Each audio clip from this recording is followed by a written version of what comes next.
The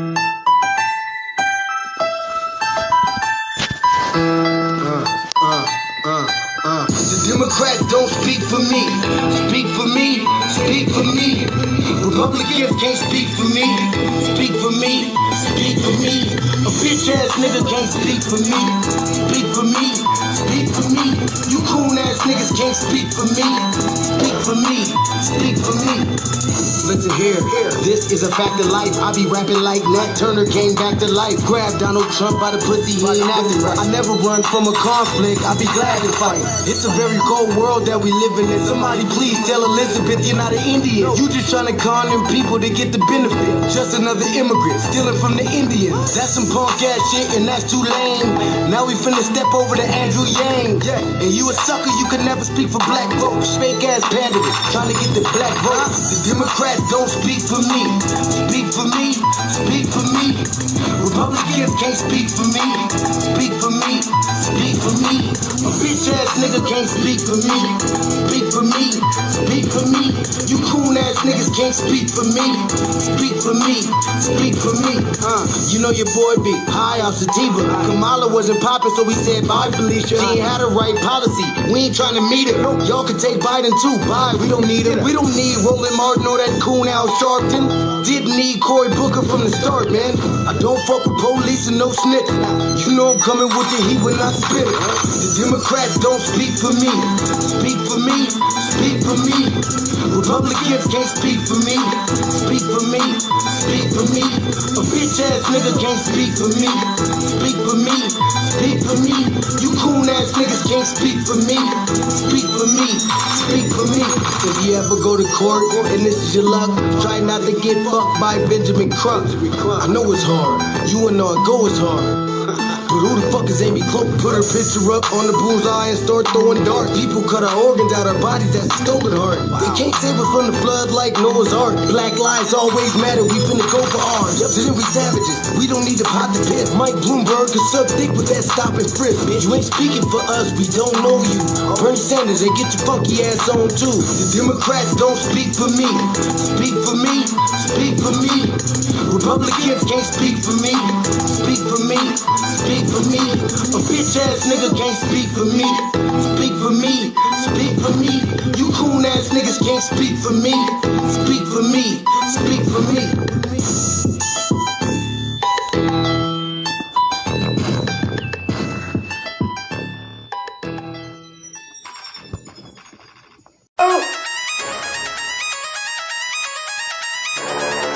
I'm talking about shout it going crazy. People going crazy in them motherfuckers. Run that shit back, man. But it means nothing.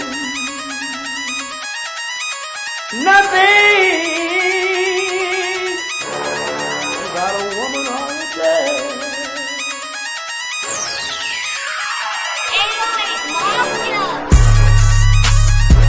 Man made the car.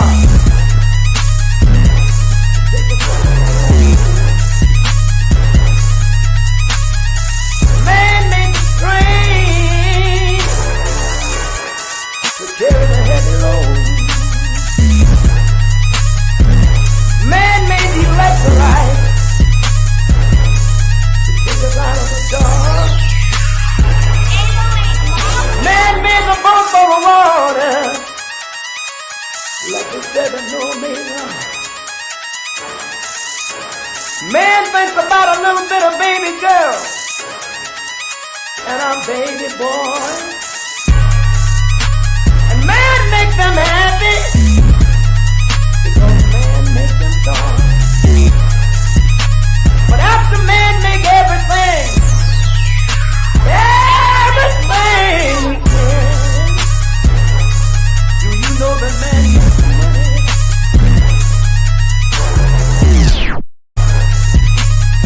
To buy from other men. This is a man's world.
Peace, Black family.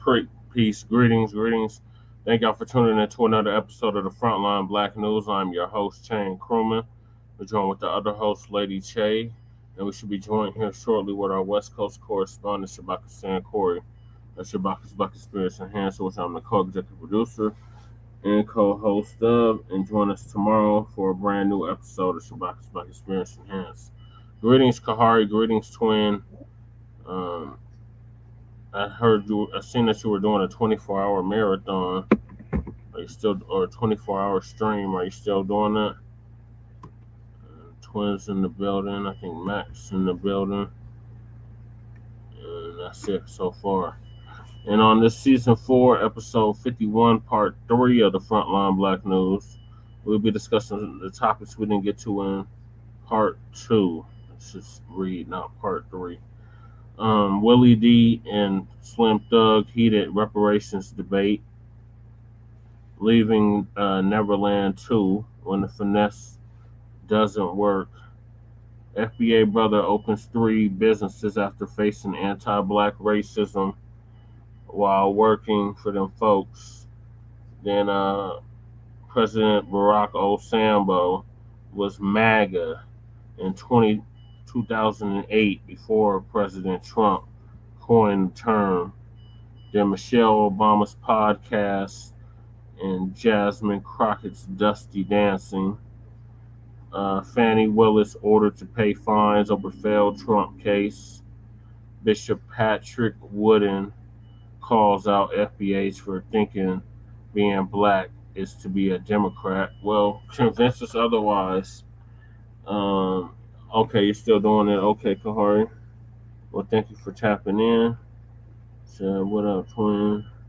Then we got New York, Tethers attempt to sabotage FBA reparations. Then we got 10 states Black people are leaving. The new Great Migration. Then we got 5 safer, better countries for Black Americans. And if we have time, massive storm system spawns 25 tornadoes across 10 states in Unhoused neighbor news and illegal migrant news. So those are the topics for tonight. Thank y'all for watching Frontline Black News. Make sure y'all like and subscribe, like Twin has already put in the chat. And Underrated Darkness is in the building. Greeting, Underrated Darkness. Good morning. How you doing? It's morning for you. It's evening for us. We all right. You just finished with. I just finished with the introduction. Thank you for coming on the Frontline Black News. We got several topics to discuss. The first topic we're going to discuss is Willie D and Slim Thug's heated reparations debate. Did you hear anything about that? Okay. So, rapper, you're familiar with Willie D, right? Of the Ghetto Boys? Yeah. Yeah, so him and rapper Slim Thug, who are both out of Houston, Texas, had a heated debate on his show. So I was going to play that about reparations. Oh, okay. Yeah. So welcome, Underrated. I think it's the first time you've been on the show. Yeah. I was getting up and everything. I said I was still sleepy. I said let me jump on here for a few minutes before I go back to bed. So Yeah. Okay. Well, thank you for hopping on. I'm looking for the video. I have a queue lined up, but it's not in this queue. Okay, here it is. How's the other half doing? Oh, she's all right. She's right here. She's just on her machine. She's on her breathing machine. But yeah, she's right here. Underrated, say hi. How you doing? She's waving the hand like she's doing good. Get well, sis. Get well. She said, "Get well." She threw a thumbs up. Okay, so I'm gonna play this clip on the radio. Rebecca should be joining us too. Get granted. But if that's the case, if people saying, hey, man, we want reparations, I believe that this is a way to say I want reparations that might get granted. Willie D Live. What's up, family? If you have not done so already, make sure you follow my Willie D Live Conversations channel on YouTube. There's a link in the description. Family, I recently interviewed Slim Thug. We talked about a myriad of things. We eventually progressed to reparations. And Slim had a lot to say about reparations. In fact, a clip that was released went viral. And Slim caught a lot of heat. Shouting you out on the radio. You know, there was some people giving it up, but they gave him a lot of heat for it also. I am going to give you more context with the video that I'm about to play. I want you to leave your comments and I'll come back with mine. It's the mindset of waiting for somebody to give you something. You know what I'm saying? Yeah, they wrong. Yeah, they did all that. But why are you waiting on your enemy to give you something? Why are we asking for reparations in 2025 when people came from all over Earth to America and been successful? Even in your neighborhood, the nail lady, the corner store ain't owned by you. You know what I'm saying? But we waiting on somebody to hand us some 90% of the time. I know. And that's why we sit back and in last place when they say which race got the most. It's because instead of taking advantage of right now and just saying, man, without whatever I ain't have, I'm finna make it happen right now. Without nobody giving me nothing, I don't want nothing from nobody. I only want to stand on my feet as a man and go conquer this earth and whatever and leave my legacy behind. You know, to be clear, you don't want reparations. I don't want no reparations from nobody. Let me stop right there. I want reparations, and here's why. It ain't even necessarily for me. It's for my ancestors, because that is a. Okay, go ahead, Underrated. What's the thoughts so far? You know, these are the type of black people don't need to be part of this conversation. I know. I agree. You play right into the system hands. Say that shit. Yep. So this is another conversation we need to have in the near future.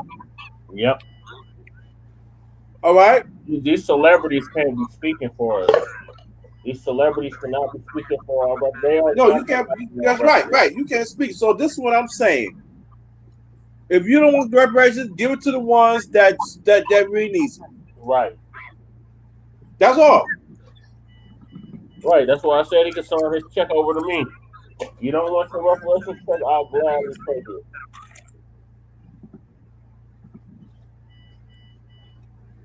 Okay, was that all you had to say, Underrated? I'm gonna let the video continue. Yeah, that's it. Yeah, I wait to finish. Debt, owed. They died. They worked. They were treated like the worst that you can even imagine that somebody could ever be treated.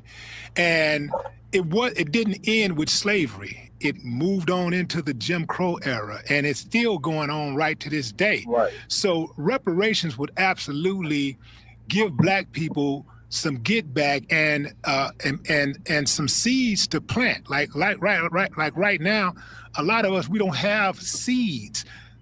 A lot of these people, everybody else had seeds. I don't blame you, man. I mean, I like white this people. music. When immigrants come here, they have seeds. Music, but yeah, he's a big old raccoon. That are provided to them from our government. I was not expecting him to by way of our tax dollars. Facts. They will take our shit and give it to them and allow them to come up, but at the same time try to subjugate us. So those reparations ain't just for me; it's for my ancestors. I got it.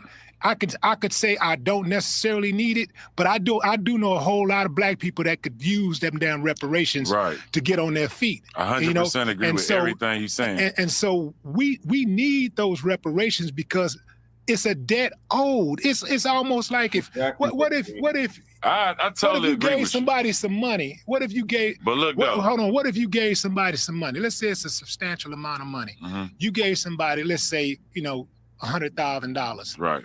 You passed on. Your sons know this motherfucker borrowed 100 racks from my dad and ain't paid it back yet. Right. Greetings to you. Let me bring you up to speed. So We're going over Willie D. You're familiar with Willie D from the Ghetto Boys? Okay. And rapper Slim Thug. They had a heated reparations debate on Willie D's channel, Willie D Live, and we're joined with New York. We basically should start calling him our New York correspondent, but our brother from the NYC Underrated Darkness is joining us as well, and Lady Terra's in the background.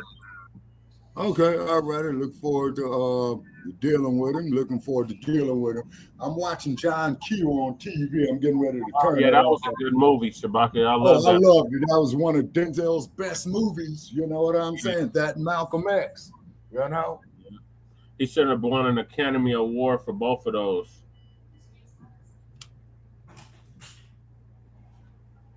All right, I'm gonna let the clip continue, Shabaka. So Slim Thug is arguing that, talking about we don't need reparations, and Willie. Okay, another Yasa boss. Okay. Yeah. Another coon ass scratcher. They not supposed to go get that money? Look what I'm telling you though. What if the dude broke? What if whoever had the 100,000 is broke and you know you'll never get it? But this one, well, he got to get it out his ass or something. So that's what we. You know what I'm saying? It got to come from somewhere. That analogy goes. It's got to come from somewhere. It go the same way with America. Do you really believe that these folks will ever in life, actually give us some reparations? You know why I say yes? Reparations. We've been asking for reparations. What about around what time? Motherfucking business. It's the beginning of time. It's 2025, Willie. But it doesn't matter. Here's the thing. Here's my point. When you start talking about how much time has passed, it really doesn't matter how much time has passed. When you look at slavery, you would think that America would have never ended slavery. Mm-hmm. Right. I think that ending slavery was a far greater feat to accomplish than issuing out some paper, just writing some checks. Right. Now, if you think about it and you go back to those times, people were like, man, slavery ain't gonna never, they got it too good. Yeah. They sitting on their ass getting paid. You can get another human being to do your work for you, and you can sit back and just get paid. And you can lease out. Nobody ever thought slavery would end. But that shit is over. And a lot of people think that reparations ain't gonna happen. It may not happen in our lifetime, but it's gonna happen. It's not gonna happen, Willie. I believe it'll happen. You my OG, and I love and respect you. You know, I'm day one with you. But I disagree with that point. I don't. And this is why I say stop waiting on reparations. It's not about waiting, Slim. We're not waiting, but it's possible to do two things at once. Because I hear people say waiting. When nobody's waiting, I know I'm not. And most of the people that I know, we're not waiting. We're still living. We're still building. We're still growing. We're still grinding. But so it's possible for us to do two things at once. We can walk and chew bubblegum at the same time. Let me say this. We can grind. We can hustle. We can go get everything that's due to us. I got you. In the meantime, we over here like, yeah, motherfucker, what about the reparations? Right, exactly. See, and my whole point in saying what I said was, I don't want people to have the mindset of waiting. You know what I'm saying? If you still, like you say, building and chasing doing your thing, cool. But I'm just giving you my personal opinion. I could be wrong. I'm not Jesus Christ. I just don't think them folks gonna ever give us no reparations. I don't believe it. They're not gonna give. That's just my personal opinion. They're not gonna give shit. So I say don't wait for it. They're not gonna give shit just like they didn't give us freedom. Right. We fought for that. So what Slim is saying is he's not necessarily against reparations. He's against waiting on reparations because he don't think they'll ever give them to us. And once again, I vehemently disagree. I don't give a damn if they don't want to give us reparations. Right. Reparations is due. Right. Reparations is a debt owed. It ain't a handout. To African descent of this country. Owed. America ain't got no problem paying everybody else they've done wrong to. Yep. They ain't got no problems, and Americans don't have a problem with it. When they see other people getting money, they just be like, oh well, and just keep on going. Most times they don't even have a comment on it. But let something be allocated for blacks, and boy, they go crazy. They lose their damn minds. Not understanding that when black folks are doing good, the country is doing good. That part. When all of us are doing good in this country, the country is stronger. Some of y'all really do believe as long as black people are doing bad, you're okay. That is a really warped mentality to have.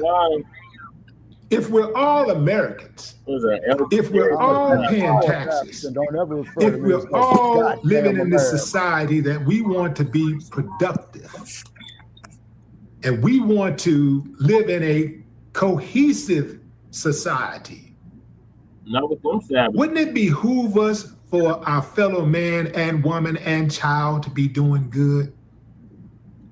Not just us doing good, and me and my little family and my little people over here, we all good, but the rest of them over there struggling. See, that's the goddamn problem with America.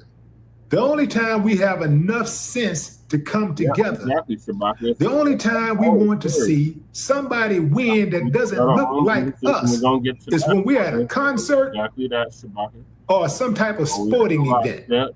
And we ain't got no problem cheering for the other guy as long as he's helping our team win. Reparations are due to black Americans as a direct response to the enduring legacy of slavery, systematic racism, and centuries of being murdered unarmed by the goddamn economic and political progress. From the time enslaved Americans were first brought to this land, they were denied basic human rights and exploited for labor, which laid the foundation for vast wealth accumulation by white Americans. Despite the abolition of slavery, policies such as segregation, disenfranchisement, and redlining continue to deny black Americans equal opportunities, keeping them in a cycle of poverty and disenfranchisement. Now, who can argue with that?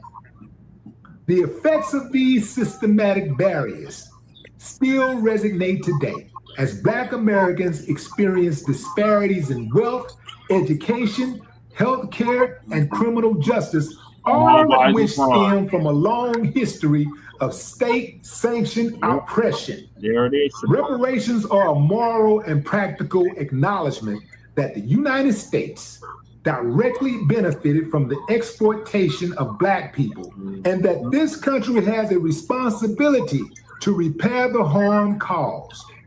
Offering reparations will not only serve as a financial restitution for the damage done, but it could also be a step toward healing racial divide by fostering greater equality and providing access to the resources that black Americans have historically been denied. Build our own goddamn infrastructure. Resources that black folks actually worked for. Just don't know what it's like to be black in America. That was given to people that ain't even from America. You got people that say, well, how we gonna do it? How we gonna do it? First of all, let's identify who is owed. Right. Foundational black Americans. That means diasporic Africans, goddammit. No, because diasporic Africans have nothing to do with the black person who was enslaved in America. You missed my point. You get reparations. That's for starters. And it can come in various forms. Well, you know, what we gonna do? We're gonna do direct payments. We're gonna invest in the community. What we gonna do? Change the policies to address the inequities and blah blah blah. All of the above, and taxes and free school. Damn Skippy. All of the above. They wasn't worried about how they was gonna do it when they was leaving us out. Nope. They figured that out, didn't they? Yeah, they did. They had no problem. Yeah, man. Reparations are a necessary acknowledgement of harm done. Right. And a step towards addressing the enduring effects of that harm. Right. Reparations now, reparations tomorrow, reparations forever. That's right. And it's coming. Believe that. Isn't displaying. No more talk. Your avatar. We don't see your reparations now hat. Oh, absolutely. And what I was saying is that okay, now I'm gonna need, like say, about 30 seconds, to make this here perfectly clear. Okay, had it not been for the free labor, okay, that they got, okay, two things would not have happened. The agricultural economy of the South, with cotton being king, and the industrialized North. All the money spent is what they would call, in a certain time period, usually a year, the gross national product, including the money that was spent on the slaves from the auction block when they were taking our 14-year-old girls, making them quote unquote bed wenches. Listen to the record of the early 1960s called Bid 'em In by Oscar Brown Jr.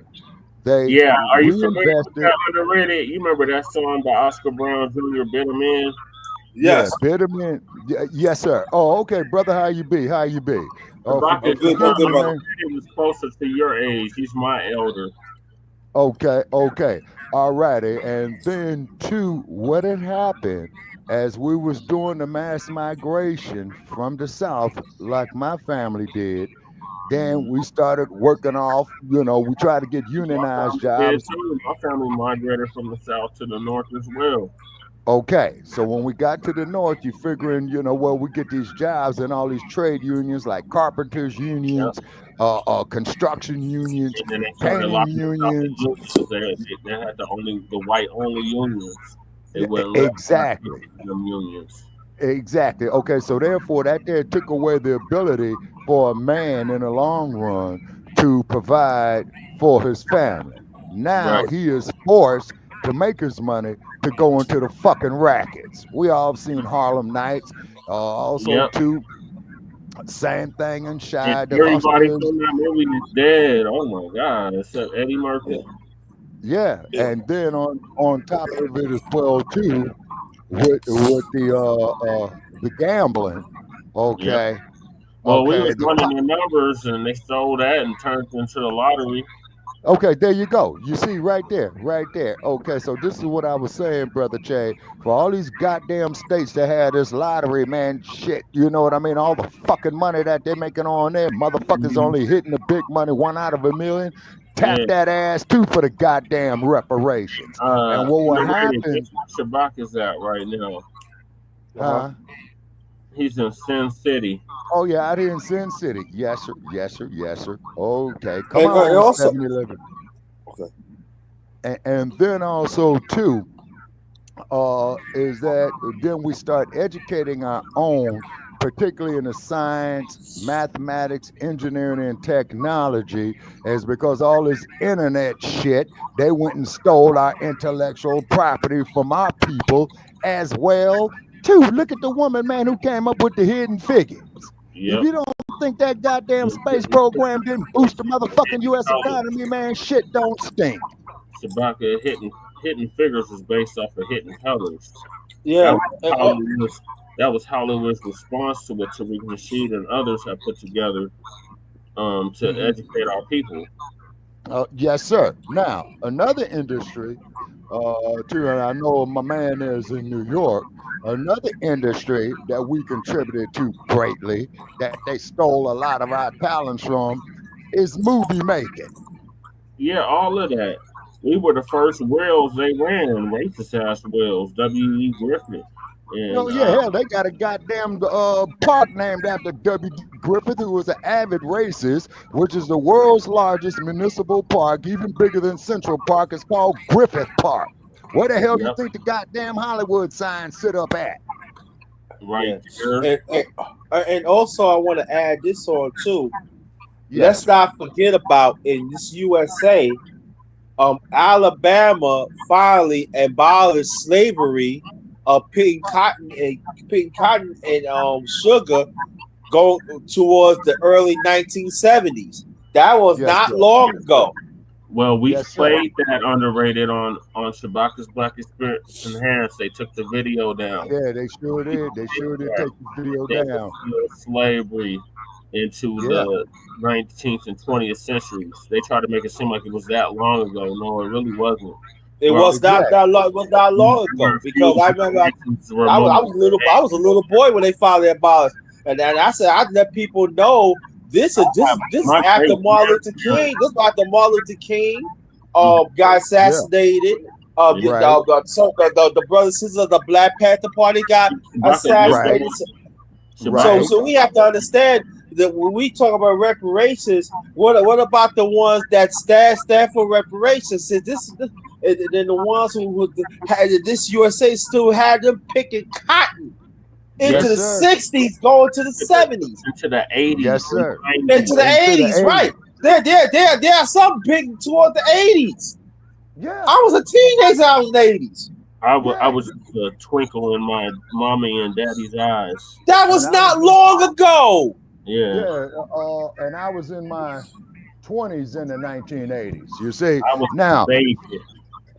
What Hollywood did is that they had some old senile motherfucker by the name of Ronald Reagan, who used to be the governor of California, that signed legislation called the Mulfer Act to disarm the Black Panther Party. Now, keep in mind, they tried to say that the Black Panther Party was a racist organization. It was not. Now, the Black Panther Party had embraced a Marxist doctrine. But to find out research that Brother Che and I did is that Karl Marx was an avid racist, and he did not believe that black people had the intellectual capacity. Lenin and Mao Zedong. Exactly. Okay, they did not think we had the intellectual capacity, you see what I'm saying, to understand it. No, they had the intellectual capacity, Shabaka. That's why they made it trying for us to read and write. We're the only FBA are the only people that whole laws was passed to keep us from reading and writing. Oh, yes, sir. It's because, you see, once the slave gets to reading, he gets to thinking. Once he gets to thinking, he starts realizing his position. Once he starts realizing his position, then he starts rebelling. Look what Nat Turner did. Look what Harriet Tubman did. And I could see Sister Harriet, that if I stated on many podcasts before, I could see Sister Harriet out there in them swamps down in the South on the Underground Railroad. Big old buff ass nigga, 6'8", could pick up 5 houses. Oh, Sister, we can't leave this good old master, like Malcolm said. Man, you must be crazy to leave this good old master. And then I could imagine that Sister Harriet had to decorate a whole lot of trees with a whole lot of brains. You see what I mean? Oh, yeah, Shabaka, it was real. It still is. Oh, yes, sir. And Yassa Boss is dangerous. Not only is the ass scratcher and Yassa Boss a danger to himself, he is a danger to the rest of us. And I yield. And also too, that we cannot forget about this USA had gave some part of reparations to every nationality that has a part of enslave us in this country. Yes, including they take their worth and bring and build their country. Look at the United States. They still give money to Israel since 1948. And I mean, I don't care. I know people of Palestine, they never really had respect for Africans anyway. You know, but I'm saying that's not there. But at the same time, that's not Israel land. But so we talk about this USA is very hypocritical. That basically, if you think about it, we talk about USA, the world owe us a debt. Yeah, hell yeah. And we coming the whole goddamn industrialized world was for stealing our goddamn resources off of our continent. See, that's why they put in neo-colonialism in there. Why the hell do you think, man, that Dada, Big Daddy did what he did? Nobody fooled Big Daddy. Remember Idi Amin, underrated? Dada. Yeah. Hold on, y'all. help out Lady Che. All right, so just continue talking amongst yourselves. I'm gonna move to the next clip. They trying to come after Michael Jackson now again. In his Michael Jackson. Yeah. So he remember. He gone. I forgot. I forgot. No. Excuse me. We forgot about this USA, right? We're ready. So, they got Leaving Neverland 2 coming out on Netflix. Okay, what about his Neverland mansion up there, man, in Santa Barbara? What did they ever do with that? Did the Jackson family sell it, or they leasing it, or what? I don't know what ended up happening with that. If it's in California, and during that time, Kamala Harris got rid of the shit. Just like she did.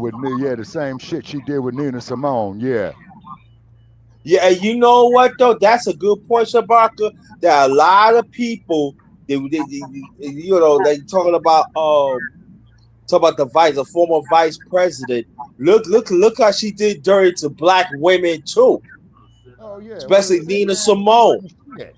You know, and I'm making it plain. She wouldn't shit. Oh, I'm not gonna do something strictly for black people now. God damn it! Now I gotta play the clip. Shabaka, he's purposely doing this shit, y'all. But here it goes. So I'm not gonna sit here and say I'm gonna do something that's only gonna benefit black people. No, because what, Kamala? She had right. I'm saying that we talking about black men and stuff and all like that, but they are black women in the past was not on code for other black women, and we gotta talk about that. Yes, sir. You're absolutely correct. They had it. They had nothing to do with that feminist movement. They should have never started with that shit. Exactly. And I had some of the elder sisters tell me about 10, 15 years ago that feminist woman shit, that wasn't for black women. And plus that because, see, the black woman commands, the black household. You see what I'm saying? That's why I understand how some of the black women, I love black women. How some black women still let Angela Davis walk, and she turned her back against our people, and be on alignment in the late '80s with this woman. Yeah. Well, we have a black woman president. Yeah, and Angela Davis, she was a professor at UCLA. And then what had happened was when George Jackson's brother, Jonathan Jackson, tried to break him out of San Quentin in 1970, in which he was killed, they had stated that Angela Davis had supplied these weapons for this. But as we know at that time, John Edgar Hoover, his thing is that he had hated black people with a passion, and he had stated that the mere organization... Yeah, he had stated that the mere organization of black people was a threat to national security. But J. Edgar Hoover, he had some issues, you know what I mean? And you know what? Is this the same J. Edgar Hoover that like little boys? Yes, that's that motherfucker. Yes, sir. Oh, okay. I just want to make sure he like them little boys in diapers, huh? Probably. Then he declared the Black Panther Party public enemy #1. So it's safe to say that Angela Davis had played a part. Okay, what you have to understand, my brother, is that what they would do, they had what they would call the counterintelligence program. Right. Meaning that they would step to me about you with some bullshit, vice versa. Then they'll step to Jesse with some bullshit about both of us. Then they'll step to me with some bullshit about you and Jesse. In other words, man, to keep us divided within. You see what I mean? And all that added to 1980 that Angela Davis had turned her backs on us. I said, this USA, I'll tell you. It don't surprise me. Yes, she did. Angela Davis had turned her back on our people back in the 1980s when she sided with that woman from Zion. See, yes, she did. And that was the dirtiest, and it's not talking about no black woman. That was not because she turned her back on the late of Fani, Shakur, and them. Oh yeah. Also, too, people, be advised is that the Queen Mother will be 78 years old in July. She will be 78 years old. So therefore, if you're listening to us, Queen Mother, more power to you, and thank you for the ultimate sacrifice, ma'am, that you have made. Thank you. So our urge of black women, us as black men, but urge of black women, y'all gotta call this out. Y'all gotta call this up because the sad thing about it, Angela Davis, ever since this happened back in late 1980s, she is floating around Main Street, act like that she on our side, and she's not on our side. She could be placed on puppet strings, brother. They probably still hanging something over her head. And particularly where you got this, what do we call these motherfuckers from India, Brother Che? The Brahma class, and ain't that what that Cash Patel motherfucker is who's running the FBI? All of them, even JD's wife. Yeah. Kamala Harris, I get it. too. Vivek's punk ass, all of them motherfuckers. Oh yeah, Vivek Rami Salami, yeah. How in the entire fuck is he gonna sit up there and say we don't deserve reparations? Just like that motherfucker Gandhi over there in Azania. Oh well, he's doing this nonviolent protest and all that shit. He was doing that for his people. He didn't say nothing about our people. He didn't say nothing about the Zulus, the Sutu, or the for any other black power okay, I'm struggle. talking about the third one they got over there. The African Freedom Party. Okay, no. Okay, Dingus Wild. He was the chief of the Mtetwas. Okay. Oh, the Mtetwas. Yeah. So it was the Zulus, the Mtetwas, the Sutus, and the Kosa. Thank you for Mary McKeesa, the Kosa. Yes, sir. The Kosa. And our sister Mary McKeever saying, I really wish you could pull that clip up for our brother right here if you can, Brother Che. From your got a lot of clips to pull up about it. Okay, it's the one where she says is that shout out to Jab Marie, y'all sparring especially. Okay, sparring one great jab. All right, good, real good. And hey, what's up, Jab Marie?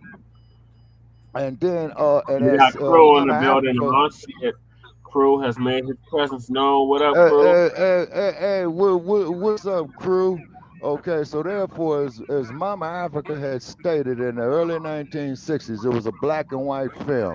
She says that in the beginning, we were here, and we would pass down our history orally, through what they were called the griot, but I'm sure they had another term for it in South Africa. Okay, and so, but the white man looked at it as well. You did not exist until we discovered you. Poof! Now you exist, which is ridiculous. Oh, and by the way, I posted it up on my wall. About England, about how funky and nasty them broads was. St. Patrick too. Fuck Ireland too. Fuck St. Patrick. Oh yeah, they did not believe in bathing, and that's why they had the bouquet of flowers when they got married. The flowers was to get rid of the stench and the funk of the bride's nasty, funky ass. And I want to make that perfectly clear, by the way. In 2020. And that's part of their culture too. That's in their culture. Oh yes, sir. Yeah, most definitely. And then keep in mind, brother, is that it was Ethiopian women that gave the world the concept of feminine hygiene. Yep, it sure was. The same thing with the Dahomey. They believed in bathing. Yeah, you see what I mean? Other things too, Shabaki. But we're not gonna go there tonight. So I'm gonna move to the next topic. Appreciate y'all having a conversation amongst yourselves while I was telling the lady Che. I'm gonna have to finish up. So they're trying to come after Michael again, y'all. So Professor Black Truth gonna give us an update on that. Okay.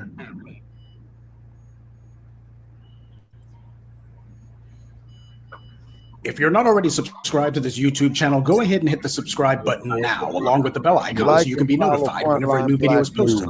And if you're already subscribed, check and make sure that YouTube hasn't unsubscribed you. And of course, be sure to give the video a like, as well as share it on your social media. The white supremacists hate that. And now, the Sunday address. Oh yeah, they're right back at it again. Unless you're a brain-dead vegetable or a conservative or a shea butter feminist, you already know that the phony outrage of Michael Jackson and Bill Cosby was nothing more than a media distraction smokescreen meant to get attention off of the white male executives who were predating on women and other power brokers who were getting pointed out during the Me Too era. Every time Harvey Weinstein was set to make a courtroom appearance on cue, we would suddenly be inundated with accusations against black male celebrities like R. Kelly, such as Bill Cosby, and eventually, in the ultimate absurdity, we saw a phony documentary, quote unquote, put out by HBO against Michael Jackson, who had been dead for almost a decade at that point. This is how desperate they were to try to change the headlines to make sure they replaced white faces with black ones. And this alleged Michael Jackson documentary, quote unquote, had two males, I dare not call them men, making accusations with absolutely no proof and predictably demanding money from the Jackson estate. So that's how you know they were doing it based on principle. There was no reason to put this out at all, except to get people talking about something other than Harvey Weinstein and other white male executives. Point blank. And that's very important to the white men who run the white media, because as long as everyone's talking about them, then that becomes a process that feeds on itself. That's what they realized. All these white males who were being pointed out, that's why they were being forced to resign. They were being fired, humiliated, scandalized. Like, oh no, we can't have that. So since we still control this media, we're going to go ahead and change the headlines. And so we had these same white male media executives putting out Surviving R. Kelly, We Need to Talk About Cosby, and other professional propaganda distraction campaigns. These same white media figures totally ignored the fact that people like Roman Polanski, who raped and sodomized a child, not only do Hollywood stars still appear in his movies to this day, but the Oscars gave this child rapist an Academy Award, and they even sent Harrison Ford himself to personally hand Polanski his Oscar at an undisclosed location. That's how far they were willing to go to honor somebody who they knew had raped and sodomized a child. They did this even though it's been proven that he's guilty. He doesn't deny it, and nobody questions it. He's a confirmed child rapist, and he's been on the loose for decades, but he's treated as if he's just a regular filmmaker. Roman Polanski's movies like Chinatown and Rosemary's Baby are still regularly considered highly regarded classics. None of Roman Polanski's movies have been removed from any studio's film libraries. They still get regularly shown on television and cable. You can still see them on all the streaming sites, and there's never been any sort of cancel campaign put together against him. There's not been any sort of pressure put on Jack Nicholson or any other stars who have been in his movies to denounce him. Roman Polanski's crimes have been memory holed, and he's freely allowed to make money off of his past movies. Nobody's trying to sit here and try to figure out how do we scandalize him out of existence. You know, like they got Hannibal Buress to try that crap against Bill Cosby. That's how determined the dominant society is to make sure that if you're white, then you're never considered to be untouchable. You don't see Bill Maher or any of these other so-called comedians making it a point to bring up Roman Polanski every chance they get. They would never do that. That's because many of these people are engaged in the same behavior themselves. This is how determined they are to make sure that everybody is programmed and conditioned that if you're black, well, any sort of accusation made against you is a permanent dark stain on your reputation. But as long as you're not black, well, it'll go ahead and circulate for a while, and then it's allowed to be mercifully forgotten. And if you want the purest proof that attacking and demonizing black men is a cottage industry of grifters, the same goofs who made Leaving Neverland are making, get this, Leaving Neverland 2. Now, I know what you're thinking.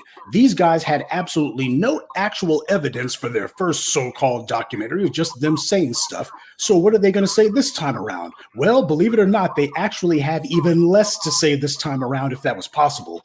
Even HBO, who put out the first so-called Leaving Neverland, they decided not to be part of this one. At least you don't see their names on it. And why is that? Well, as I've explained, the Me Too era is over. Making accusations at these white male media executives isn't the magnet for scandal that it had been for a few years. White male executives aren't getting dragged, so there's no need for them to be out here hyper-aggressively pushing the propaganda because they no longer need to. And that's the reason why the scandal merchants who tried to make bank off of defaming Michael Jackson's memory have been predictably reduced to this. Now, instead of them trying to make accusations against Michael Jackson, they're accusing Michael Jackson's fans of victimizing them. And I think we can all just count the seconds before they decide to start saying that Michael Jackson's responsible for this somehow. So they have to sue the Jackson estate because Michael Jackson sent these throngs of harassers from beyond the grave, no doubt.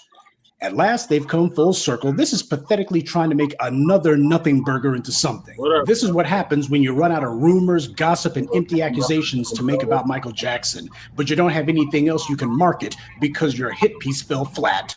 The money that you thought you were going to get didn't happen. All you have to market, if it can be called that, is the fact that everyone remembers you had about 5 seconds of fame. You didn't even get your full 15 minutes. But you had about 5 minutes of fame with a bunch of drone shots of Michael Jackson's home and a whole bunch of narration of unsubstantiated gibberish.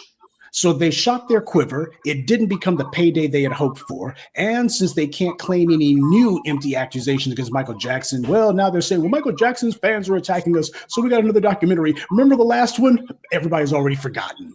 Now let's be naive. Even without HBO officially producing and putting this dreck out there, the white media is going to publicize it anyway. And that's because demonizing black people, keeping up the steady drumbeat of black people bad, that's the white media's stock and trade. They understand that that's a crucial purpose that they serve under white supremacy. Now, if Michael Jackson had been white and not merely bleaching his skin, then whenever these documentaries and accusations were made, you would have people out there with these well-funded efforts to debunk these things and show that none of this stuff holds up. Here's the actual evidence. We're going to set the record straight. You would think that would be the case, especially with Sony and others who happen to be making money off of Michael Jackson's memory and off of his music. You'd think that they would be doing that, but they're not. As far as they're concerned, under white supremacy, they get to have it both ways. They get to have Michael Jackson being simultaneously dragged through the mud posthumously so they can feel as if they're getting revenge on him somehow. And at the same time, they're making money off the fact that the vast majority of people out there don't fall for all that defamatory crap that was said about him. You see, this is the reason why I make it a point to try to avoid any sort of white media to the best of my ability. I don't have a favorite TV show or movies or whatever. And let me be clear, I know that a lot of you do watch TV shows and movies and you got your favorite streaming shows. I'm not saying that there's anything wrong with you for doing so. I'm telling you the reason that I don't watch them. And why, whenever you guys ask me, hey, Professor Truth, what do you think about Game of Thrones or this or that other show or series or movies? You want to know why it is that I don't respond? It's because I disconnected from that particular matrix a long time ago. Call me an extremist, but the reality is, as Paul Mooney said, does everything have to be about race? Yes, everything. I simply cannot separate the open racial hostility of the people behind these white media outlets from the rest of the content that they put out. They go out of their way to do this mess, and they only do it against us. They don't do it against anybody else. They don't do these kind of nonstop over and over again defamation campaigns against Hispanic celebrities or Asian ones, definitely not Jewish celebrities, not people who are Muslim celebrities. They single out black people for it. They do that stuff relentlessly because that's part of social programming. That's how you show the society this is what you're supposed to believe about these people. Hannibal Buress said it himself. He said, well, whenever people talk about Cosby, I want to make it awkward for them to do so. That's the reason that they do it. It doesn't have to be true. It just has to be that they say it over and over and over again, because the reality is most people happen to be sheep. Most people believe whatever it is that they hear. They turn their brains off because that's the easiest way to live. It's not the right way, but it's the easiest way, and that's what most people go with. And that's the reason why you'll have people who will be infesting the comment section saying, well, it's not like they just put this out and nothing else. They put out more than just anti-black propaganda. You know, the problem is that the bastards shouldn't be doing it at all. Of course, they're not going to be honest about their journalism or talk about the Roman Polanskis and the decades-long rumors about Woody Allen and others. And yes, it is true that these are the same white media companies who produce the movies that the Polanskis and the Allens and the Weinsteins have made. But it's also true that these are the same white media companies who put Bill Cosby's shows on their networks. And they put out Michael Jackson's music too. So, as always, under white supremacy, it's not about green, it's about black and white. As I've said for over 15 years, the white media is not in the business of entertainment. They're in the business of mind control. This is the way that I look at the white media because this is who and what they are. I hate all that mess. Because whenever you subscribe to HBO so you can watch Game of Thrones, just keep in mind they use your subscription fees in order to push anti-Black propaganda like Leaving Neverland. When you subscribe to Showtime, they use your subscription fees to make crap like that anti-Cosby hit piece. That's the game that they're playing. They're getting you to fuel the very anti-Black propaganda that they attack you with. That's a reality. And while it is true that we have to focus on establishing genuine Black media outlets, it's also true that we need more than just entertainment and sports fare. We also need genuine Black media outlets in order to push and promote the truth. We have to counter-program against all of this white media anti-Black propaganda and hysteria that they push. And don't you dare let any bootlick, any clown or shill, many of them happen to be white media sock puppet accounts, try to tell you, well, you know, Black folks ain't perfect now. Well, we're certainly better than Harvey Weinstein, certainly better than Roman Polanski. You can't accuse Bill Cosby of anything like that. Harvey Weinstein was actually convicted of rape. Bill Cosby wasn't.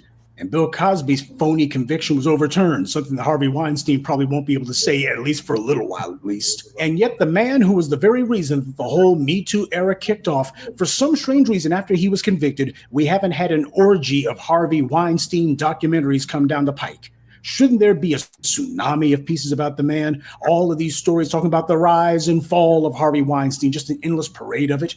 Shouldn't somebody have won an Oscar for that? Ronan Farrow, the guy who actually cracked the Me Too story over various white media outlets' refusal to run it, do you know that he actually won a Pulitzer? But they say it was a Pulitzer for public service. Yeah, as far as they were concerned, we don't want to actually sit here and say this is investigative work. It's public service, don't you know? And yet this man has not been showered with all kinds of money and resources and offers about his next work and what's he doing next and how do we get this guy a platform. No, as far as they're concerned, we'll go ahead and give him a Pulitzer very quietly, but we're not going to be trying to find a way to make this habit forming. We don't want to encourage people to be going after the wrong color individuals. That's the reason why we haven't been seeing any sort of documentaries about Danny Masterson, even though this guy is part of Scientology. I mean, you would think that that kind of connection would beg for a whole bunch of documentaries. You would have all of these people who have been involved with Scientology. People would be pointing the finger at Tom Cruise and say, hey, wasn't he and John Travolta part of that whole Scientology thing? But they're not doing that. As far as they're concerned, whoops, wrong color. Let this one fall down the memory hole too. And unlike Bill Cosby, Danny Masterson was actually convicted of raping not one, but raping 2 women. Not only are the scumbags behind Leaving Neverland not interested in that, but HBO isn't interested in it either. Yeah, there is a clear, blatant, open, hands-off policy when it comes to certain celebrities. And what determines whether they go after you or not? The color of your skin. That's the way that it works under the white media. Now, Donald Trump's been talking about how the current standard for defamation case law and the current defamation laws themselves need to be changed so as to make it easier to go after these companies. And while we already understand that Donald Trump wants to do that for his own ends, well, I have to say, as much as the white media keep pulling stunts like this, who knows? Maybe there's more than a little merit to the Orange Man's suggestion. So that's the reason why, even though HBO is not putting out Leaving Neverland 2, they're not really worried about it. There'll be some more scumbags who come along before long, trying to find a way to go ahead and make some more stuff about P. Diddy. And when that one runs dry, they'll see if there's any accusations they can bring against Kanye West or against Chris Brown or against whomever. Because under white supremacy, when it comes to defaming Black people, it doesn't have to be true. It's not about truth. All it has to be is about a Black person. Attacking Black people is the American pastime. That's what America's built on and based upon. It's a guilty pleasure for this sick society that never grows old. And that's the reason why, no matter how much the well has come up dry already, never mind the fact that there's no real audience for these propaganda pieces, no matter what. Michael Jackson's been dead since forever. They don't care. They just love attacking Black people simply because. And while the rest of us roll our eyes at yet another empty attempt to flog a dead horse, to make accusations with absolutely no evidence, the white media doesn't care. As far as the white media is concerned, they are not leaving Neverland. Good evening, and be one. I'd like to take a moment to mention some of our contributors. David Williams, Josiah Starr, Mark Brown, Larry May, and James Green. Salute to them and thank you to everyone for listening, liking, and sharing this message. Black empowerment only exists because of you. All right, gentlemen, what are your thoughts on them talking about Neverland 2? Okay, so once again, is they're trying to get Michael Jackson's money is because they still pissed off with him of buying the Beatles songbook. Just like that punk ass Eminem who will sit out there and crumb bomb on Michael Jackson, and Michael Jackson that each time that motherfucker gets performs, his estate should be getting paid as well too. See, this is why I don't like white folks and the rhythm and poetry movement, because it's not of their culture. I agree, Shabaka. All right, Underrated, what are your thoughts? Underrated, are you still with us? Your mic is I'm right here. I'm right here. Okay. All I could say, what's new? I mean, like, we gotta be on code. I keep on saying we gotta be on code because we deal with wicked people, man. They actually giving us the answers. We gotta see for who they are. Come on. Well, we got to crack the code, brother. Well, we got it, Underrated. We got to crack the code. Okay, and then after we crack the code, we simply have to follow up on what we got to do, is because these dumpsters, oh yeah, they're coming after us with a vengeance. Oh yeah. Copyright for that shit back here. I'm starting to hear dumpster a whole lot, and I'm like, I wonder where they got that. Where the fuck they got it from? Mm-hmm. Yes. But wait a minute though, Brother Che. I think our records, man, on Blog Talk and up here, man, I think that they will support our case.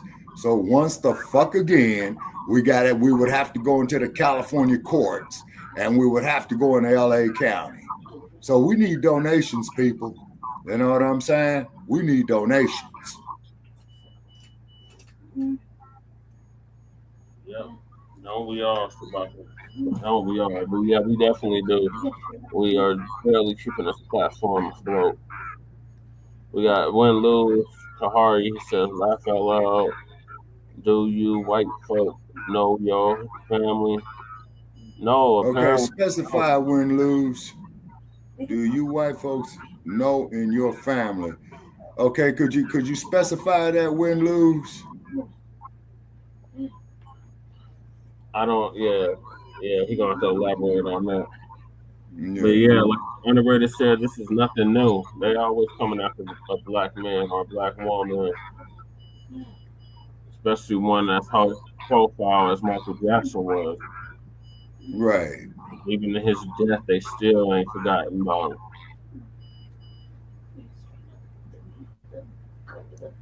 Yeah, it's because when he got the Beatles songbook, and Eminem was coming out there crumb bumming on him, and each time Eminem performs, Michael Jackson's estate still gets paid. See, the thing is, now I'm speaking to those in the rap industry. Man, ladies, don't be giving your intellectual property to these crackers. They feel that's the way to make it, like taking their clothes off. Well, what did the X-Man say? Integration is infiltration. And believe me, we have been infiltrated big time. And this isn't hatred. These are just economical facts.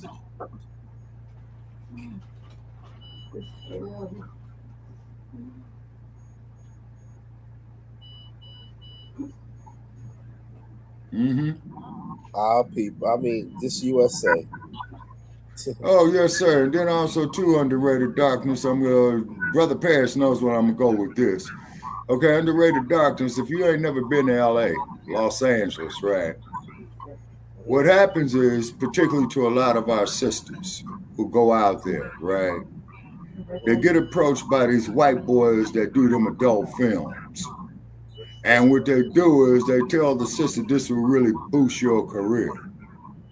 So they be having 3 and 4 white boys on them. You know what I'm saying? And the black woman who does those only get paid half the amount that the white girls do. And where they mainly produced at, you guessed it, right there in the San Fernando Valley. What's near the San Fernando Valley? Woodland Hills. Okay, Pacific Palisades, Encino.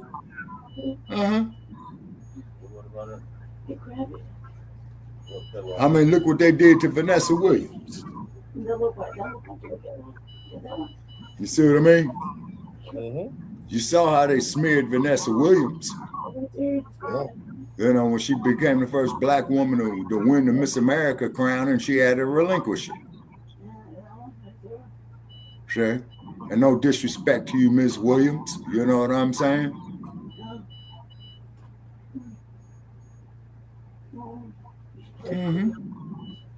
This next piece, you help me to explain pretty much.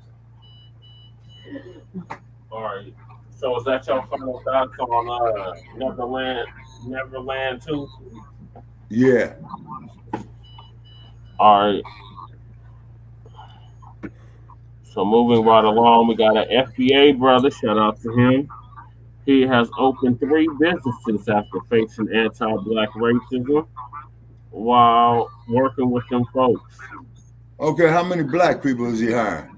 We'll find out about here. Okay.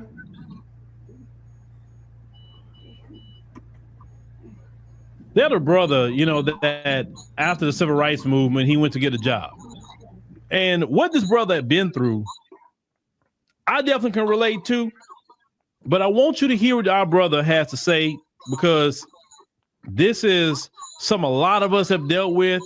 And also at the same time, his story is, you know, motivating. Let's go ahead and check this out. I come back and applied for the job. They passed the civil rights bill. The white guy brought me to his plant. I guess was testing to see whether I'm familiar with chemicals. And all of a sudden, I started mixing the chemicals and getting it together. And I took the chemicals from that and filled a fire extinguisher with CO2. The white guy told me, I don't have color for this. Go out front, sweep the trash up out front. When you get through, take that mop, clean the toilet, and mop the toilet out. I was so hurt. Hey, man, what the fuck did you expect? It was rough. No reason for us to I went build to our serve own my business. country. This is what I get. Not a job to take care of my family. That's what really pushed me to think my own business. This is why we got to build our own businesses and hire That's our what kept own. me going. And I'm Dumpster glad gave I'm you a here today loophole. where I can relax. I'm pleased and happy today. Now But I is the never time, black forgot. I family, to never bum will. rush our own industries. You know, one thing about our brother's story is that our brother was disrespected because he knew the job. And the folks said, no, I want you to sweep, mop, clean the floor, clean the toilet. I don't want you to do nothing that would actually add value to the company. And we know the folks lose trillions of dollars a year in being anti-Black racist. And that's fine. But what my brother decided to do, he just didn't take the disrespect.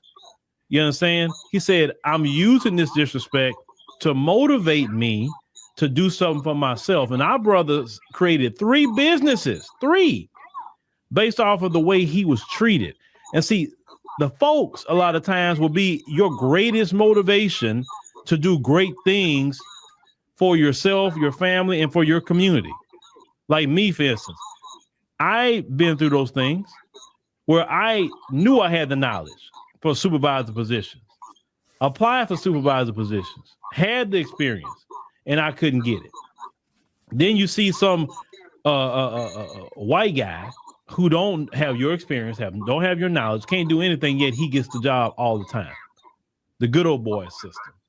That can make you feel bad. That can make you feel like, why not me? Like, I got all this experience, and because when you play in their system, when you play in their sandbox, you never win.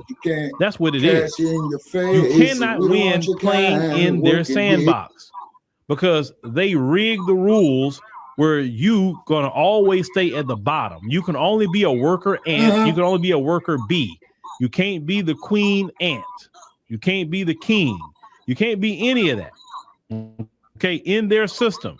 In order for us as FBAs to thrive, we have to remove ourselves from their system of employment and put ourselves in a system that we create ourselves. And let me tell you something. When we create our own job and work our own businesses, we are following the footsteps of our FBA ancestors, because there's so many people that came before us. When y'all talk about Black Wall Street, those black people, FBA people, I've been to Black Wall created Street. their own town, their own businesses. They didn't go beg the white man for a job. They created their own. They told them, hey, go out there to the Indian territory. We don't, you know what, go out there. We don't want you around us. They said, okay, cool. Did they cry? Did they beg? Did they plead? They want to file lawsuits? No. They say, okay, fine. You don't want us around? No problem. We're going to go over here and watch what we do. And that's who we are as a people. We're not criers. We're not pleaders. We are innovators. We are builders. That's who we are. That's where we come from as FBAs. This is the stock that's in our blood. And when you're not moving like that, you're living below your ancestral means. I don't want to fail my grandmother. I don't want to fail my grandfather, my great-grandfather, my great-grandmother, my great-great-great-mother, grandfather, and my great-great-great-grandmother and grandfather who were slaves. Right, because my great-great-great-grandmother and grandfathers were slaves, okay? So I don't want to fail them. They endured the plantation. So for the simple fact that my great-great-great-grandmother and grandfather endured plantations, right, in my family, then I have to do something to make my ancestors proud. So when I meet them one day with the Lord, I can say, hey, this is what I've done with the lane you paid for me from a long time ago. I didn't sit up here and beg these people for nothing. I went on ahead and with the help of the God himself and the people that God put in my life, I made a way. And I took other people with me in the community. And that's the way we're supposed to do it. Yes, it's hurtful, but take that hurt that how they treat you any kind of way. Listen, I say this much. God didn't mean for him to give those people his precious gifts, that brother. He wanted his, look what the brother did. He left working a job for these folks, took his gifts and created 3 businesses. He would have never got to that point by working for those people. He would have never got there. You can only thrive. What I've learned, you can only thrive by creating your own lane. And I understand not everybody going to create a business, but when we create our own lane, then that means that we, as a people, create a lane for our people. We create jobs, right? Those of us who God has put in us to create a business, and it's on us to create jobs and get our people out of the working for them folks. And pray to God that we be successful so we can pay our people good and treat them right. You understand what I'm saying? That's what we're supposed to do, those of us who are trying to create businesses. Because we need people to work with us, right? So we want to hire brothers and sisters in the community where they can feel comfortable. They don't have to worry about, oh, I can't wear my hair this way. I can't do this. I can't do that. You know what I'm saying? But this brother's story to me is just inspiring, but we need to take the hate that these people give us and just use it for motivation. Let the hate motivate you, because it surely motivated me. I refuse to stay in the petrochemical industry. When you got a bunch of people who dumb it in a box of rocks, they got good jobs, getting paid all this money. They'll come to you to solve a problem. Yeah, but you know what I'm saying? But they getting all the money, they getting the benefits, they getting the big bonuses. No, In 2025, look at your situation. If you work for the folks, do you have enough skills to possibly go out on your own? Now, I understand you got to keep a job while you build, but this is what I did. I worked my petrochemical job for some years while I built up what I have now. And so what you see now was years of me literally working 2 jobs. I would work at my petrochemical job, get off of there, and come do the things I'm doing now. On my OBS. What's OBS? And then I've expanded a lot more since then. But that's what I was doing for a few years. So it got to the point where it got successful. Okay, I couldn't hear you, brother. I would say, okay, I'm not even using this money over here anymore to pay my bills. I'm using this money. And it got to the point where it was making me lose money on this end to be here. So that's why in 2022, at the end of 2022, I walked away. I said, I'm ready. I'm done. and it's been the best decision ever for me. The best decision ever, right?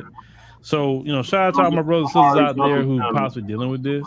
Don't get hurt about being undervalued. Okay, Kahira. Just look at it as that's not what God wants you. We got 2 other channels. That's not what He wants you. And working for these folks, listen, I don't even have to. I don't have the patience to deal with them. I have the patience with their microaggressions. I don't have the patience for their nosiness. I don't have the patience for. There's a lot come with them that I wouldn't want to deal with the job. You know what I'm saying? If you're quiet, they say you don't like them.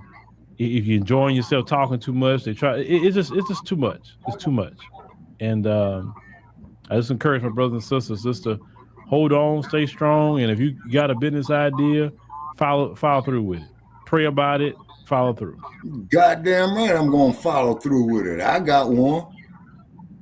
Even at 65. All right, as fucked up as I am. God damn it, Shabaka, what's your thoughts on the brother that and who are you speaking to?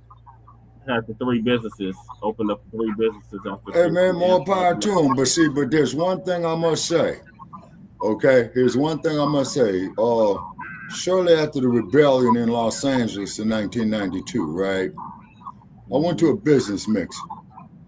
I met this black businessman in Southwest Los Angeles who had been in business for 30 years. I'm not gonna say his business, okay?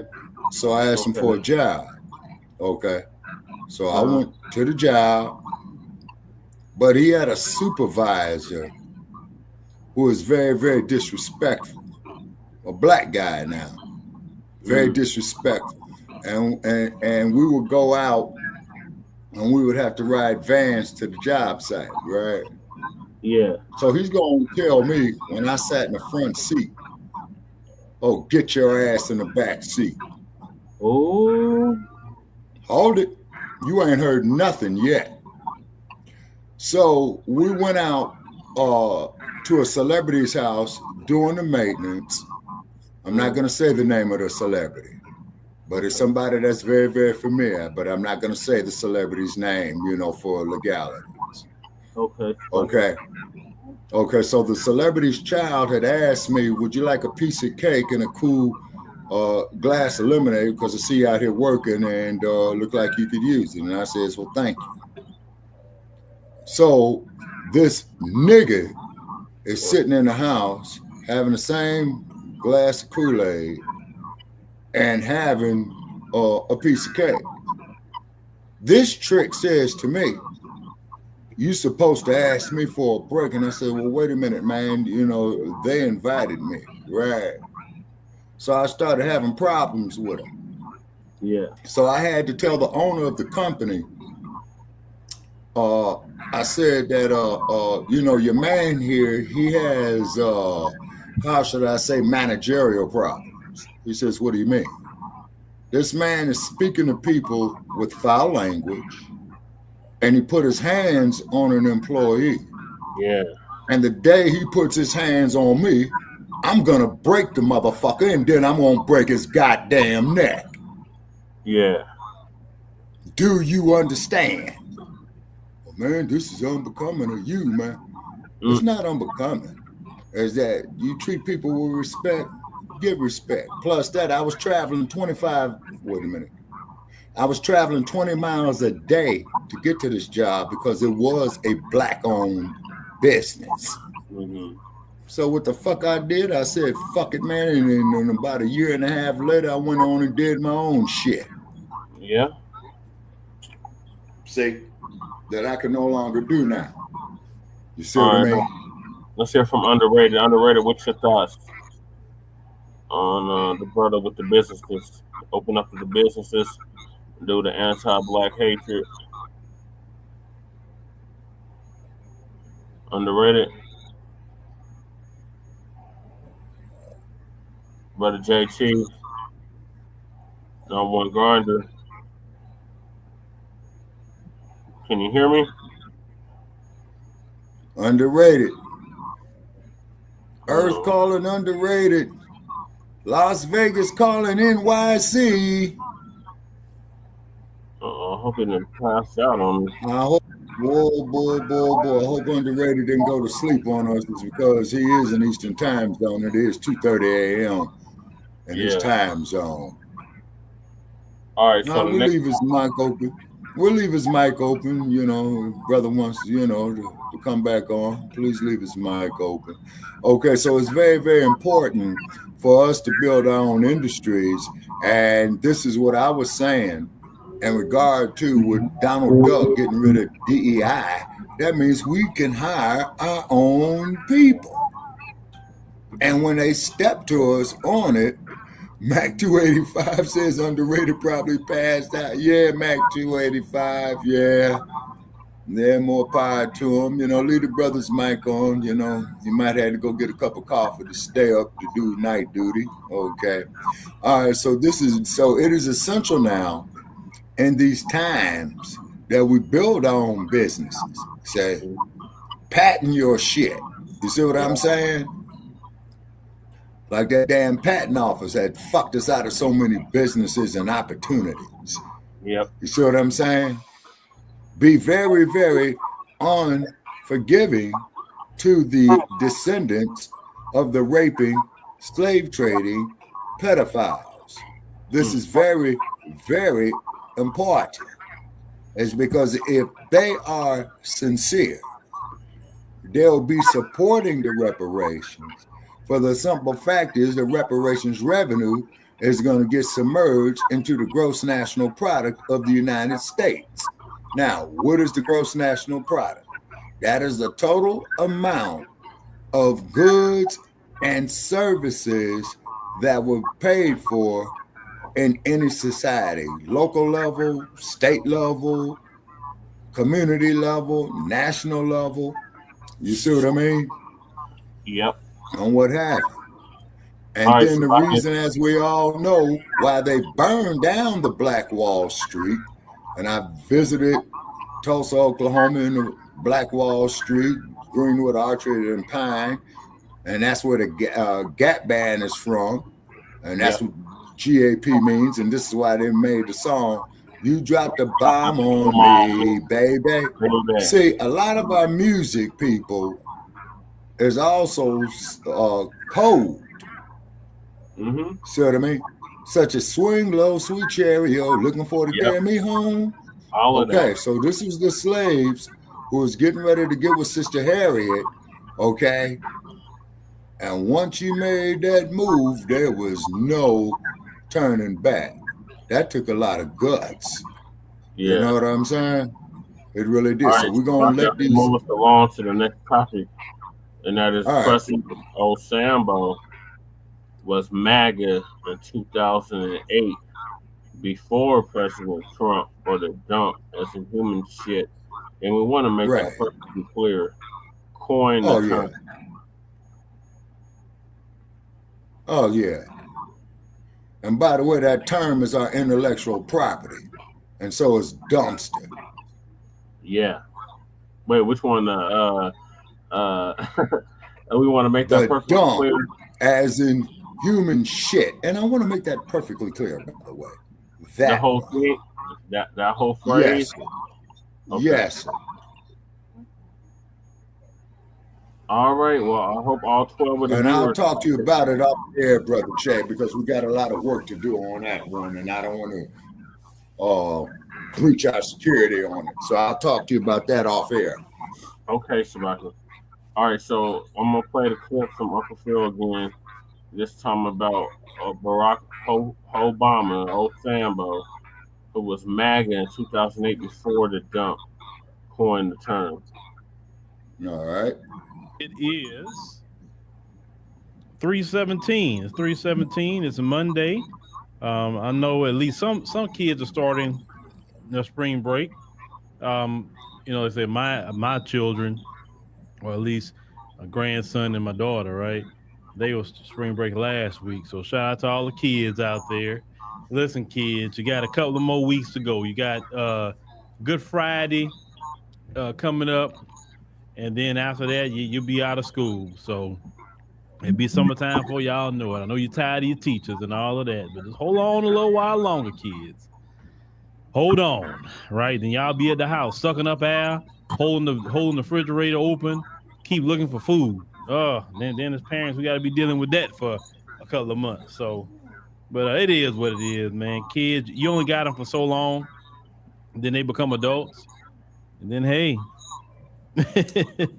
you know, because I was looking at because you know they were doing school registration this week for next term, and I was looking at my little girl grade she going to. I'm like, God bless it. And I'm just shaking my head because I just remember when she was first born, and oh my Lord, but man, it's like that time is gone.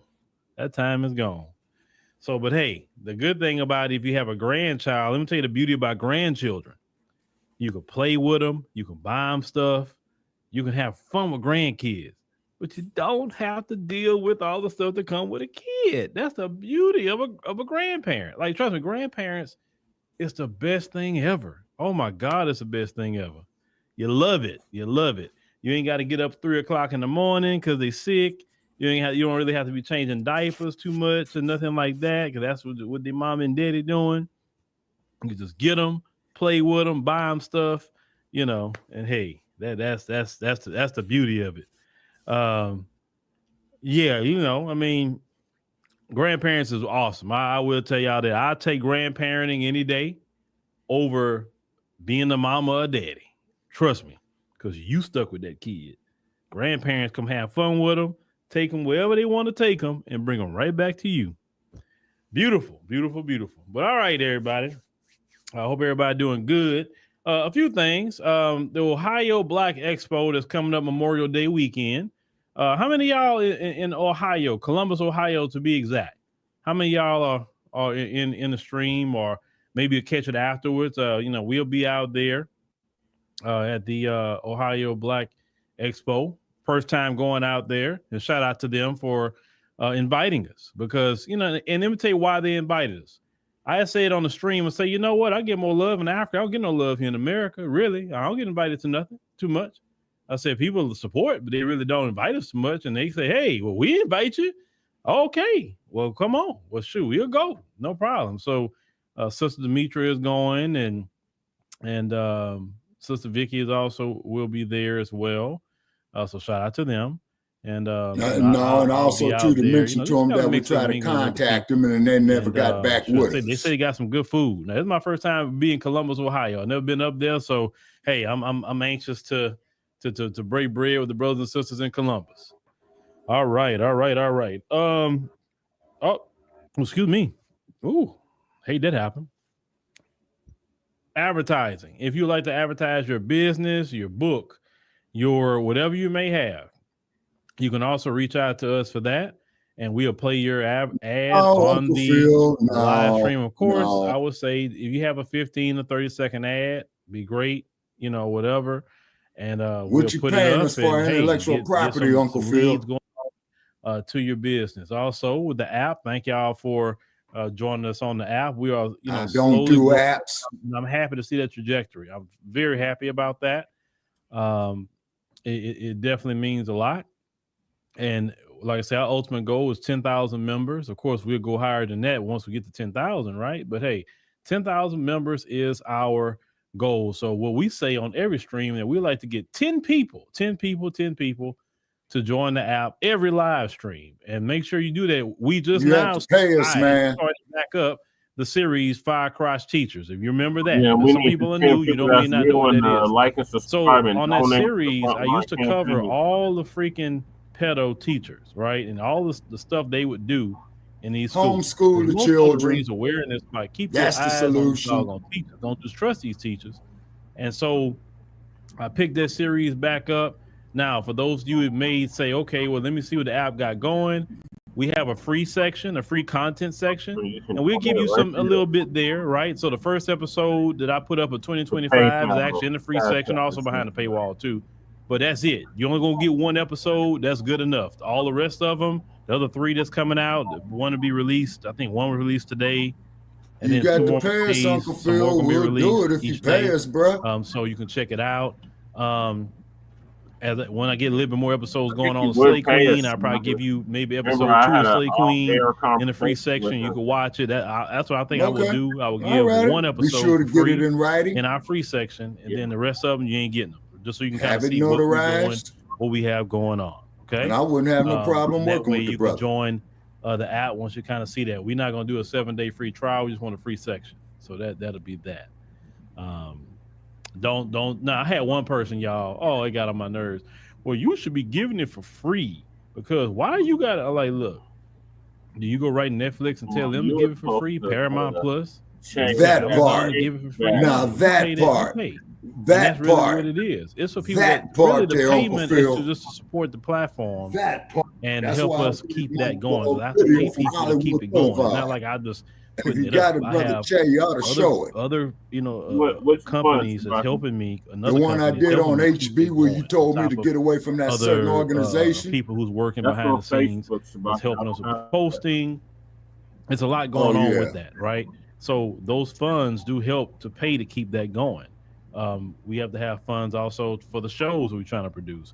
We have to have funds for the upgrade that we got to get, because the upgrade is going to cost us a little bit, but it's okay. It's okay because I believe that it'll be worth it, right? So we got to get that done.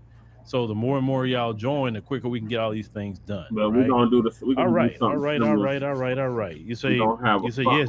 Thank you, Jane. Jane say subscribe to the app. So let's go on and so we kind of talk a little bit. Let's get started with Barack Obama. Let's get started. Man, please, man. Let's talk about Barack Obama and MAGA in particular. So the Democrats, now you know y'all love the Democrats. No, I don't. The Democrats had take issue with some things that Trump is doing. Yep. Now, let me tell you what I disagree with what Trump is doing. Okay.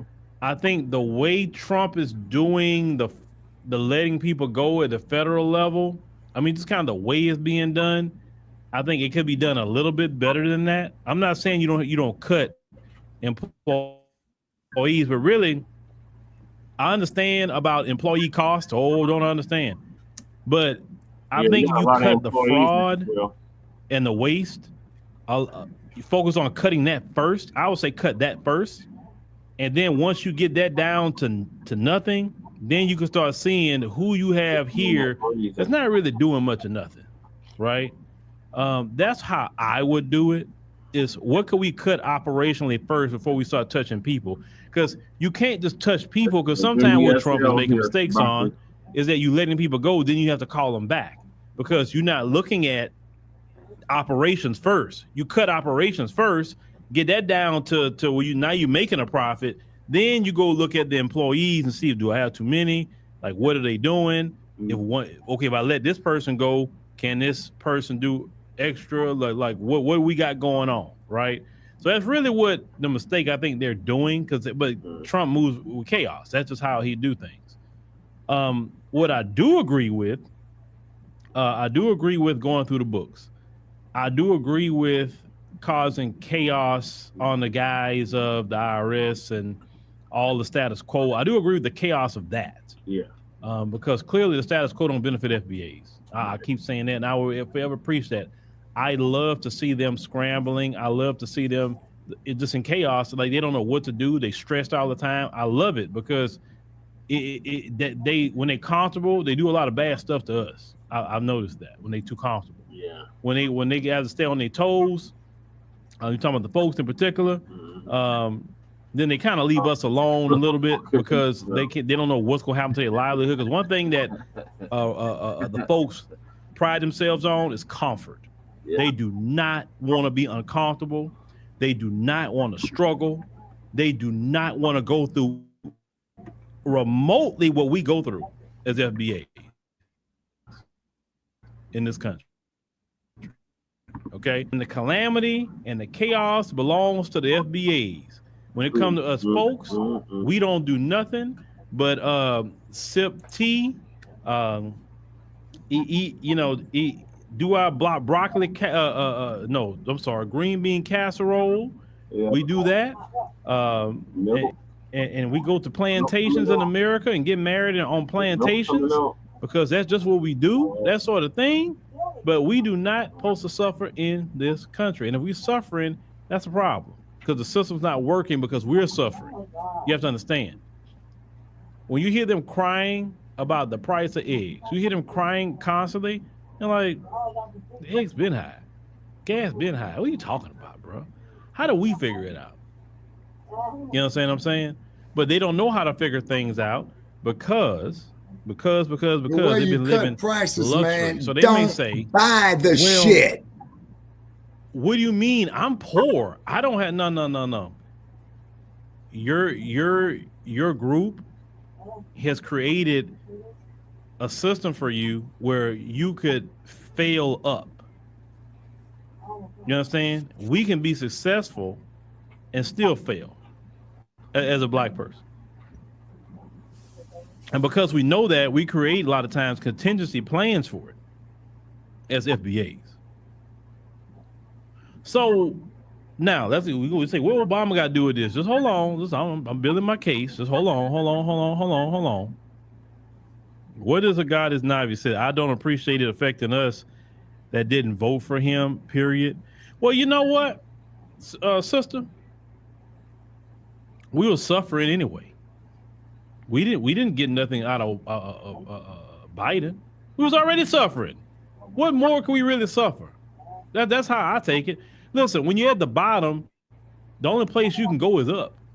That's it. That's the only place you can go. We can't suffer no more than what we have. What are they going to take away from us that they haven't taken away already? They're taking away our freedom. They taking away our finances. And what I mean by that is we are more educated than them. We are smarter. They make us be 10 times smarter than them. And yet we don't get paid for our level of education. We don't get paid for our level of experience. So they take our resources away from us. We can't get the home loans that we need. We can't get the business loans that we need. Why? Because of their anti-Black racism. That's all it is too. It's not our credit score. It's not that we don't make enough money. No, it's just anti-Black racism. So they constantly taking money from it. Like, what more can they take? They mass incarcerated us. What more could they take that they haven't taken already? Right. That's why I say we can only go up at this point. Right. You can't go more down because you're down enough, right? Saying that, yeah. Now, so Trump come on the scene and say, "Hey, I'm gonna make America great again." Oh my God! And they get excited, and they put deportation as one of the main things. They talk about waste and fraud, which I agree with that. But when it comes to the Democrats, if you mention anything about deportations, if you mention anything about waste and fraud, if you mention anything related to those talking points, you're MAGA. I have people who must have been, in the back of the class sniffing Elmer's glue back in the day. One minute they'll say, I'm MAGA. And I'm like, okay, if I'm MAGA, where's my check? Because people who are really MAGA, they got a microphone, they're getting paid. I'm not getting a dime, right? You know why I'm not getting a dime from MAGA? Because they really listen to what I say. Unlike some people, they can only hear what I say on the surface. They hear me agree with some things they're doing, but at the end of the day, I'm calling out your anti-Black racism. You understand what I'm saying? So a broken clock can be right twice a day, and I can agree with what's right, but if it's wrong, I'm going to call it out. You know why the Democrats don't mess with me either? Why? Because even though it would probably be smarter for them to mess with me, but they don't, because I'm going to call out their anti-Black racism. So the Democrats and the Republicans don't fool with me. Now, one of them do.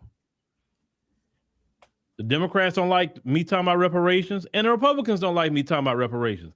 So I don't see, how am I getting, did you see me invited to the White House when Trump had the Black History Month? No. So, I mean, if I'm getting paid by Trump, at least he would invite me to the White House with Black History Month. He didn't do that. I had no emails from him. Thank you for joining us on the radio. Right? And I'm not tripping on that. I mean, shoot, I'm going to do what I got to do. I'm not here to be at any event. I'm here to do my mission in life. Anyway, so you go back to 2008, Barack Obama. I voted for Barack Obama, and I was happy to vote for Barack Obama in 2008. Of course, we have hindsight. Me too. We have hindsight. Hold on, what's going on? Hold on, let me read something. Oh, okay, you're venting. Okay, got you. I wonder what you were saying. So Barack Obama in 2008, I want you to hear some things he said, right, in 2008.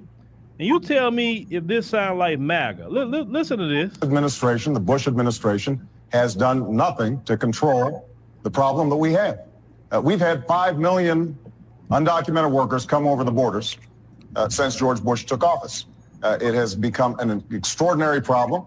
And the reason the American people are concerned is because they are seeing their own economic position slip away.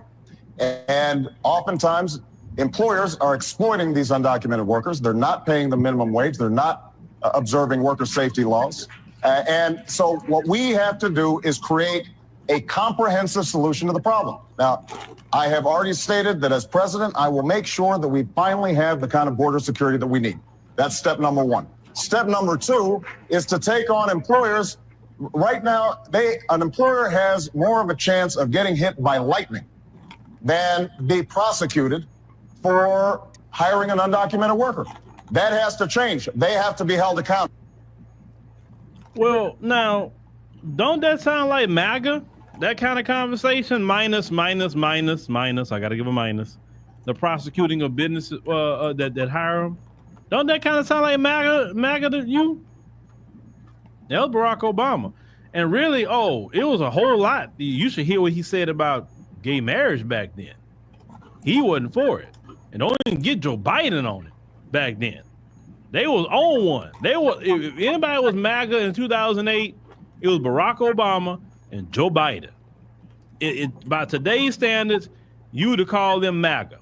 Okay? Now, when I play this other video from 13 years ago, and it was on whitehouse.gov, I have a question. Is Donald Trump just following the playbook of Barack Obama when it comes to Doge? Is that what he really doing? And why the Democrats got a problem with it if literally he's following the playbook of Barack Obama, literally. And some people say Barack Obama in recent times was a decent president. You can argue those things. Of course, he didn't do nothing for FBAs. Now, if you're immigrants, he did something for you. If you're LGBT, you had a great advocate. Do Barack Obama speak very well? Yes. Does he look respectful in that position? Yes. Did he have any scandals? No. He didn't sound like a bumbling idiot. He didn't, so I give him that. He had a decent looking family. I give him that. Look, I'm going to give people credit where credit is due. With the Affordable Care Act, allowing your children to stay on the insurance till you're 26, whether it's private or whether the Affordable Care Act was a great thing. I'm going to give Barack Obama his credit on that. I just think the Democrats should have did free health care, but here nor there, Barack Obama could have been the greatest president ever if he'd have did reparations, right? But he did not do it, and he had a Democrat-controlled House and Democrat-controlled Senate at the time. So the first 2 years, if he wanted to, but the Democrats do not want to do reparations, okay? They don't. They believe in, because the reason why they don't want to do reparations, like I told y'all before, the liberals don't want FBAs to get out of opposition naturally, because let me tell you something. All you need is a little injection of capital. What I've learned about a lot of black businesses, what I've learned about them is if you give them an injection of capital, okay? You say, Cynthia, you was invited to the White House? Okay. All right. Okay, cool. If you give a lot of black people right now, I know a lot of black business owners right now, what's holding them back from growth is an injection of capital. If you give these black people, and I'm talking about these black people aren't one that's going to be out here squandering money. They're not going to smoke it up. They're not going to drink it up.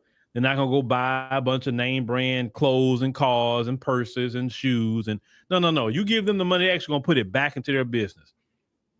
They don't want those black people to get that money and turn their companies into billion dollar companies. We have so many black people right now in our community. They have great ideas and doing their businesses. They just need a little money to take them to that next level.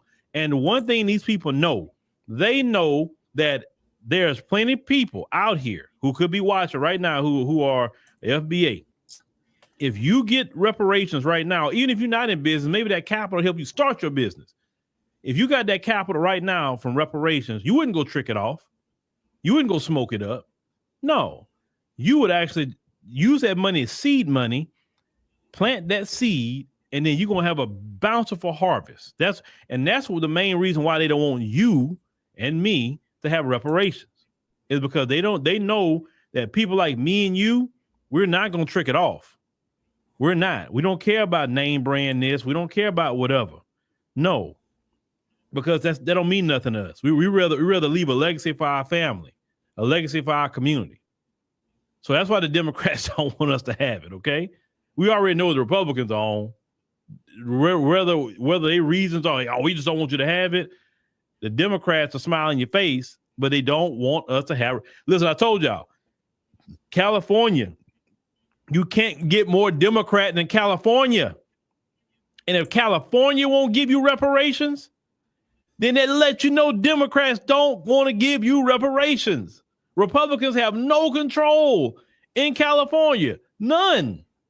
And yet you can't get reparations in California? Then that means the party don't want you to have reparations. It's not just Gavin Newsom, it's the party. And the messed up part is you got black politicians that will go along with you not getting reparations because they're already getting theirs. And they're willing to say, hey, right, F all these other black people, I'm getting mine. And until we wake up in every state, until we wake up in the local level, the national level, the state level, till we wake up and weaponize our vote and get these people on out of here. Because I'm saying, look, you're no earthly good to us in that position, so you got to go. Because I'm a firm believer all black, listen, what Julius Malema said about the EFF, I agree with that. He said, what is the point of you being in the EFF and you not registered to vote? What is the point? You can't even vote for us. He said, if you're not registered to vote, I'm kicking you out. I agree with Julius on that. FBAs, all of you need to be registered to vote. All of you. Man, because there's a time to sit it out. It bullshit, is. Man. Then there's a time to say, hey, man, that guy over there, hey, all us FBAs, let's go get this dude out. Let's go get this female out. They're working for the folks. We don't need that no more. We got to send a message to the folks that your puppets is not going to work here no more because we're going to get up about, because that's kind of what it is. A lot of us are lazy. We're lazy politically. We do a lot of bumping our gums and talking, but we won't go down the street to our local polling locations and go get some of these people out. You understand? That's what I tell you. Get your behind registered to vote. Have your driver's license and have your U.S. passport. Man, that's the three things I've always advocated. Man, I voted in my last election, man. I ain't showing them minimum. Shit. Well, it's a fourth thing, but I don't try to say that too much on the platform. Businesses. You could buy but those votes. Three. It's no excuse. Driver's license, U.S. passport, voter registration card, freedom of movement in the country and out of the country, and participation in your local election, state election, and national election. You can't complain, can't say crap if you're not out here trying to get these people out. Beyond with you, the folks is not really our problem politically. Who's our problem? It's them black politicians. They're our problem. If we clean house first within the community, clean house. Yeah. Get out the Congressional Black Caucus. That needs to go. Yeah. That all of them need to go. We need to start over from scratch. Yeah. All of them. You got dual allegiances, you out. Yeah. Okay, if you are FBA and we see you working for other groups, you're out. Yep. It's just that simple. Mm-hmm. If you're not standing on business for FBAs, and you out. But what are y'all gonna do? Are you gonna sit here and complain all day? You know what I'm saying? What's that woman that just ran for Senate? Angela Also Brooks. Just saw her, right? She ran for Senate, and soon as she got in there, she was doing exactly the Democrat thing. I'm just shaking my head. I said, and you have some highly educated black people. And yet they go over there and still follow the playbook. They can't think for themselves. None of them can. And that's why sometimes I know, let me say this with proper balance. When it comes to a lot of these politicians, their education level sometimes to me seems like it makes them compromised, because you so highly educated, but yet you go follow a party and don't think for yourself. But yet you got these doctorate degrees. Some of them got lawyer degrees, all kinds of degrees they have, but yet you go follow a party and don't think for yourself. You don't read the temperature in the room with your own community. You don't read it. You can't be that smart. Then the boule stuff that go along with them. So I don't want to come across as like I hate education or hate educated brothers and sisters. I don't, because it's not your rank and file everyday brothers and sisters who's educated. It's not them. It's those that's in those positions. I'm like, man, your degree don't mean crap, because that's for you. The community are benefiting off your degree. Okay, you in the boule. That's not benefiting the community whatsoever. It's not benefiting crap. That's why, like, if I have anything that happened for me personally, I don't get on here and say, hey, y'all, I got this and I got that. Look at me. Like, you don't care. It's not benefiting you.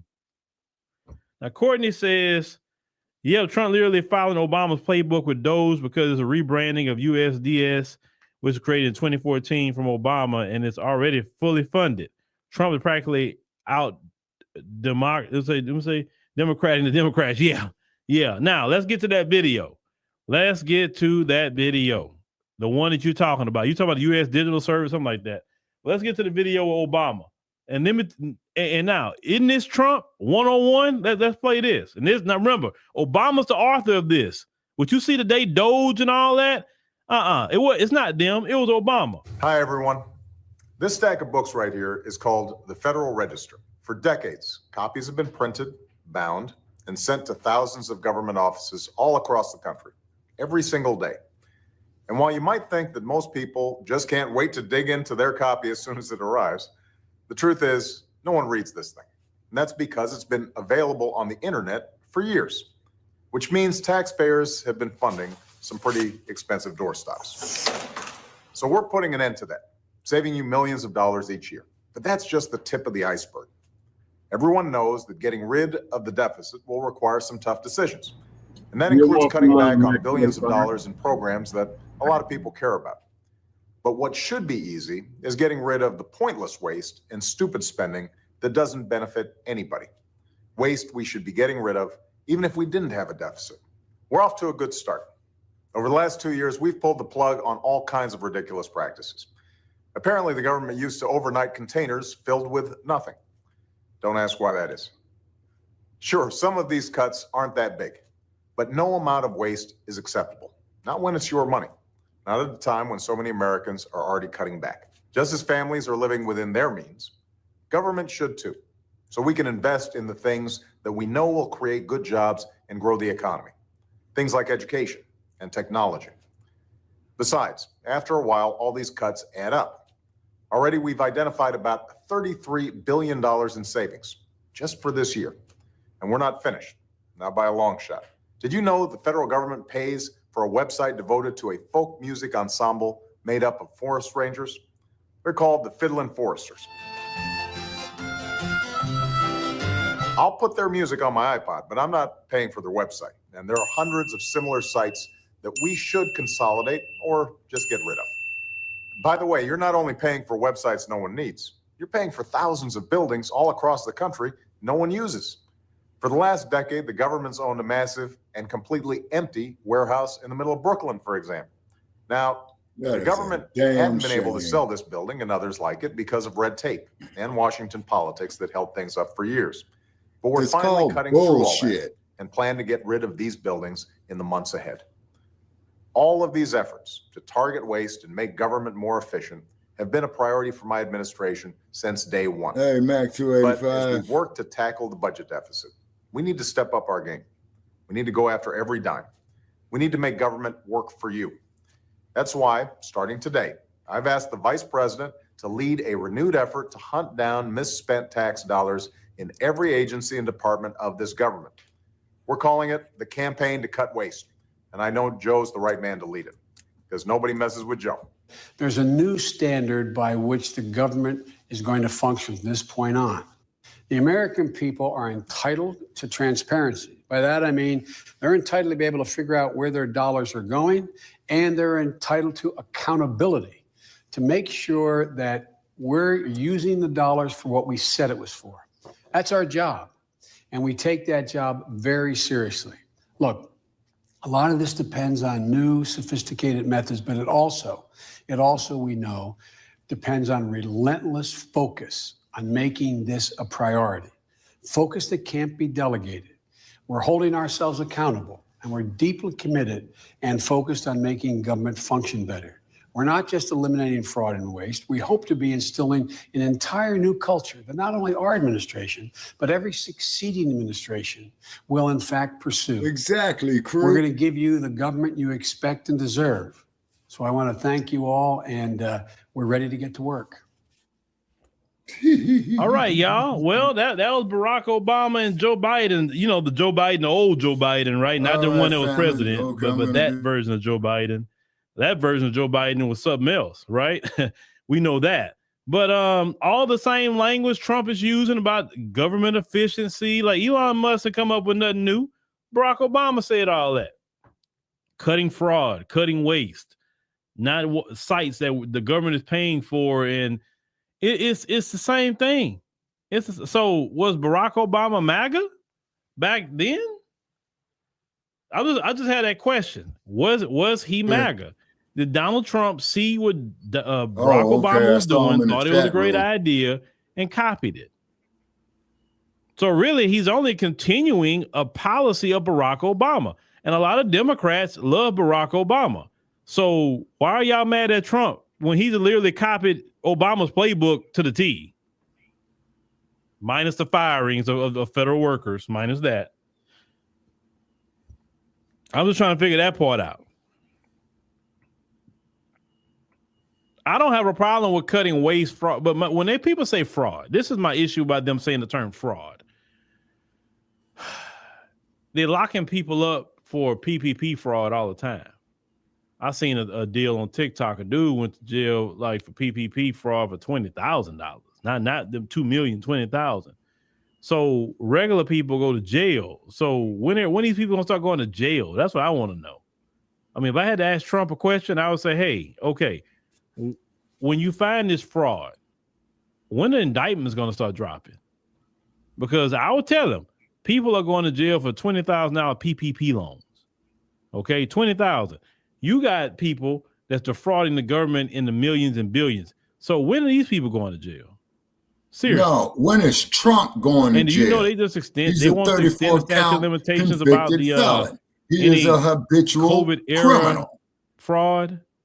When it comes to PPP, the answer is never any unemployment benefits. The question was rhetorical, any fraudulent EIDL loans. Okay, they want to extend because Biden signed to extend it up to 10 years. With us, they want to extend it an additional 5 years. And we're going to try to do a StreamYard tomorrow night. They signed Trump. You know, it gets for his desk up to 15 years of statute of limitations. Biden already extended it by 10 years. Everybody have a nice night. All y'all there was scamming. Okay. And then most people that were scamming with PPP, when I listen to the story, yes, sir. Thank you for having me. It's people that didn't even have a business that's scamming. Or if they did have a business, they lied and said like they had 20, 30 employees. And they didn't even have one. That part. They didn't have one. They like, it's like a sole proprietorship, right? I seen one dude went down for PPP, said he had a business, find out he didn't have none. Y'all do know that when they look into your situation, they're gonna see you file the IRS tax returns for that business. That's the first way they're gonna bust you. And a lot of you didn't have no tax returns. Then also the bank gonna bust you out because they're gonna say, hey, this guy buying the Lambo, like, I don't think that's for his business. They're gonna turn you in. So that's how a lot of people getting busted too with the PPP. Now I know a lot of black people got PPP and they had legitimate businesses and it worked out great for them, PPP. So now everybody that got PPP was scamming. You understand? The PPP was actually good for people that had actual legitimate employees. stuff like who are black people, and it was forgiven. Yeah, it was great for them. The only thing I kind of heard that, you know, some people got PPP, but they was audited the next year by the IRS. You know, now we didn't take that. Oh, no. Well, I mean, when somebody told me about PPP, I'm like, yeah, I feel uneasy about that. Like, they just gonna just give me money and then they're gonna forgive it? Like they're not gonna want no money back? Like, nah. I said, if I get something, I want to pay it back. I don't feel good about that. And I'm glad I made the right move. I am cool on that. Right. Yeah. You had people buying the Lambos. Yeah, people buying yachts. Shopping sprees. Remember the one dude that paid off his child support? Well, I guess that's honorable. You're paying child support off, but PPP wasn't meant for you to pay your child support, brother. I know you owe child support, but it wasn't meant for you to child support. Well, yeah, they were just so flossing. I mean, like, how do you steal money and then you gonna be out in these people's face just flaunting it? You would think that if you gonna do it, well, you know, let me not say that if I get in trouble. You know, only thing I'm gonna say is, the way y'all did things was like, please arrest me. Just please arrest me. Like, please. Just because when business owners get money like that, they don't go to spend it. Right. They don't. They're like, man, I gotta pay my taxes. I gotta pay my employees. Man, let me go ahead and pay this lease up. If I got this extra money, let me pay this lease over here at this business. You know what? Let me get caught up on ordering supplies. Let me look at our business insurance. Hey, let me go ahead and pay that up. Let me go ahead and save some of this money in case of a rainy day. Like, true business owners are not tricking off money. They're not doing it. Now, I'm not saying that you don't get a pay of yourself on your own. And if your business is doing good and you want to get, and you know, you cutting yourself a check or a distribution, whatever you want to get, and you want to do that with your own money out the business, go ahead, do it. But you just don't do it with even if you get a regular SBA loan, right, that you got to pay back. It's not for you to go out there tricking, because they'll arrest you for that too. Not just PPP. They tell you can't be out here buying this stuff. It's for the business. And all the scammers, you know, even they were talking about a lot of the Nigerian scammers. They said Nigerians was going in with that PPP to see what the Nigerians was doing. A lot of them was getting the money and going back to Nigeria with it. So they wasn't worried. But the rest of you that's staying here, yeah, you getting caught up. Yeah, Kevin. Do you know the epitome? You know, when you show, and black people, I need y'all to learn this. We show that we have never had, like my grandma said, you always know when somebody don't have nothing by the way they act and what they buy. The moment you get some money, you think name brands is the epitome of luxury. But then go look at the people who really make money. They don't even go buy the cars you buy. They don't walk around with the name brand clothes that you wear or what you value. They don't value that. They value what you call quiet luxury. Matter of fact, this is what they get down is. If they see too many y'all, us, wearing something, they say, oh, we ain't wearing that no more. It's too affordable. That's how they view it. We need to wear something else. They don't want to wear no brands that you're wearing. People like that, their expensive thing they're going to wear is probably a watch. The men, a watch. They may wear a t-shirt, maybe probably 2003 account, and some jeans, don't have no name brands on it, but that watch he got on, oh, it's worth a bag. But you wouldn't know because you're not a watch person.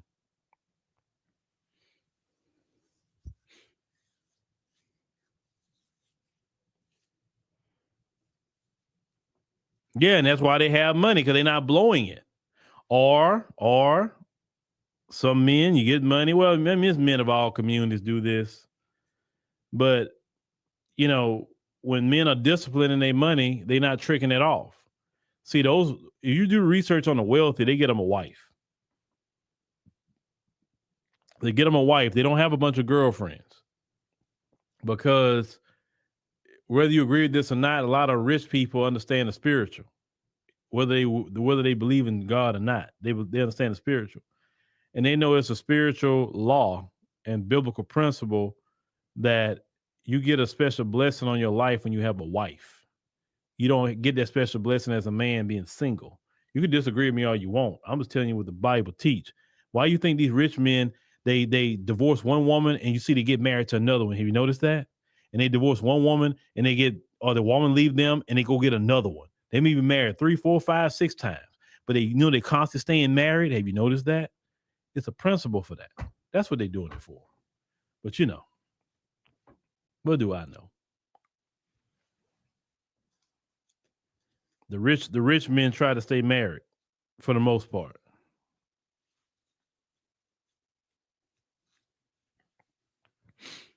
So what does the scripture teach? He who finds a wife finds a good thing and obtain what? Favor from the Lord. Right? That's what scriptures teach. It didn't say she finds a husband. No, don't apply to she. Apply to he. You can disagree with me if you want. I'm just telling you what the scriptures say. You obtain a special favor by you going out and finding your wife. Your wife's not supposed to find you. You don't supposed to be a princess, fellas, looking for the woman to find you. You know what I'm saying? You supposed to go do the hunting, not the woman hunting you. She can be the bait, of course. There's ways women can bait you to show they're interested, but you supposed to go out there and find your woman. Because there's too many little guys today. I'm noticing, at least younger ones, they want to be a little princess, and I don't think that's cool. You want women to treat you like you say them. Some men say they're masculine, but you actually acting kind of feminine too. Some of you, right?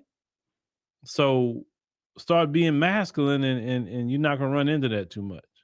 But that's a conversation of a different day. Yeah, you're right. In Islam, they believe in marriage. I know a lot of East Indians, they believe in marriage. Our people right now in our community, I think what's hurting us the most right now is the lack of family structure. You may say, well, you still got boyfriend and girlfriends living together. Remember what I said? You don't obtain certain favor unless you have a wife. You got to get you a wife. I mean, look, as a man, and I don't know why I'm on this tangent. As a man, okay, you do what you do, fine. But you're supposed to get tired of that eventually, right? You say, okay, I didn't seen enough females. I didn't build enough, whatever. I'm tapped out. You know what? I'm cool.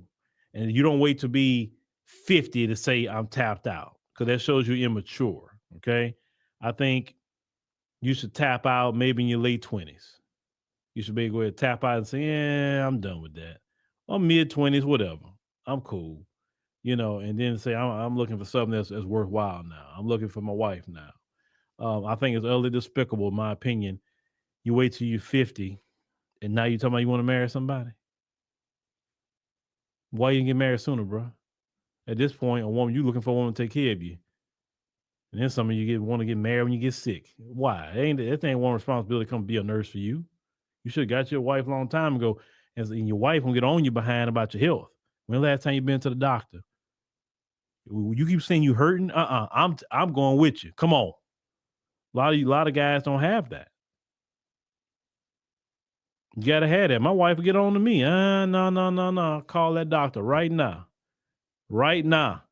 Call him. She did to me one time about something. Like, well, I'll be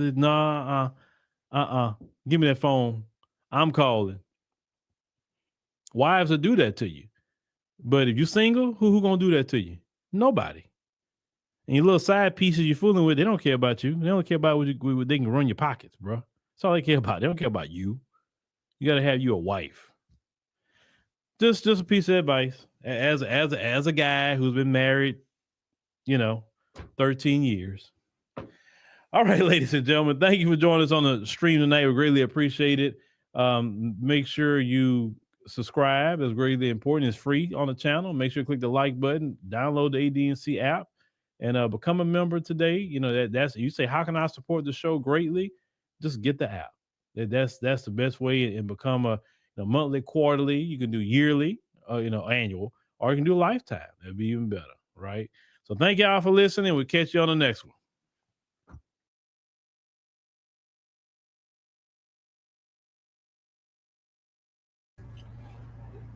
All right. Yeah. So, Samba was MAGA before there was MAGA. Huh? You're welcome. All right. All right. Thank you, Uncle Phil. So moving right along, we got more topics.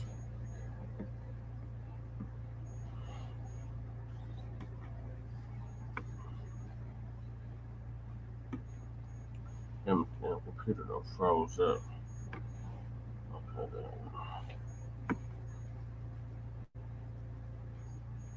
All right, so I think the next topic is the New York Tethers are trying to sabotage FBA reparations. Let's see.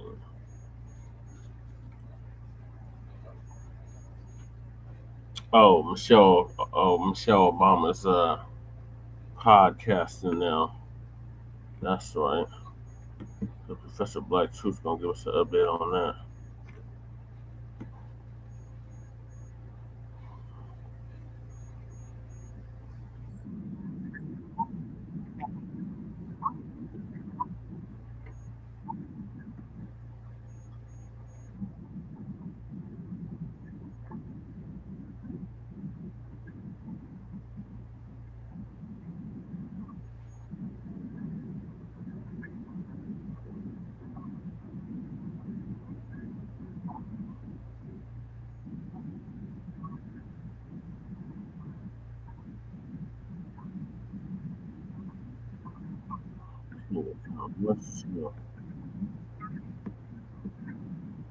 Is for now, I'm lactose intolerant, so Yeah, the whole thought of same. it is just like Disgusting. ooh, that's actually Why a do we lot. drink milk? Lactose Period. intolerant. We shouldn't be drinking. Well, we didn't, but we're old, so our parents smoked when they were pregnant, so there was a lot that happened. We learned a lot. We didn't have seatbelts, none of that. Riveting, ain't it? I know you were just enraptured with the unprecedented level of highbrow conversation going on. I mean, who would want to miss a moment of that? And yet I feel compelled to deprive you. The most important issue of our age, drinking milk with ice cream. Should you or should you not? Yeah, because that's the issue that's on everyone's minds. That's what everybody's talking about, especially in the Black community, right? And just to show how utterly vapid and stupid this conversation is, they had to have Issa Rae there. I mean, that's the way that you certify that this conversation ain't about spit. When you want to prove that you don't have a brain cell in your head, just put Issa Rae on the panel. And that weird-looking male there, that's Michelle Obama's brother. I ain't making that up. Keep in mind, without the Black media, this is what the white media would tell you qualifies as Black discourse. And of course, they'd be praising it nonstop, but even they're having trouble doing that. Even the white media is having trouble trying to say this is any good. Now, you see why the white media was giving money to the Obamas after they left office? Yet another attempt to manufacture some AstroTurf Negroes who will toe the line. The white media is trying to push the lie that Don Lemonade's making a comeback, and this guy's trying to make a career out of palling around with out-and-out racists like Bill Maher and Elon Musk. I don't know if Lemonade slipped Bill the bigot his phone number or not, even money that he did, but unless Lemonade was getting Maher told off, let's not pretend. The entire reason he was there is because he's desperately clout chasing. But what is Michelle Obama doing? She's also trying to clout chase too. I guess she figures that maybe she'll be able to reignite some loose talk about whether or not she'll run for the presidency in 2028. Don't dream. Right. And this woman sitting here talking with her brother about apparently they had it rough growing up. And what's rough growing up? Well, they lived in a 2-bedroom apartment. What the hell is Michelle Obama going to talk about? What did this woman accomplish? I mean, honestly, what the hell has Michelle Obama accomplished? All she accomplished was she married a guy who the Democrats chose to be their stalking horse for the presidency. She didn't do anything.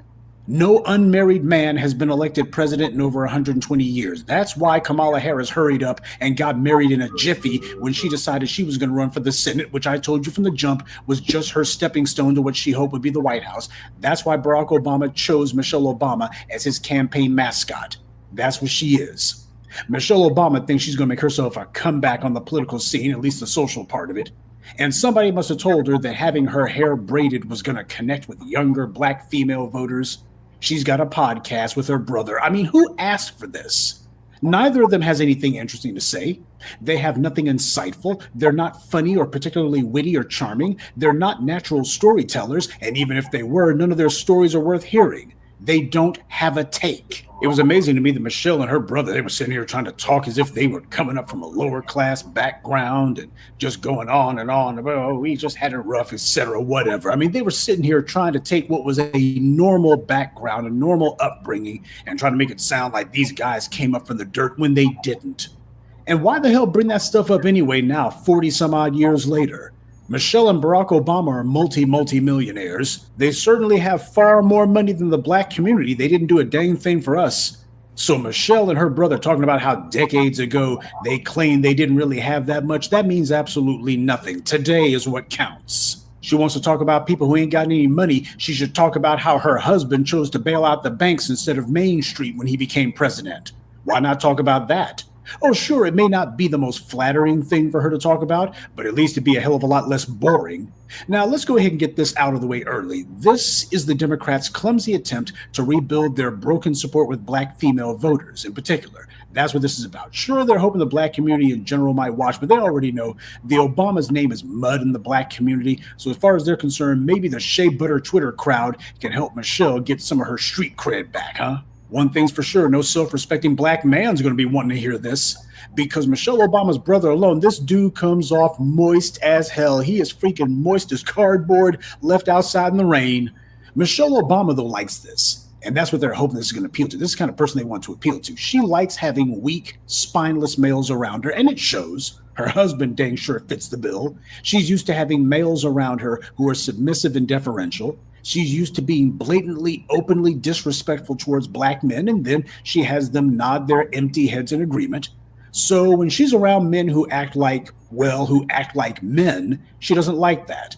And that's, I guess, is who this is for. I guess they figured to themselves, well, what we need is for Michelle Obama to do her own version of the Shade Room. Yeah, well, black folks don't want to listen to the Shade Room neither, at least not black folks who have any sense. Now, she may think that having this weak beta male, this sexually suspect sibling on the show is somehow going to gather an audience. I guess she's thinking, hey, it worked for Jada Pinkett. She was emasculating Will Smith every chance she got some headlines out of it. And I guess Michelle Obama figures, hey, I'll go ahead and follow suit. I don't have Baracc here with me, but everybody already knows that guy, he was seriously lacking in masculinity. So we'll go ahead and have her own sibling here, and this guy will be a stand-in for Barack Obama's lack of masculinity. This is going to be the cardboard cutout of a black male. This is what she's doing. Democrats trying to get a head start on rebuilding their shattered black female voter base that they had, but it's not going to work. So before it's all over, don't be surprised when Michelle Obama takes to reaching out to any non-black people that she can. And speaking of that damn to fail political strategy, that brings us to another subject of this morning's briefing, Jasmine Crockett. Hey, I'm tripping, I'm sliding, I'm riding through the back like mustard on a beat, bro. He a freak though, man. It's been absolutely no secret to anyone that Jasmine Crockett's desperately, very desperately, trying to get the white media to talk about her. That's what she does, spending most of her time doing. She's using the Obama playbook, just like Kamala Harris did. And she'll get the same results, not as Obama, but the same results as Harris. She won't even be anyone's vice presidential running mate. After Obama was selected by the DNC leadership to be their stalking horse for the presidency, Obama, you'll recall, began jockeying for white media attention by using his position in the Senate to get into meaningless arguments with dubious cabinet officials. Now, I'm not saying that I have a problem with him doing that. The only issue I have is he didn't say a word that was relevant to us. He wasn't doing it on our behalf, and little spitball fights he got into with them wasn't about anything substantive. He was just doing it as a cheap way to get himself featured on the cable news channels and to raise his own political profile. It was all about putting the proper stepping stones in place for a White House run. That's what he was doing. It was all a feeble political calculation. And Kamala Harris did the same thing when she became a senator.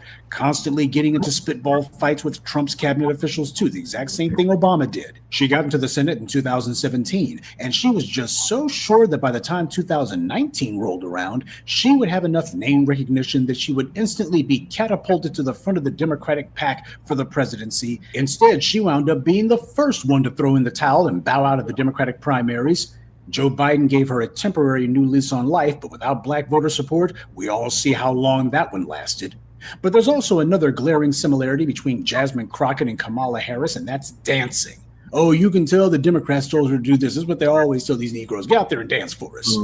Kamala Harris dancing to Cardi B, awkward as hell. And Jasmine Crockett dancing to Kendrick Lamar. This is a political tool trying to bestow instant credibility on herself. Just out of curiosity, what voters said that the most important thing these days that the people in the federal government can do is dance for us? Who told them do that? All this goofy mess, this is what some stupid DNC consultant, like say Roly-Poly, would tell them to do. Or it's what some white DNC advisor told Jasmine Crockett to do because, hey, Kendrick Lamar is trending heavy on the internet. And hopefully the algorithm will like it if you do a Kendrick Lamar meme. Jasmine Crockett, you'll recall, has also spent the last few years getting into arguments with Marjorie Greene. This woman wants to be the next James Clyburn so bad. She's just a self-interested social climber. Well, I, for one, don't care about the palace intrigue and office politics of Capitol Hill. I care about my interest as an FBA being listened to, openly advocated in political circles, and then instituted as official state policy. That's what I'm interested in. Keep your dance moves. I could care less about the old Potomac two-step. She says nothing about our interest. Jasmine Crockett plays the part of the sassy, strutting, sassy, loudmouth, sassy, wannabe hip, sassy hoochie mama. Did I mention sassy? This is why Democrats selected her to be elevated to Congress, and that's why the white media lauds her asinine antics, because if she was actually doing something substantive that was going to benefit black people, they would be attacking her. I want you to name one thing that Jasmine Crockett has said she's going to do to reduce the cost of housing, as an example. America doesn't merely need for the cost of housing to simply stop going up. This country needs a serious period of deflation. Housing prices are now at least double what they should be, and that must be corrected. And for renters, the cost of rent is so high, it's worse than a mortgage. And this also traps would-be home buyers, locks them out of the market because it makes it impossible for them to ever save enough money for a down payment on a home or to deal with any debts or outstanding financial obligations that they may have. America has turned into a nation of debt peonage, and people like Jasmine Crockett's solution is not to call out the folks responsible. Instead, she wants to yell for the cameras and pretend as if getting Marjorie Taylor Greene told is the same as actually addressing people's needs. This is how the Democrats and Republicans play off of each other. Both parties say and do things that the other party's voters don't like. They have public spats where they trade insults and talk about how terrible the other side is, but neither one is talking about doing anything transformative to change the status quo. Insults and fear-mongering about the other side, that's all they're offering. For all you people out there who said that we needed to vote for the Democrats in 2024, this is what the Democrats are doing. Fascism taking over the country, they said. America's on the verge of a Fourth Reich. And what's Jasmine Crockett's response? A Kendrick Lamar dance meme, and to aggrandize herself about how great she thinks she is. Only the brain-dead online shills, bootlicks, and shea butter crowds would actually support this. So the same people who like Michelle Obama's show will also like the Jasmine Crockett show that she was putting on. This is what the Democrats' response is to what they claim is the fascist takeover of the United States. You can see how seriously they're taking it.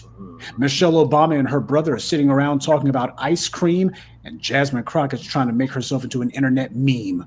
And these idiots actually had the nerve to wonder why voters, read black voter turnout, was down last year.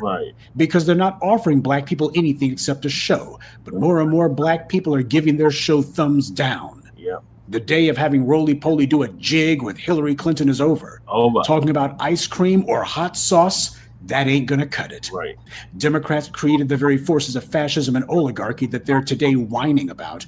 Everything from the tech bros like Zuckerberg, Musk, Bezos, and Google, all the way down to the housing crisis, which Airbnb, which, by the way, is based in San Francisco, they did as much as Blackstone, BlackRock, and Vanguard to create the housing crisis. So many of these maladies that America now has to contend with came out of the most liberal city in America.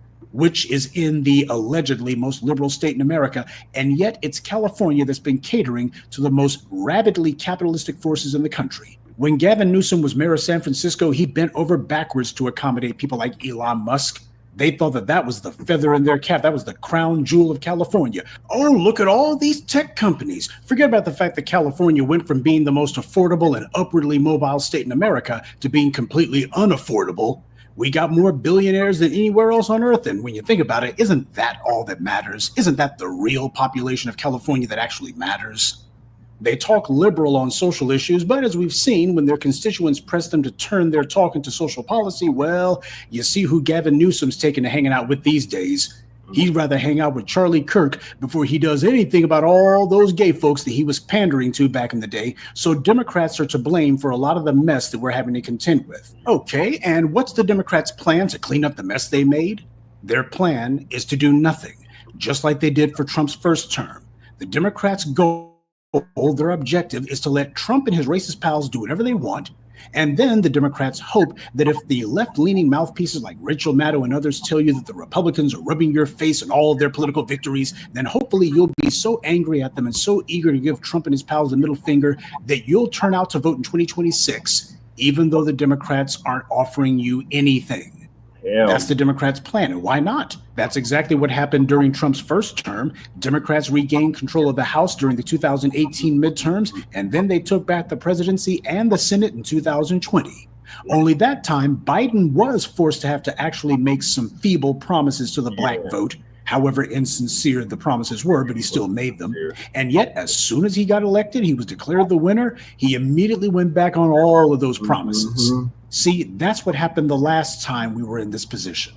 I and others in the black media told everybody that if black people voted for Biden in 2020 without him actually having to promise us anything substantive, without him having to actually do anything for us, then he would spend the next 4 years slapping us in the face because we would have shown the Democrats that we won't stand on business and we'll cave in. And that's exactly what happened. So that's the reason why Michelle Obama's doing podcasts these days. You better believe she's still the dyed-in-the-wool Democrat operative, and she's trying to gin up those votes. All of this is about trying to see if they can go ahead and get some black folks to pay attention to her. Is she talking about politics? Well, not yet, but when she does, I can bet you she's not going to be bringing up, okay, Baracc didn't do anything for you, and neither did his vice president when he became chief executive. But you know what? These Republicans, they're just so terrible. And what about abortion? Abortion is what really matters. You better believe she's going to be copying and pasting all those shop-worn, worn-out talking points and finger-wagging and lecturing you and me if we refuse to give her rave reviews. Between Michelle Obama and Jasmine Crockett, the Democrats are showing the only thing they're offering black people is hot air and a song and a dance. But we could care less about that. It's a brand new day. The people who thought to themselves that a little time would pass and that hopefully they could reinvent themselves, well, they're going to have a hard time pulling off that hat trick because the black media not only has a sharp mind, we also have very, very long memories. These attempts by these white media suck-ups and bootlicks to call themselves coming into this online space, and I guess they figure that their name recognition, such as it is, will be enough for them to scoop up all of these brain-dead black folks as they see it, and they're just going to be coming in here and, well, we lost our attention to these people, so we're going to go ahead and crush them. It ain't going to work. But I think what they will accomplish is to remind everyone why it is we stopped listening to them in the first place. Good day, and be one. I'd like to take a moment to mention some of our contributors. Sharice Matthews, Suleiman Alaji, Matthew Liggins, Bobby Ross, and Gregory Franklin. Salute to them and thank you to everyone for listening, liking, and sharing this message. Black empowerment only exists because of you. These damn Democrats. Now they want to get into the pod space after they was trying to shut us down. Remember that? Oh, they're a bunch of Russian bots and all this. Don't listen to them. They're disinformation agents. No, these mothers want to get in the online space because they don't control the narrative no more. They don't have the pulse of the people no more. So they think by setting up a podcast that somehow they can get us to come back around to the Democratic plantation not having it. And Crockett, you Crockett shit, you just need to quit. You not like us, so why you sitting up here trying to dance to not like us? Like, stop it. Just stop it already. All right, so moving along, unless Lady Che has something to add. I guess not. She's jamming out. We got Fani Willis ordered to pay fines over failed Trump case. And this is from the Foundational Black Authority, otherwise known as the Black Authority. And he's going to give us an update on that on his most recent broadcast.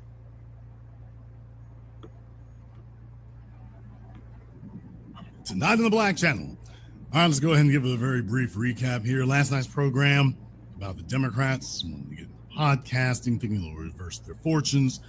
YouTube put a, I won't say copyright strike on it, but they basically put a copyright claim on it. So, and the video was blocked. So I put in a dispute about that. So we're waiting for that to go through. So all hands up, we didn't see that coming. All hands up, we didn't see that coming. So anyway, waiting for that to go ahead and clear up. So for those of you who saw about last night's program, yeah, that's going on there, but that's okay. We are still on their asses here. And that brings us to Fani the Mammy Willis here. What? All right, y'all. Well, for those of you who did not know, there is a little bit of news about her involved here. And if you thought that Trump was finished loading people up on the pain train, oh, no. We got it. He's still rolling on over here. We are following some breaking news tonight at 6 as a judge has now ordered Fulton County District Attorney Fani Willis to pay more than $54,000 for violating the Open Records Act. Zach Merchant with our 11 Alive political team broke the story. And Zach, you just got a copy of that court order. What have you learned here? We did. We just got a hold of this Fulton County Superior Court order just in the last roughly 15 to 20 minutes. In it, Judge Rachel Krause rules that DA Fani Willis violated the State Open Records Act by failing to turn over documents requested by defense attorney Ashley Merchant. The judge wrote that the defendants, the Fulton County DA's office, were openly hostile to Merchant and failed to handle her requests in good faith. Merchant had sought a copy of confidentiality agreements signed by DA's office employees, as well as a list of attorneys hired by DA Willis. Judge Krause today gave the district attorney 30 days to pay Merchant $54,000. People in here, only 8. Please hit the like button. Merchant $54,000. Judge Krause today gave the district attorney 30 days to pay Merchant $54,000 in attorney's fees and to turn over those requested files. Spokespeople for the DA's office did not immediately. So there you have it. The judge just said that Fani's got to pay Ashley Merchant. She's got to pay $54,000. She said, look here, you're going to have to take Nathan Wade on a few. You and Nathan Wade going to have to work some overtime and pay for your own cruises in a couple years because 54 G's. You're going to have to turn that over to Ashley Merchant. And that was all as a result of their attempt to indict Trump there. So you saw how that happened. Trump, some of his co-defendants, as you know, they're the ones who found out about Fani Willis's dalliance with Nathan Wade. So Fani Willis was trying to play hardball, and they're like, oh, don't worry, we come back and catching up with everybody. We are coming back and catching up with everybody. Now, do you think this happens if Trump does not get elected president? I doubt it severely. I don't think this happens if he doesn't get elected. If Trump lost the election, this right here doesn't happen. So, but Trump did win the election, and now all of a sudden, everybody who's doing big things is like, oh, no. Justice is going to move swift the other direction. It's going to move swift the other direction. Now, I want to go ahead and give a brief recap about this because Fani Willis, I want you, folks, remember when Paul Howard was the DA in Atlanta, and just a brief recap on that. Paul Howard was not popular in the legal community in Atlanta. So for folks who didn't live in Atlanta, you know, there was a lot of negative stuff, you know, perception going on about Paul Howard during his time as DA. A lot of folks in the legal community didn't like him. A lot of folks said he was corrupt, this, that, and the other. So there were a lot of headwinds against him. But when you see the police and everybody else here championing a candidate like Fani Willis, who has demonstrated her absolute overwhelming incompetence. Folks, has this woman won a case? Young Thug, Donald Trump, has this woman won a case? Is there any case that she's put on that has not turned into Damn Me, Barnum and Bailey, complete with trapeze artists and a midget standing on top of an elephant? Everything this woman touches, every case that she's tried to prosecute, has been a zoo. I mean, this is all she does all the time. So it's not like you're dealing with Johnny Cochran or something here. This woman, I mean, her cases make international headlines for not winning. And it kind of makes you wonder now, why is it that the police and all these other folk were backing her so heavy then? And I submit to you that this is the reason why. This is the reason. Because they knew that she was incompetent. They knew she was a buffoon. They knew that she was just as inept as we've seen. So they were like, if we got to back somebody, back the incompetent one. Back the chick here who couldn't catch you if she had a wet paper bag. Go ahead and support her.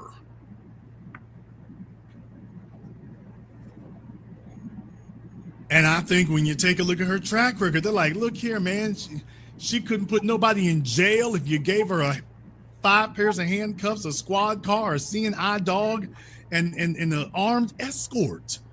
She's not going to be able to do it. So if we're going to support somebody who can't win anything. And I submit to you, that's exactly what you're seeing. The only thing she can do is plea bargain cases and drop cases. She hasn't demonstrated she can actually win anything. And I submit to you that that's why they supported her, because they knew she was this incompetent. And now she is suffering the consequences of it here. They've already started there. Let me tell you, $54,000 ain't nothing to sneeze at.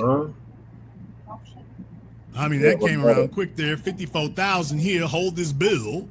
What about it? I don't know if Nathan Wade is going to chip in a few dollars for that. That's fact. I don't know if Nathan Wade's going to chip in any money on what she owes. I don't know if he's going to do that or if he's going to look at her like, what did you expect me to do?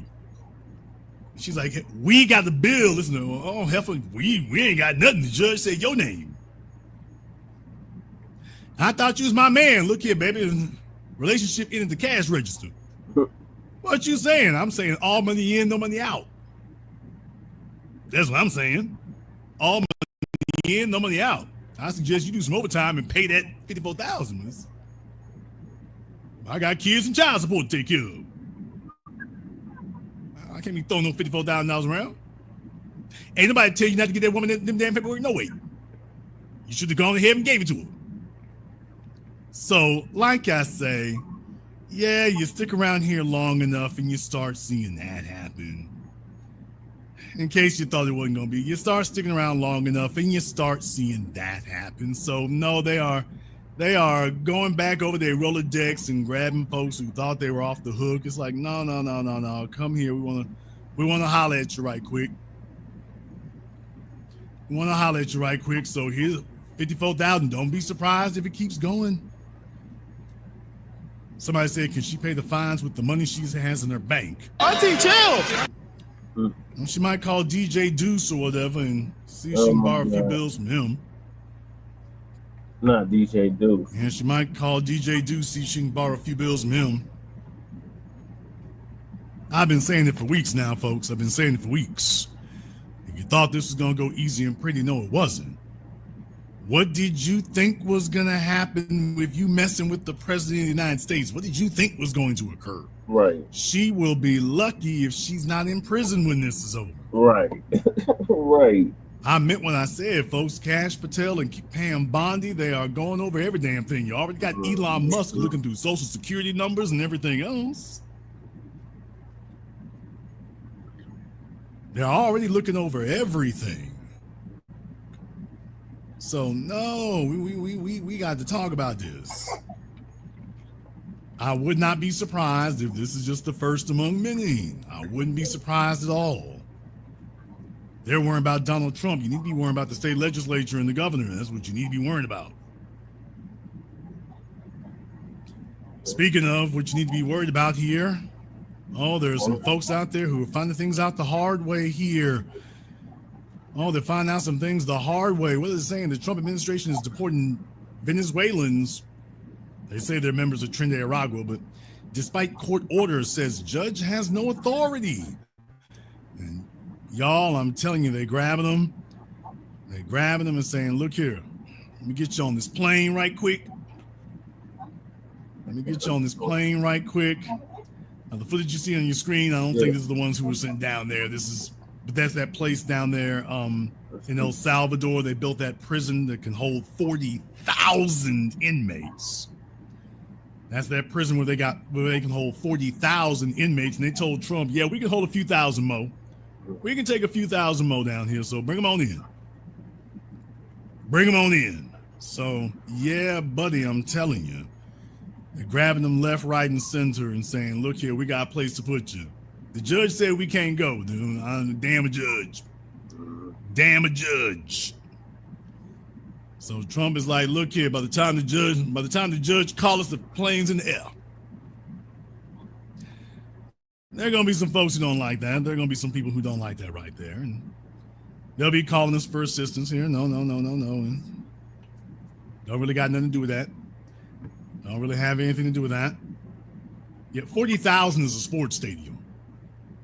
40,000 is a sports stadium. Like your average prison only holds like 500 or 1,000 inmates. 40,000 is a sports arena. 40,000 is a sports stadium. And he's like, look here, this is just the first 200 we sent him.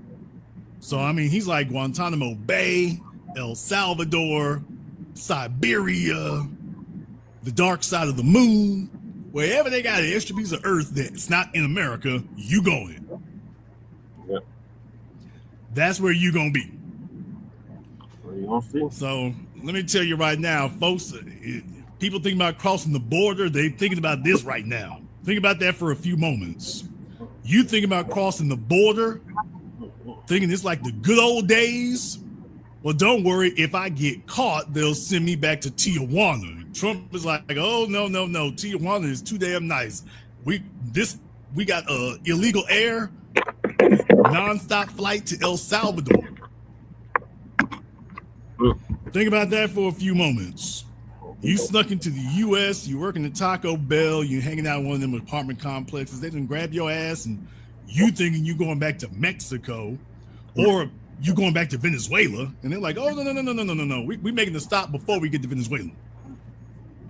No, you ain't going back to Venezuela. That's too nice. You can go back to Venezuela if you can break out of El Salvador. And deal with it, nigga. You can go back to Venezuela if you can escape from this prison in El Salvador. If you can get out of there, then you can go back to Venezuela. Damn. Boy, I'm telling you. So that certainly sends a message right there. You come to the U.S., ain't no telling what will happen to you. There is no telling what will occur to you if you come skipping your happy ass up here now. It's like, okay, you come up here thinking it's going to be all sweet and fun and games, and well, don't worry, if they kick me out, they'll just give me a free ride back home. And Trump is like, oh, no, we dropping your ass off in the middle of the freeway somewhere. Middle of the freeway? Yeah, the middle of the freeway in Guam. Yeah. Middle of the freeway down in Nicaragua somewhere. We dropping you off down there. So yes, that sends a very, very clear message. Yep.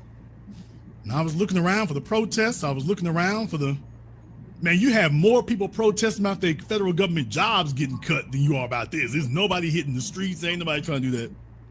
Remember that thing, day without a Mexican, day without an illegal? Man, look at the economy just rolling on.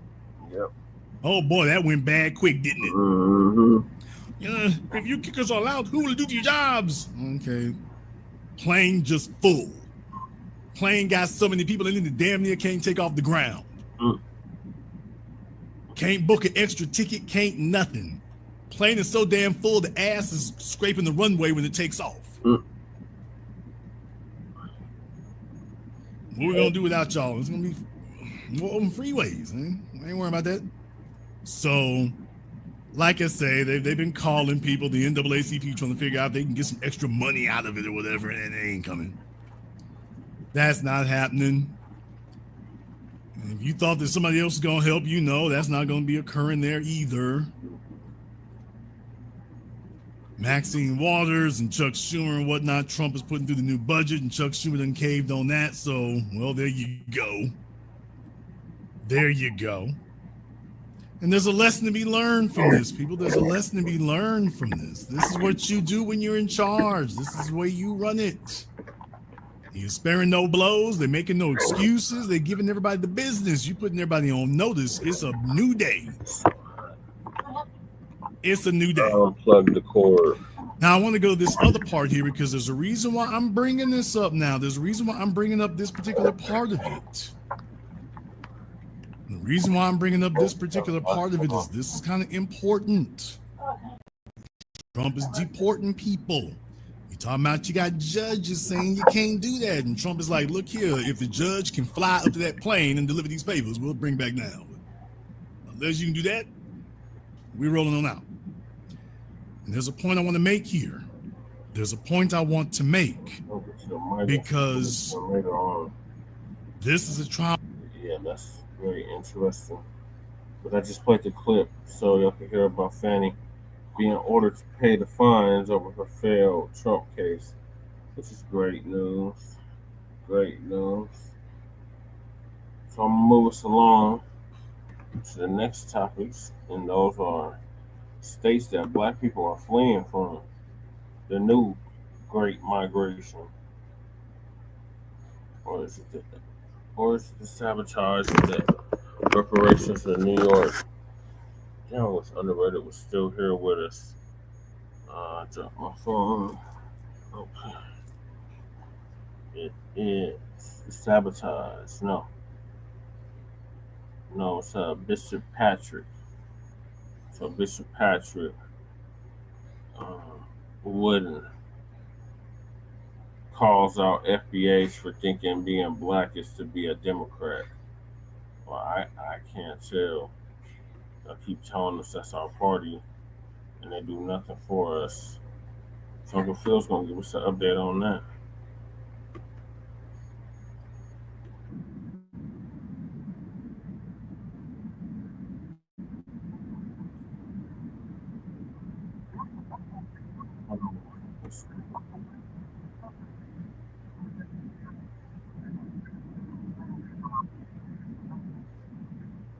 Black. You have to be a Democrat, which is the most asinine way to think about our people. Let's go ahead and check that out. Are we actually in a place where the only way you can be Black and stand with your people is to be a Democrat? Now, if that's where we are, we're the dumbest people on the face of the planet, and we're the only people in America who operate that way. You can be white and be a Republican or a Democrat, Hispanic and be a Republican or a Democrat. Praise the Lord. Whatever, and be a Republican or a Democrat. But if you're Black, the only way you can be an authentic Black person is to be a Democrat. That's stupid. That is stupid. And you know what it means? It means that explains why we spend half the time, or maybe even more, out of power. I've said for years, we need to operate politically, and I want to make this clear, in a way where both parties will compete for our vote. When one party knows that they're going to get your vote no matter what, you get nothing from that party. Yeah. When another party knows that they're not going to get your vote no matter what, you get nothing from that party. Yeah. So then you end up in no man's land. We are not married to the Democrat Party. That's right. People have a right to choose. And if you choose to be a Democrat, if you choose to be a Republican, if you choose to be independent, as I am, that doesn't make you more black nor less black. It means you're an American participating in the process. You know, when we was on the plantation field, were we Democrats, Republicans, or whatever the case may be? We was on the plantation field. No, our people were enslaved. Our people, you know, worked and fought and got out of slavery. And yes, I know originally we were Republicans, but you know, I can kind of care less about Republican and Democrat. Right. Let's just be good people in our community. Right. Like these political parties, Democrat or Republican, are not here to empower FBAs. That's right. Now, one of them is here for that. That's right. Yes, black people have invested 60 plus years of voting and running for office and all kinds of things underneath the umbrella of the Democrat Party. But one thing you have to understand about both parties, they're here to maintain white supremacy. They're not here to promote black empowerment. Right. That's why we don't have any black empowerment under the Democrats. It's because they're not here for that. When you look at the white liberal and the white conservative, they both on the same team. They just argue about which one is going to control America and which one is going to push their agenda. But when the rubber meets the road, they both believe that they should dominate, oppress, and control everybody in here. They should be at the top. They do not believe in equality, because them equality is oppression. Give you an example. You see all the stuff that's going on in South Africa right now. Those Afrikaners crying and complaining about all this and that. They're crying because they have been brought down to equal status, and they still really not brought down to equal status because I've been there. They are very comfortable in South Africa. Black folks is not doing them anything. Listen, brothers and sisters in South Africa, listen, I'm sorry if you don't like what I'm about to say, but I got to tell the truth. A lot of black folks are docile. Trust me, when I heard AfriForum talking about they doing them something, I laughed, because I'm like, that's the craziest thing ever. Ain't black folks not doing them nothing over there. Right. But I'm drawing that in to point out, no matter where they are, they the same. And two, they don't want to be equal. So the Democrats is not going to sit up here and willingly promote black empowerment. Right. They're not going to do it, because remember, that would hurt their position. They want to stay at the top. They're hopefully they can just give you symbolism and not substance. Beautiful. If they got to give you substance, hopefully it's something that's not really much of nothing. But they're not trying to close the $11 trillion wealth gap. Democrats aren't trying to close that. They'll use that language about the wealth gap all day long, but they won't do nothing about it. Exactly. Do you understand? Because they benefit from that. I remember years ago when Miss Tanya was on the show, and shout out to her. Tanya was a Caucasian lady that would come on the show, and she was a good person that would come on the show and give us all the tea about her community. And one thing she said about her community, I'll never forget, because she was from Arkansas. She said that her people believe the police is there to keep black people in line. That's why they worship the police, literally. We don't, but they do. The Democrats worship the police too. They may not scream it and yell it maybe like the GOP, but the Democrats do. The Democrats feel the same way about law enforcement. That's what I'm saying. So why are we sitting up here trying to be a Democrat when they're not even looking to empower us? Now you may say, well, Phil, the Republicans ain't trying to empower us. No, because I understand what they own. We can use policies from the Republicans to empower ourselves. That's the thing. The policies of the Democrats don't empower black people. How does LGBT empower black people? Let's think about that. How does immigration empower black people? How does abortion empower black people? How does giving all your tax dollars to foreign nationals as soon as they get here empower black people? It doesn't. How? Now, on the Republican side, if they're promoting businesses, if they're giving money through the Small Business Administration or something like that, if they're stopping all these, these programs or all these foreigners getting money, that benefits us. That benefits us enough where we can empower ourselves. At the end of the day, no political party is going to empower black people. FBAs got to empower FBAs, period.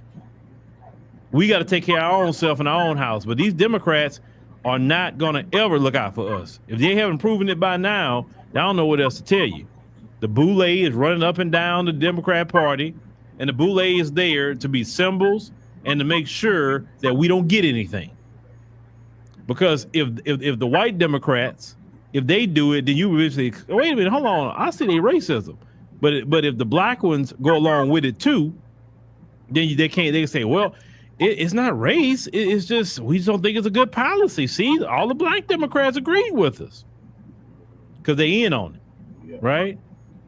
The Jasmine Crockett's of the world, your Representative Al Green, they in on it. Yeah. Because they cutting them a little check on the side. They cut them a check and they don't mind selling out the rest of us. Nope. Understand? So that's why you got to wake up to this Democrat Party. This Democrat Party is not for us. That's why I tell people be politically independent and use whatever party you got to use to get what you need. But for me, the Democrats not offering anything for me to go along with them on. I agree wholeheartedly with everything Phil said. That's exactly why I've been independent for, how long have I been independent now? 12 years. Yeah. And we've stated on this platform numerous times we don't give a damn about either one of them parties. They could both collapse for all we care. We don't give a damn. Just cut our goddamn check for reparations. That's the only thing we concerned about. Intangible legislation like an anti-black hate crime bill and tax-free exemption like you give the $5 natives. Those are the only things that we, and a qualified immunity in all 50 states. Those are the only things that we're concerned about, Democrats. So you want our vote, you're going to have to do that. Otherwise, you're not going to get our vote, and y'all going to keep losing elections. And we don't give a damn. So moving along, the Democrats are sending their tethers to try to sabotage reparations in New York. So Afro Elite, shout out to Afro Elite. We've been on Afro Elite's platform before. Both me and Shabaka, shout out to him. He's going to give us an update along with Brother Sage and Sister Brooke on what's happening in New York in regards to the Reparations Commission.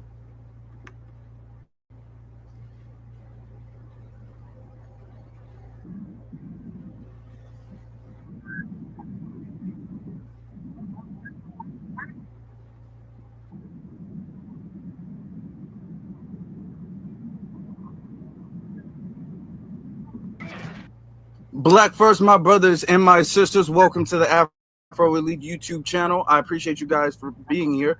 We have much to discuss this evening because the reparations conversation in New York is taking off. The reparations conversation is underway.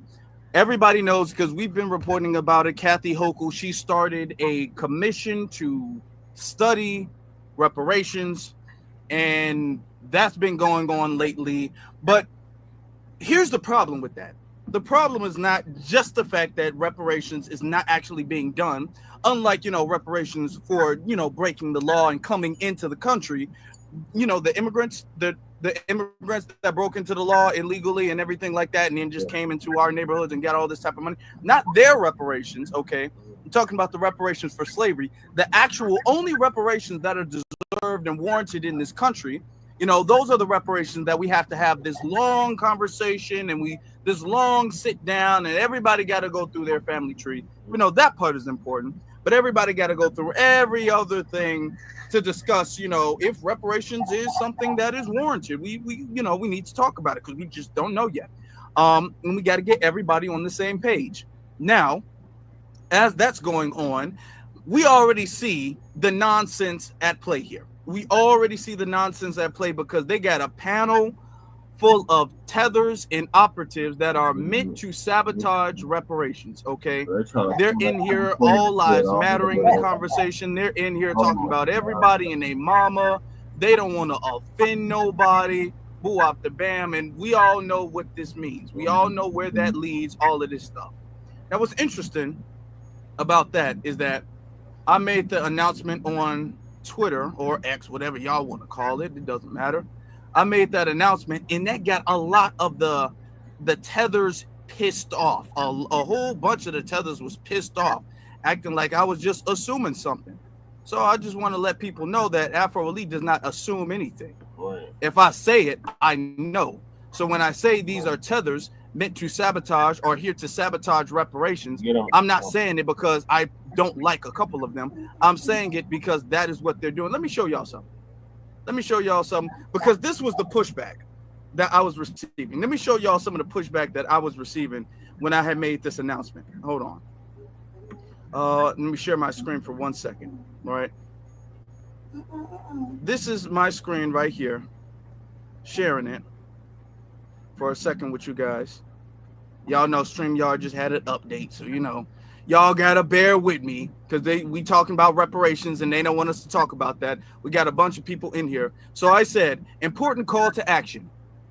We have Tethers in New York that are working to sabotage reparations for foundational Black Americans. Make sure you catch this live, which is what every single last one of you guys are doing. I'm so proud of you. I'm so happy for you guys.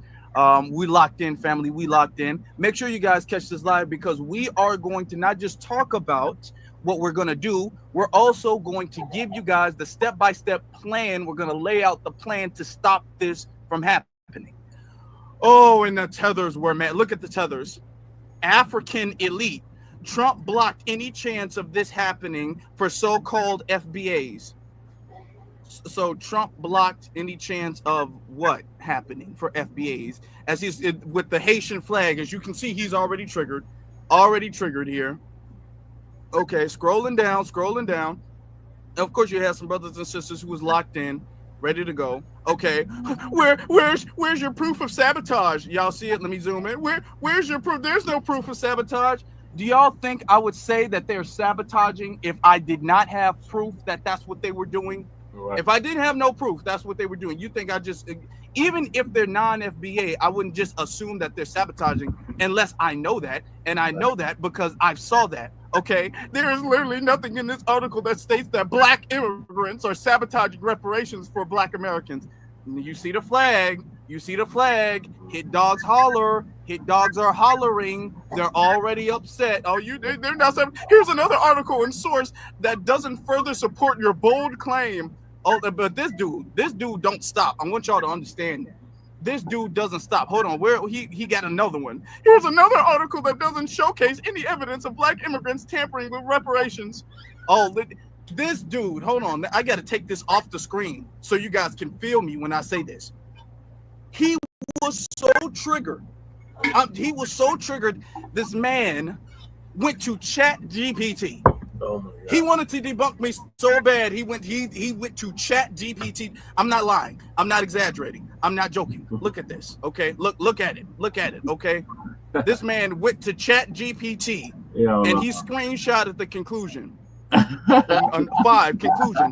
There is currently no verifiable evidence in the provided X post, which is Twitter, same thing, replies or web search results that support at the Afro Elite's bold claim that, quote, Tethers in New York are actively working to sabotage reparations for foundational Black Americans. The claim appears to stem from a community concerns, speculation, or perceived threats possibly related to broader debates about reparations eligibility, but lacks sufficient documented proof of sabotage by identifiable individuals or groups. This man went to ChatGPT. I'm telling you, if I wasn't right, why would you? He went so bad because I laid out the plan. I'm seeing the plan now. This is what they're doing. Okay. Well, they're infiltrating our reparations. Let me show you something else that they're doing that I think is very important for us to understand. All right. So this was sent to me. All right. Let's look at this. So this website was sent. It says African Immigrant Caucus. Okay. All right. So African Immigrant Caucus. Let's look at what the African Immigrant Caucus is about. Because if I say tethered, they could be all like, why are you so divisive and why you do that and say that? That's mean. So, okay. The Metro DC African Immigrant Caucus, AIC, is a growing network of African immigrant institutions. Oh, is this not divisive? Hold on. Y'all stop me when it gets divisive. Okay, because that's all we get told that we get divisive when we want to delineate. Yeah.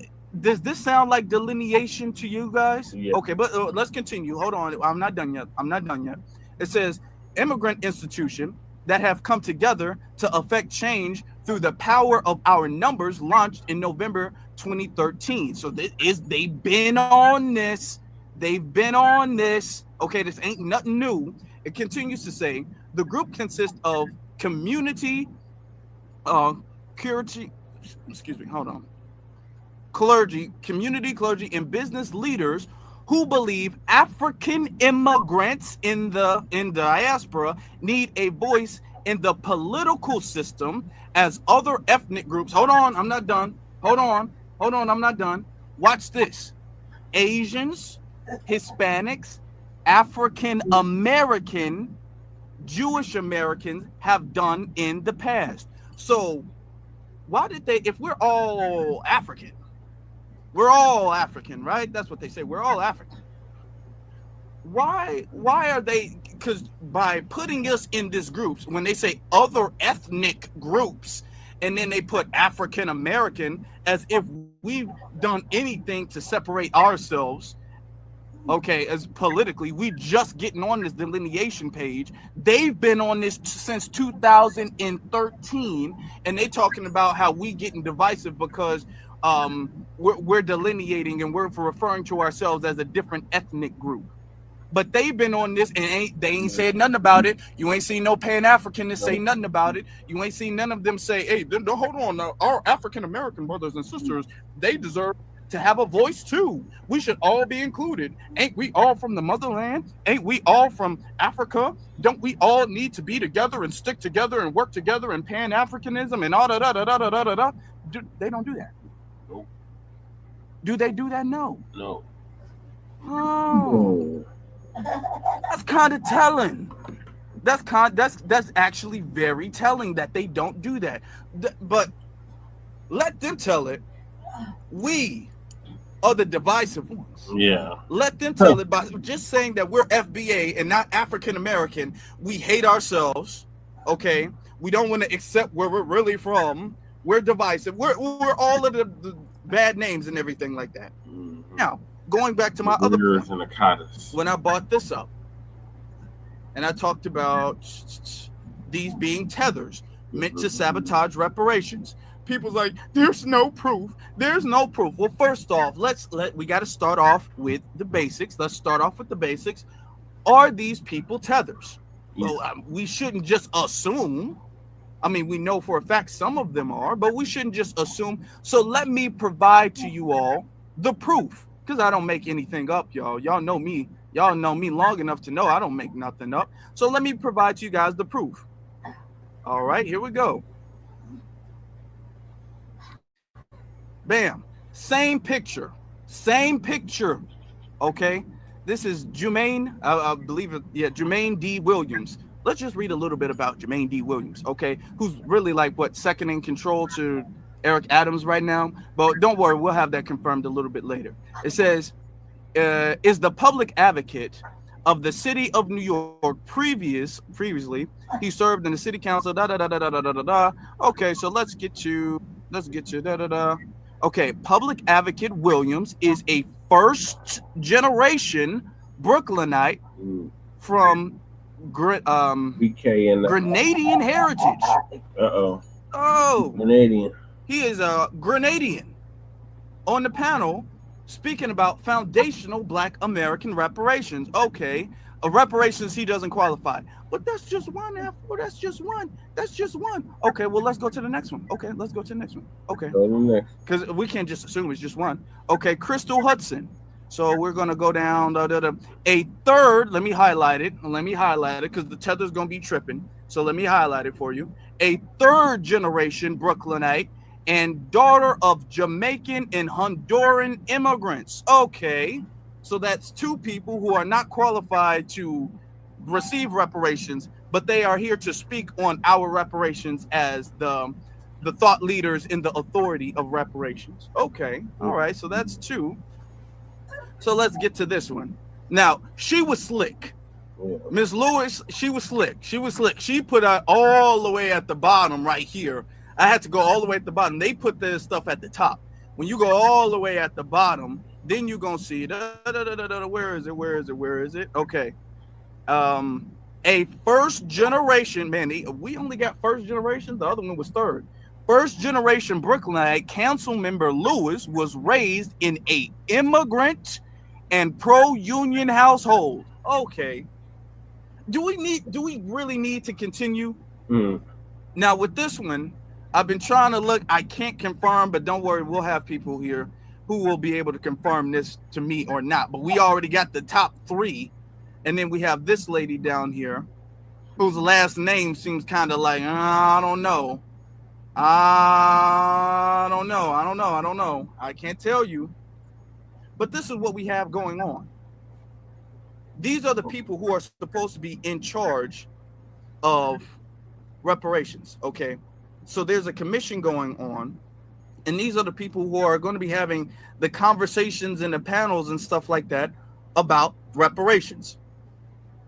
But here's the thing, all hope is not lost. We've had solid brothers and sisters who've been going to these hearings, who've been speaking out, and who've been letting it be known that we are not going to go anywhere at all unless we get the language perfectly straight, okay? It's got to be airtight. It's got to be FBA. I don't want to see no FBA, and I don't want to see no black and brown, and I don't want to see nothing like that, okay?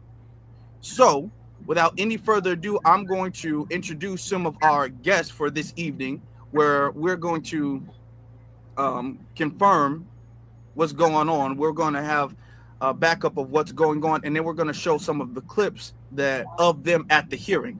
So without any further ado, let me bring on my brother Sage. Sage, how you feeling, brother? Hey, I'm good, brother. How's everything with you? Good. First off, I want to say salute to you, okay?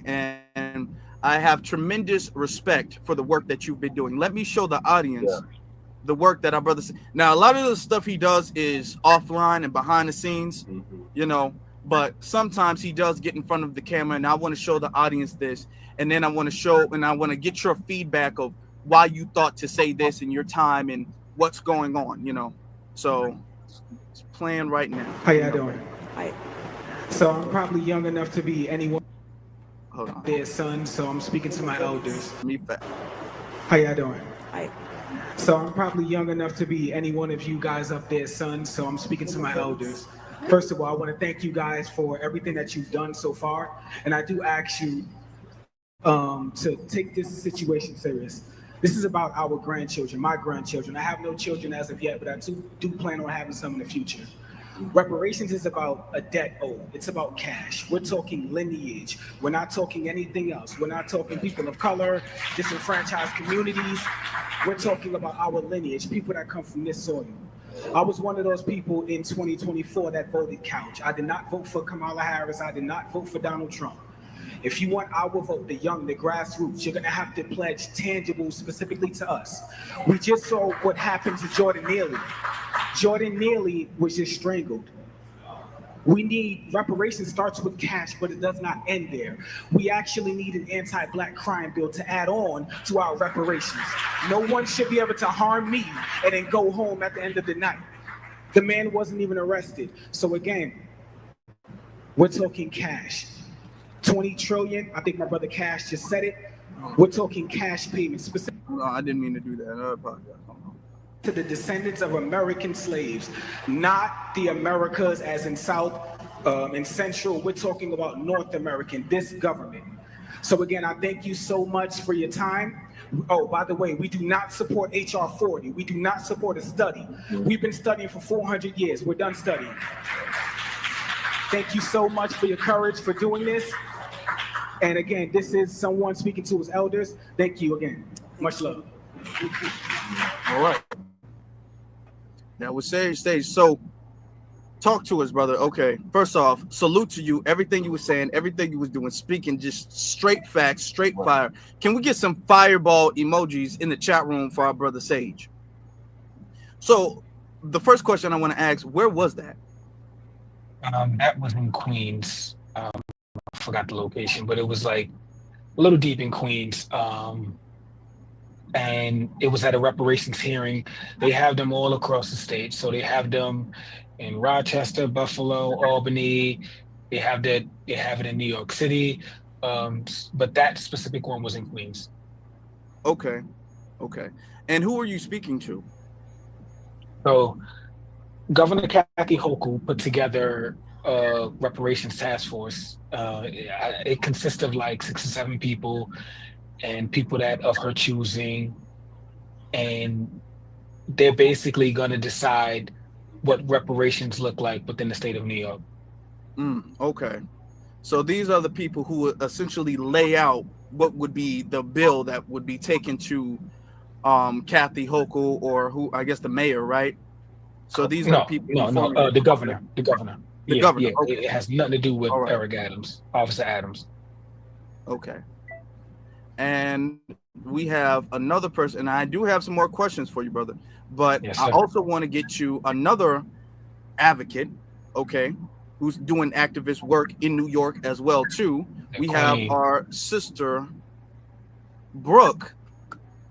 Our sister Brooke is here, okay? She's also from New York, and she has also been doing some really good activist work as far as making sure that the lineage is the first and foremost thing that we discuss. We are not getting past nothing until we get the lineage and the language straight. So let me show you a clip of our sister in what she was out here. And you were set up to fail. To the commission, you were set up to fail. Other commissions had executive directors, staff, research, and legal teams, and this one, you weren't even allowed to speak to each other before being sworn in. Does that include relatives, or is that a conflict? Anyway, if you know the law, you know that this bill and this commission is a time-wasting, heel-spinning joke. More democratic symbolism over substance. Why pass a blatantly illegal, unconstitutional bill, then use taxpayer funds for a commission? Commissioners may not be getting paid, but other staff and researchers are. Race-based compensation will never become law. And this isn't just a valid point, it's constitutional law. And as we have seen with the overturning of DEI and affirmative action, labeling it African descent doesn't change its race-based nature. Legislators can pass bills, but that doesn't mean they'll survive legal scrutiny. Legal scrutiny like Ed Blum, who is laser focused on knocking this bill down. The Freedmen Project went to legislators and told them that they got it wrong. They told them they wanted it amended. They told them to repeal the existing bill currently signed into law. The Freedmen came in hand with a constitutional bill with the recipients based on our legal status as freedmen. They went around to different legislators and the Assembly and State Senate. They talked to them, they sat with them, they sent letters and phone calls, but due to what I can only assume is the inability of legislators to see themselves benefiting from this legal bill, we faced what we always face in this country, except this time it's from skin folk, proving in action that they aren't the kinfolk of the FBA freedmen. How telling is it that we're getting the same treatment as we have with other legislators who don't share our skin? How does this free us? I guess the legislators would be unqualified to tell us, or they are purposely sabotaging our reparations because they do not have a bill that's worth a hill of beans. So there may be only 44 million of us, but we are 44 million who are used to fighting. And I don't mean to sound pejorative, but we are 44 million who don't run from a fight. Foundational Black American impact and influence, our presence over power is so effective in fighting that people immigrate here from all over the world to benefit from the fruits of and the gains of the civil rights that we fought and died for.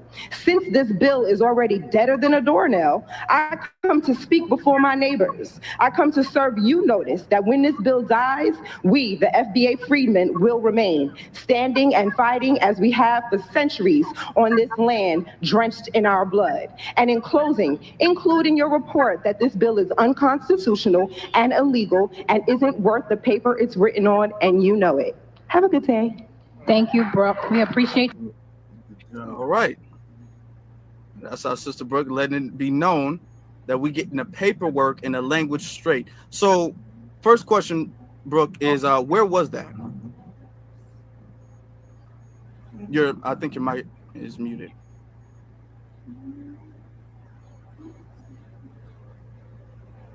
Okay. You muted, bro. Okay. Well, as she's getting, yeah, we can't hear. Okay. Well, she'll be back in a second, and when she comes back, let me get to let me finish getting the stage as she's getting that stuff together. So right now, I know you're still kind of on the page of talking about a hate crime bill. Yeah, that's right? been, yes, absolutely. You've been kind of all over the place with that. You've been going to politicians, you've been pressing them about the hate crime bill. So I am glad that you also mentioned that as well too. When it comes to reparations, what we want is a package full of things that is actually going to change the condition. Right. But Brooke is back. Let's see what's going on. Are you no, still okay. Hold on. Okay. All right. Yeah, so I've always believed that reparations is not just a check. Of course, it starts with cash. It definitely starts with that, but it's a package deal. It comes with the check, of course, first, anti-Black hate crime bill. We should be non-tax, just like Native Americans. We should be given land. Absolutely. These things make up reparations. Also, free schooling too. These things make up reparations, what I consider to be reparations as a package. Okay. Yeah, that's definitely important. I also am glad that you were able to, and you only have like a minute or two, like less than a couple minutes, I think, to really speak about the issue. But also, you brought up the fact that first, okay, this ain't no black and brown thing, because what they'll do is they'll start off talking about Black issues, and then they'll segue inclusive language like, disenfranchised communities and stuff like that, and people of color and all that stuff. Then they'll include that stuff, and then next thing you know, now it's a Black and brown issue. Okay, now it's a people of color issue. Now, when it's a people of color issue, now when it's a Black and brown issue, and now when it's all of these things, next thing you know, all right, Black people are actually getting put to the back of the line, and our plight again is getting used as a rant for these other groups of people. The same way affirmative action has been, the same way DEI has been, so it's good that you bring that up. I'm also very glad that you're able to establish HR 40, because this is the thing that we've been saying for the longest time, is that HR 40 is a study that is unnecessary based on, and that's not just unnecessary based off the fact that we're saying it's unnecessary. It's unnecessary based off of the fact that they have shown time and time again that they don't need a study to get things done. Okay, so it's really this like hamster wheel that we're running on. Oh, we got to have a study. Okay, now we have to have another conversation. Okay, we have to have another meeting. Okay, we have to have another debate. Okay, we have to have another this. We have to have another vote. Okay, we have to have another election. It becomes this endless thing. Mm-hmm.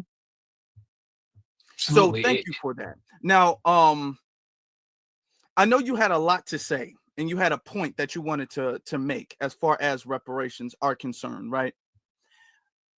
Out of all of the things that you could have brought up, why did you choose to bring those things up? Well, I wanted to harp back on cash. That's why I said that about 3-4 times within my time frame to talk. I wanted to harp back on cash. I wanted them to know that, we stand on business. What we're demanding, not asking, what we're demanding is cash. Uh-huh. But if this reparations task force is going to be taken serious, you're going to have to make bold decisions, and you're going to have to stand on those. So those 5 to 7 people that were up there, I expect them to do the right thing. I expect them to make divisive decisions, because that's what reparations is. It's very divisive. When Japanese received reparations in the 1980s, it was divisive. It was, why didn't Chinese receive it? Why was it just Japanese?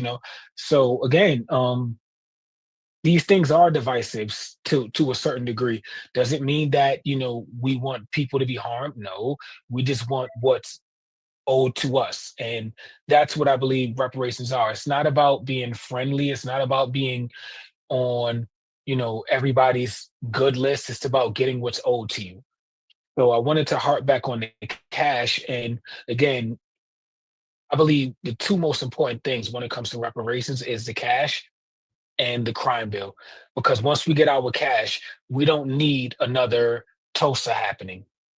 So we need to stop that ahead of time. So if when we receive our cash, that needs to come juxtaposed with a crime bill so that you cannot harm us. I was gonna say willy-nilly, but I sound too southern if I say that. So you can't harm us just when you feel like harming us. So again, in New York, it's a little funny, because there's a lot of foreigners. It's a lot of foreign blacks. We can be honest about it. Yeah, that sit on panels and that sit in office here in New York. So it's not a lot of foundationals, but that does not mean that actually that should make it even easier for them to do their job, because it's not a lot of foundational. So you should be able to do your job 1, 2, 3. It shouldn't be divisive, but that's basically where I stand with the whole reparations.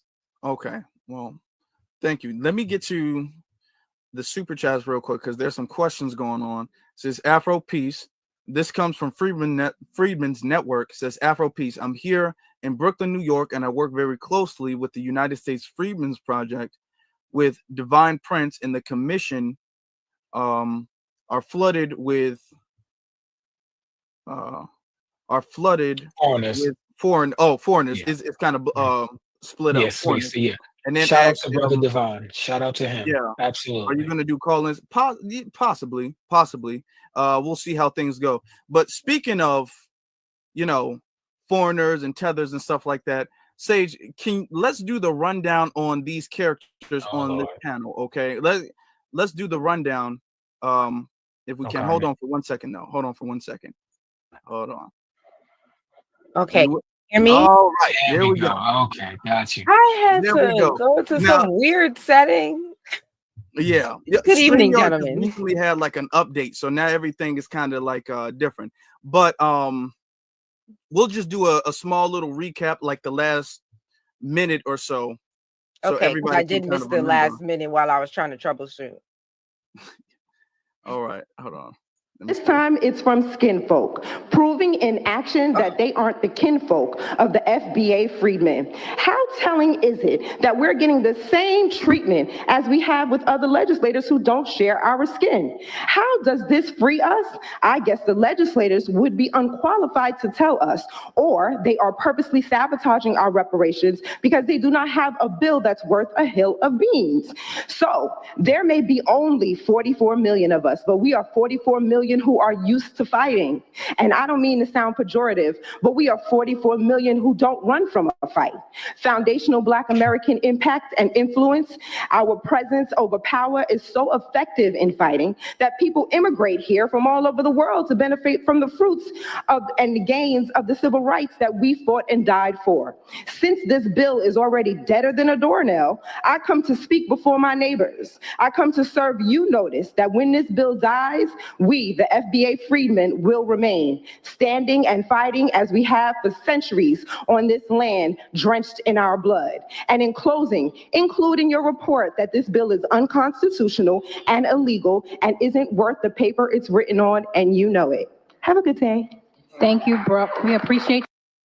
So you just gonna tell them about themselves and say, "Have a good day," huh? That's how you're gonna do. Okay. So I didn't want to be seen as the angry Black woman, so Oh, okay, yeah. I just ended it with a smile. Okay, yeah, I like that. I like that idea. First off, where was that? That was actually a hearing they had all the way up in Rochester, New York. Yes, it was very far in yonder. And how far that is from the city, Brooke, by the way. Huh? How many miles? I don't even know how many miles, but no, just tell me hours. How far in hours? 5, 6. That was 5-6 hours from the city. That is crazy. Man, salute to y'all. I drove really far. Okay. Yeah. But I had a lot to say. Yeah, you told them about themselves. Really, you did. Now you said the bill. So can what is the bill that you're speaking of, or were you referring to? The bill that is unconstitutional. The bill itself is hold on, let me get the exact number of the bill. Let me look at the bill itself is unconstitutional. It's already a wrap. Like, I've tried to explain. The bill is called A.7691. Okay. Right. And this is the bill that basically brought the commission together. And it's within the bill that the commission has to act or make recommendations, because the commission is there to make recommendations on what reparations should be. But the bill itself is unconstitutional. So it doesn't really, at this point, it doesn't really matter what recommendations we hear you. Just keep going. Okay, that it doesn't really matter what recommendations the commission makes because it's unconstitutional. So the only recommendation that they could make that would be worth anything, any legality, anything in the legal realm, would be to say that, this bill is unconstitutional and how to fix it and change it. So that's why me and the Freedman Project, Divine Prince he's the president of the U.S. Freedman Project, and I've been working really closely with them because they know the law, and we as a collective have been working, and them more than me have been working really closely with the guys in California, what they're doing, the work that they're doing that they have done out there. So, we're all connecting together. There are meetings with all of us and other cities as well. So they've already constructed a bill. They've already went to them and told them what this was going to be is unconstitutional. They did not care. They kept going. So right now, the only thing that we could do is to put pressure on the legislators. So the link that I gave you, that is a link to all of their emails, right? If you just scroll down, it'll get linked to every single one of the legislators' emails on there. We need to start an emailing campaign where we are emailing them and letting them know that we know what you're doing.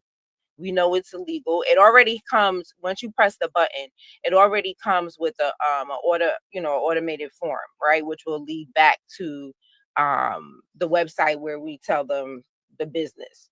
But if you want to add more or personalize it, you have room to do that as well, right? But if you just want to do something quick and let them know, we see what you're doing, you send that email, and that would be a really great way to let these legislators know that, that this, because the reason why my speech was the way it was because Lori Daniels Favors, who sits on the commission, she had a podcast. Yes, this is where you can find, if you scroll down, you can see all the emails, right? Okay. So scroll all the way down. Mm-hmm. All right. Keep going, because that's me explaining how to do it. Okay. Right. Keep going. And here, decision makers. Every single one of the legislators, you can just email them just by clicking that button. Email decision maker, email decision maker, email decision. So if you could email these people and let them know that they, full of hot stuff, that is our next call to action. That way we can apply pressure to these lawmakers. Okay. And you don't have to be from New York to do that. You could be from, anywhere to do that. We would just appreciate the support. Okay. So as far as the email is concerned, the importance of it, I think you explained very well the importance of this email, because in your video you said essentially with race-based or even saying African descent and anything, that is the sabotage, because they understand that down the line that will get shut down. Yes. Okay.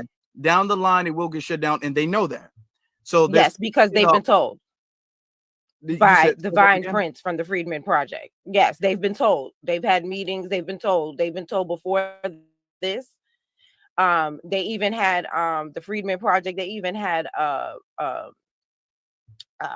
gatherings where they would teach people about how to make it legal. They invited these lawmakers to come. They did not come.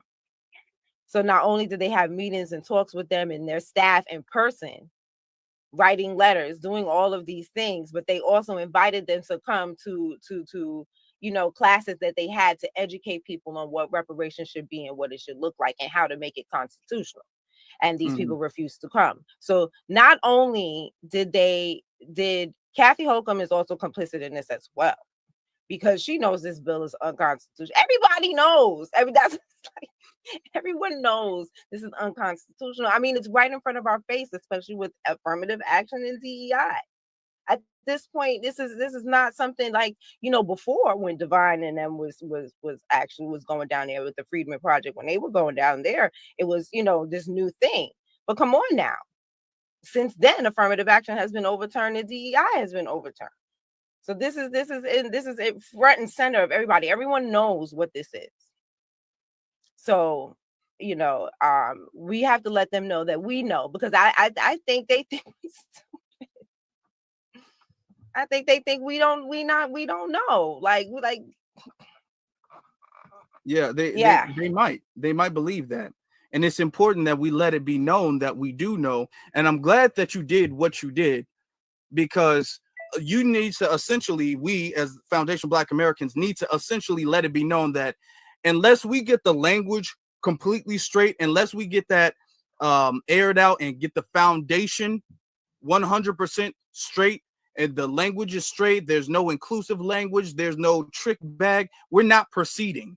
Because what they want us to do is they want to proceed with this janky foundation. It's like building a building, a big building on sand. And they know eventually the building is going to collapse because the foundation is terrible. So this is what they're doing, okay? They're setting it up for the long run. So we have to let it be known until the basics, until we get first step right, we're not moving on to the second step. So we can have these conversations after we get the language straight, because otherwise that's just time wasting, I mean, that's what we're doing already. We're already wasting time. They talk about, we don't, because Kathy Hochul only gave them a year. And they're like, we really need more time to flesh it up. Time for what? For what? You got a budget for what? The bill is illegal and it's unconstitutional. This is just, I get aggravated because, and I think that has been the hardest thing, I think, to get through to people, because I think I don't want FBA New Yorkers to feel defeated when this does not work, because it's not gonna work. Let me be the truth right now. This right here, this particular bill is dead, killed it, or deaded in a doornail. It's already done. Consider it a wash. Right now, our focus is to make sure that nothing get passed in our name. You're not riding us like a donkey.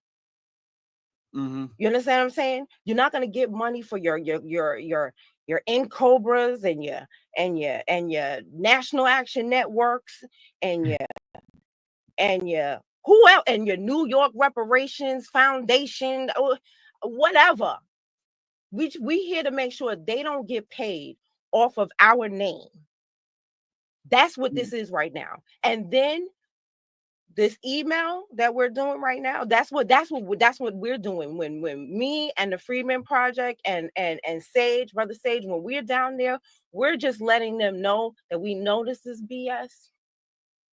We want it on the record that we know. And the emails that you send is to make sure we get a new bill. Let them know we know that this bill is trash. We want a new bill, and we want it now. You could pull this because this is almost over. They only had a year. So they trying to get an extension. For what? Extension to do what? To go around another mulberry bush? And don't get me wrong, I will say this. The history that they're bringing out during these the hearings is really good. But for what? The bill is unconstitutional. And Ed Blum has already made it painfully clear where his focus is and what he's going to do. So by the time they get anything rolling, this is going to come right on back. And then what they're going to do, what they always do.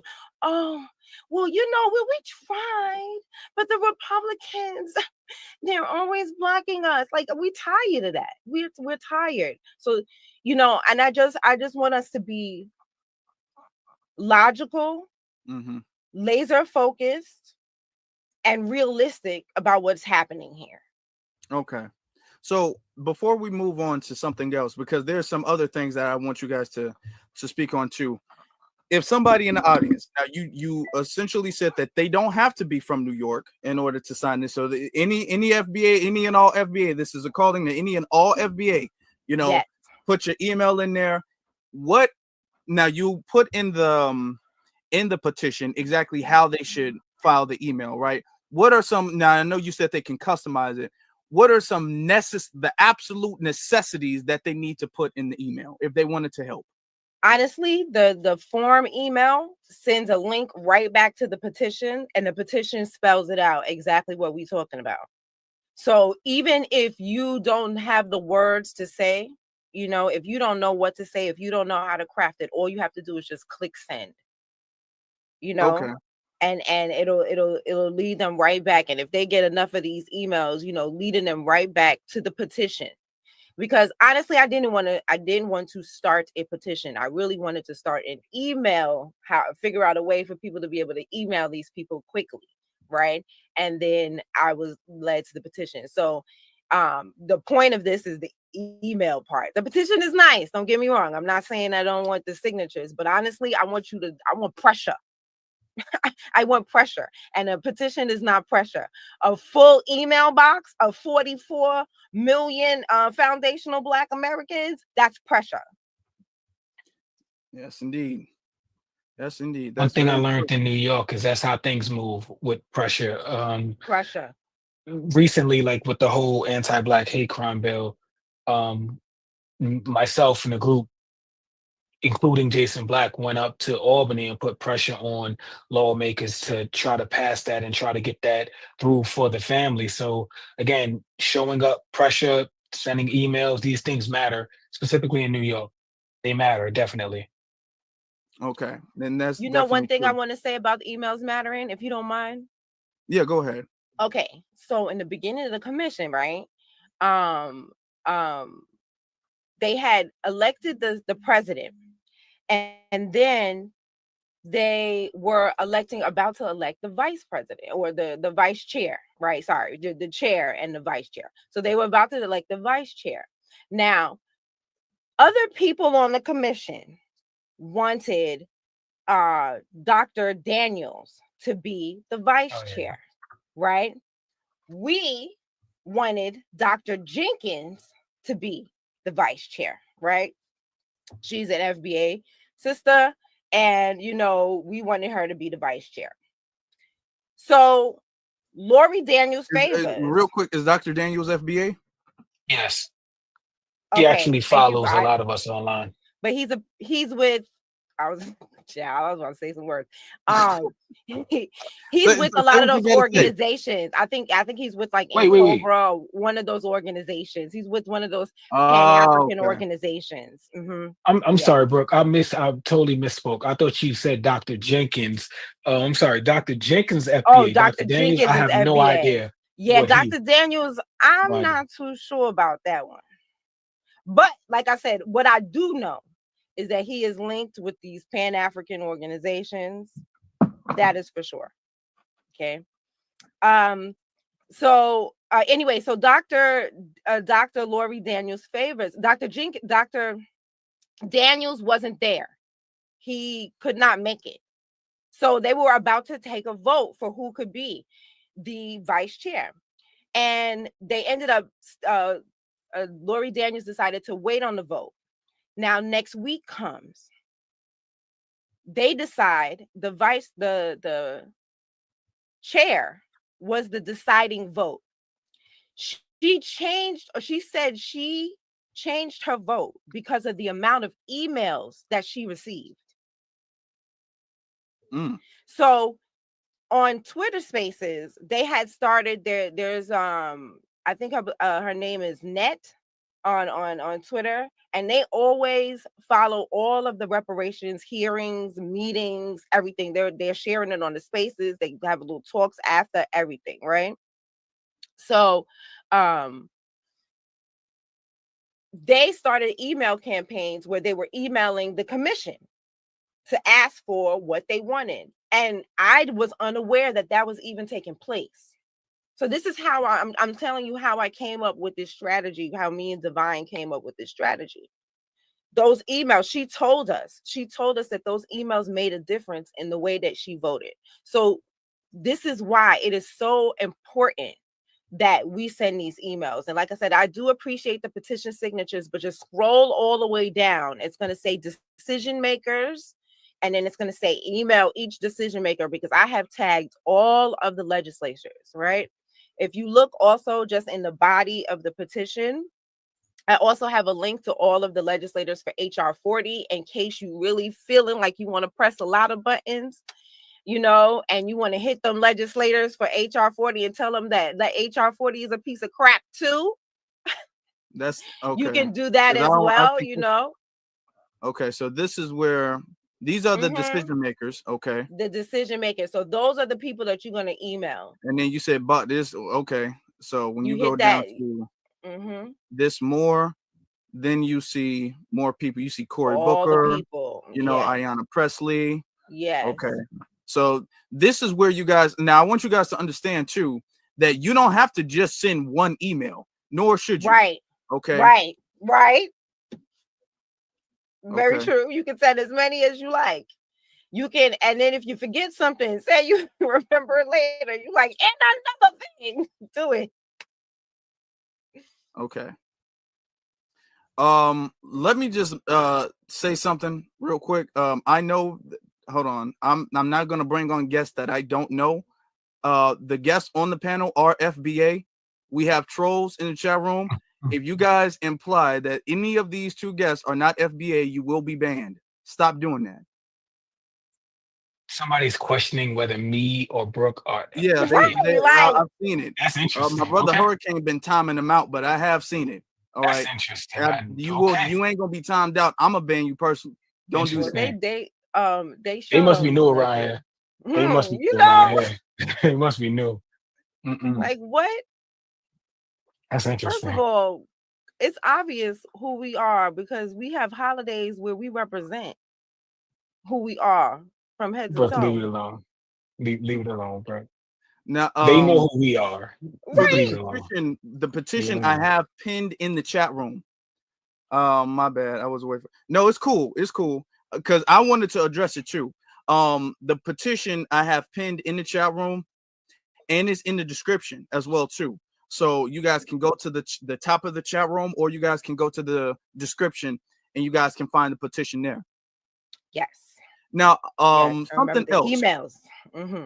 Email. That's the petition, but email in the petition. The emails are in the petition. That's the emails. The petition was just how I could aggregate all of these emails the fastest, and you know, and to be able to get to them, and so and for them to be able to see it, and it all be the same email everybody sends, you know. So that was how I was able to do that. But the important thing is the email. But sign the petition. I appreciate it, but email them. All right. Yep. So everybody, we got a mission and we got to stay focused. Now I do want to get to, because I made a claim that these people are out here. These are Tethers out here sabotaging reparations. And a lot of people was like, oh, you can't just say that. You can't say that. And I'm not going to say, and I've said this before, I'm going to say this again. I'm not the type of person who will say just because you're a non-FBA makes you a Tether. It doesn't. Okay. But your behavior and your actions do make you a Tether. All right. And their behaviors and their actions confirm to me that these people are Tethers who are in the way and they're sabotaging Foundation Black American Reparations. And I'm not saying this based off of the fact that they're not FBA. I'm saying this based off of what they've said themselves. So I'm going to pull up some clips of them, and they're going to have a conversation amongst themselves, and they're going to expose themselves. All right. The first clip I thought was very, very telling. All right. I want y'all to pay attention to these clips, y'all. All right. Because these are the people who've been selected to essentially control the reparations conversation. So the first clip, actually, let me just play this real quick. Hold on, y'all. Copyright disclaimer. Under Section 107 of the Copyright Act 1976, allowance is made for fair use for purposes such as criticism, comment, news reporting, teaching, scholarship, and research. Fair use is a use permitted by copyright statute that might otherwise be infringing. Nonprofit, educational, or personal use tips the balance in favor of fair use. Okay, so first clip, this clip right here. Now, what's interesting is that this is not public speaking. Can you guys explain to me first off where this was? I can. It was at the New York Historical Society. Oh wait, they changed the name. I think it's called the Brooklyn History Center, but it used to be the Brooklyn Historical Society.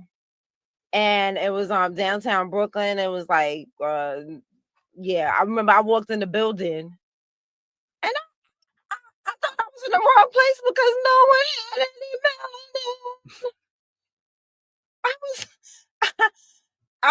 I thought I was in the wrong place. Yeah, so that's where it was. It was at the Brooklyn History Center. Okay. And this is where is this a place where they have like conversations like this all the time, or? Yeah, they have conversations. You know, this is where they keep a lot of like the old records and, you know, papers and things like this. So this is where a lot of the information about whether you like the proof, I would say, about reparations. Some of it. Okay, cool. Everybody from New York, I need you guys to really lock in, especially if y'all from New York. Okay. Going on in New York. Put the black. If y'all in New York, if y'all from New York, put the black fist emoji in the chat room. I just want to know how many New Yorkers we have listening live right now. But without further ado, let's play this. And I think that the question was very interesting, and then the response was even more interesting. Now I want to hear what you all have to say, and I have some thoughts on it too. Housing. So from your perspective, understanding that New York City is a multiracial democracy, that's what we are continuously aspiring to be. What role does solidarity play in how you understand, support, or practice repair to the communities that were directly impacted by chattel slavery? I would say, you know, I always use the example of,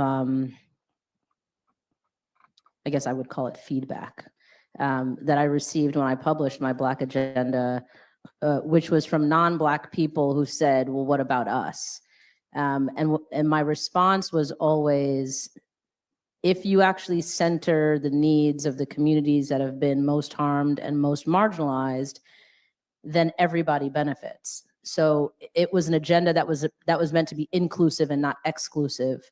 And I think, you know, that's my answer to your question, which is solidarity looks like just because you may not be a Black person, just because you may not have a direct story or connection, just because you maybe aren't a generational resident of New York City, doesn't mean that you can't stand in solidarity and understand the importance of these pieces of legislation and the work that will come out of them.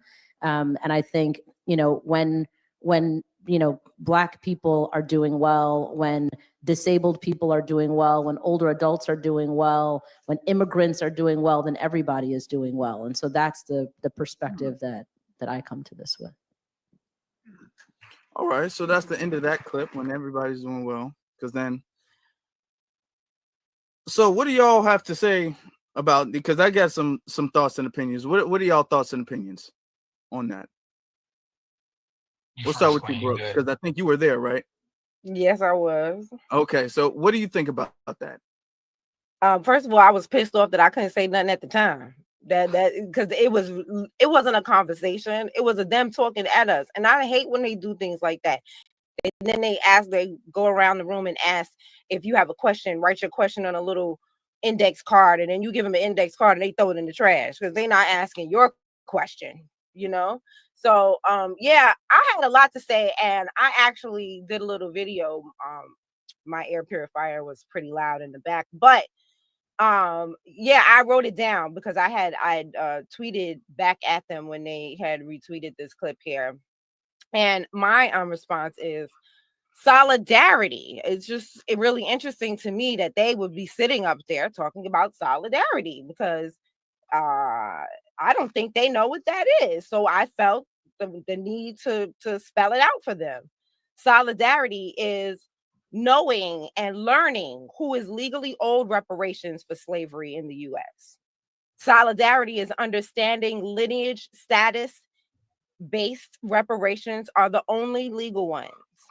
Solidarity is not fighting foundational Black Americans on our birthright. Solidarity is not using your skin as a tool of white supremacy, adding further barriers to the centuries overdue reparations. Solidarity is not expecting payment for a debt the government doesn't owe you due to your choice to immigrate, knowing the country's racist past and present. Solidarity is not centering yourself, demanding leadership roles, or making your voice dominant in the fight for reparations for building a country your ancestors immigrated to for a better life. Solidarity is not proposing unconstitutional bills as passable solutions. Solidarity is not neglecting the issue until Democrats lose power and then blame the Republicans. That's the type of solidarity I'm looking for. That's the only thing that matters. Everything else ain't worth a hill of beans. No. Yeah, absolutely correct. Sage, what do you think about solidarity, and what do you think about her response to solidarity? Ain't no solidarity in New York at all. There's a section that Caribbeans live in. There's a section that Foundationals live in. There's a section that Jewish people live in. There's a section that Asians live in. There's a section that Hispanics live in. There's no solidarity in New York at all. Do not let them tell you otherwise. Crystal Hudson is she from Honduras and Jamaica. So she's nowhere near foundational. That's for one. For two, she's more interested in getting gay agenda passed than getting a Black agenda passed. So you can't trust anything that this little 4'10" woman says. I do not trust her at all. She's not for Black. She's more for being married to her white companion. As far as, again, she's married to a white woman. Yes, Crystal Hudson is married to a white woman. And they have children. Kind of like Lori Lightfoot. Oh wow. Okay. Don't ask.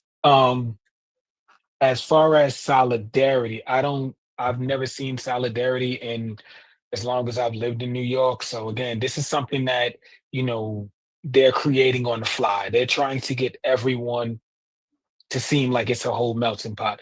If you really want some solidarity, how about you get behind this reparations push and this anti-Black hate crime push, and we'll get our solidarity through that. I fully agree. And let me say something. Let me just add to that, to what you guys are saying. What I don't appreciate, it is a couple of things. One of the things I don't appreciate is the fact that when we talk about foundational Black American business, the word solidarity even comes up. I don't even appreciate the fact that the word solidarity comes up, because there's nothing wrong with solidarity as a word, but the problem is when they use the word solidarity, they use the word solidarity in the context of inclusion. That's the way they use the word solidarity. I don't like that, because when we're talking about immigrants who are just over in New York, there's thousands of them. Okay, like what, tens of thousands, not hundreds of thousands of them, all up in New York and everything like that. Nobody was having the conversation about solidarity. It was just about their issues, and they just got to focus on their issues, and it wasn't about what nobody else thought. when they talk about solidarity, that's a way to say, okay, well, how do we make this a way where other people aren't upset, where other people feel included? When they talk about Hispanic issues, okay, the word solidarity and how we make sure that everybody's happy with this was not a factor, was not a problem or concern. When they were talking about the Asians, because that was the big thing in New York too, with the Asian hate crime bill, all right? They were not talking about no solidarity in the Asian hate crime bill. Their bill was their bill, and their bill was for them because of their problem. So when other groups of people have an issue, when they're trying to get some type of reparations or tangible or anything like that, you don't hear people saying, okay, well, how do we make this inclusive? Because that's the thing. She used to like, yeah, my Black agenda was inclusive. Well, if your Black agenda was inclusive, it's not a Black agenda then. There you go. If it's inclusive, it's not a Black agenda. All right. And well, we gotta have to she stop said that. Immigrants and everybody else. Thank you. And then she said, well, I see when Black people do well, when immigrants do well, when disabled people do well, when everybody and their mama do well, everybody do well. No, that's false, because we have not been doing well. Y'all been hooking up everybody else. Everybody else been doing all right. Even on the hard times, they ain't down bad like that. I'll make sure they ain't down bad like that. So you don't tell me when immigrants do well, we do well, because y'all been making sure they've been doing well and we ain't been doing well. So that's kind of that. When she said that, it reminded me of Kamala when she was all like, well, you know, when you raise the tides and it lifts all the boats and everybody, you know, everything is everything. Everybody's going to benefit from that. No, we ain't trying to raise no all tides or nothing. Because nobody does that when it comes to foundational Black. Nobody does that when it comes to non-foundational Black Americans. And I just want to add this: they didn't ask for any New Yorkers. It don't matter what race, creed, or color. They didn't ask any New Yorkers about our solidarity with them giving all our taxpayer money to these illegals, because nobody is with that. It don't matter what race you talking about. Nobody is with it. They didn't ask for solidarity. And so why is it that you need solidarity to give us what we are owed? Yeah, can I build on that too? What go Brooke ahead, was saying, and I probably, you know, we family here, so let me build on that. There's 8.7 million people that live within New York City alone. That's more than some states out there. I think Georgia has like 10 million people that live in the damn state of Georgia. 8.7 live in these 5 boroughs alone. Millions, if not billions of dollars were diverted to these illegal immigrants that came over here. They lived in hotels. Those hotels are now run down. They put them in Floyd Bennett Field. New Yorkers, y'all know where that's at.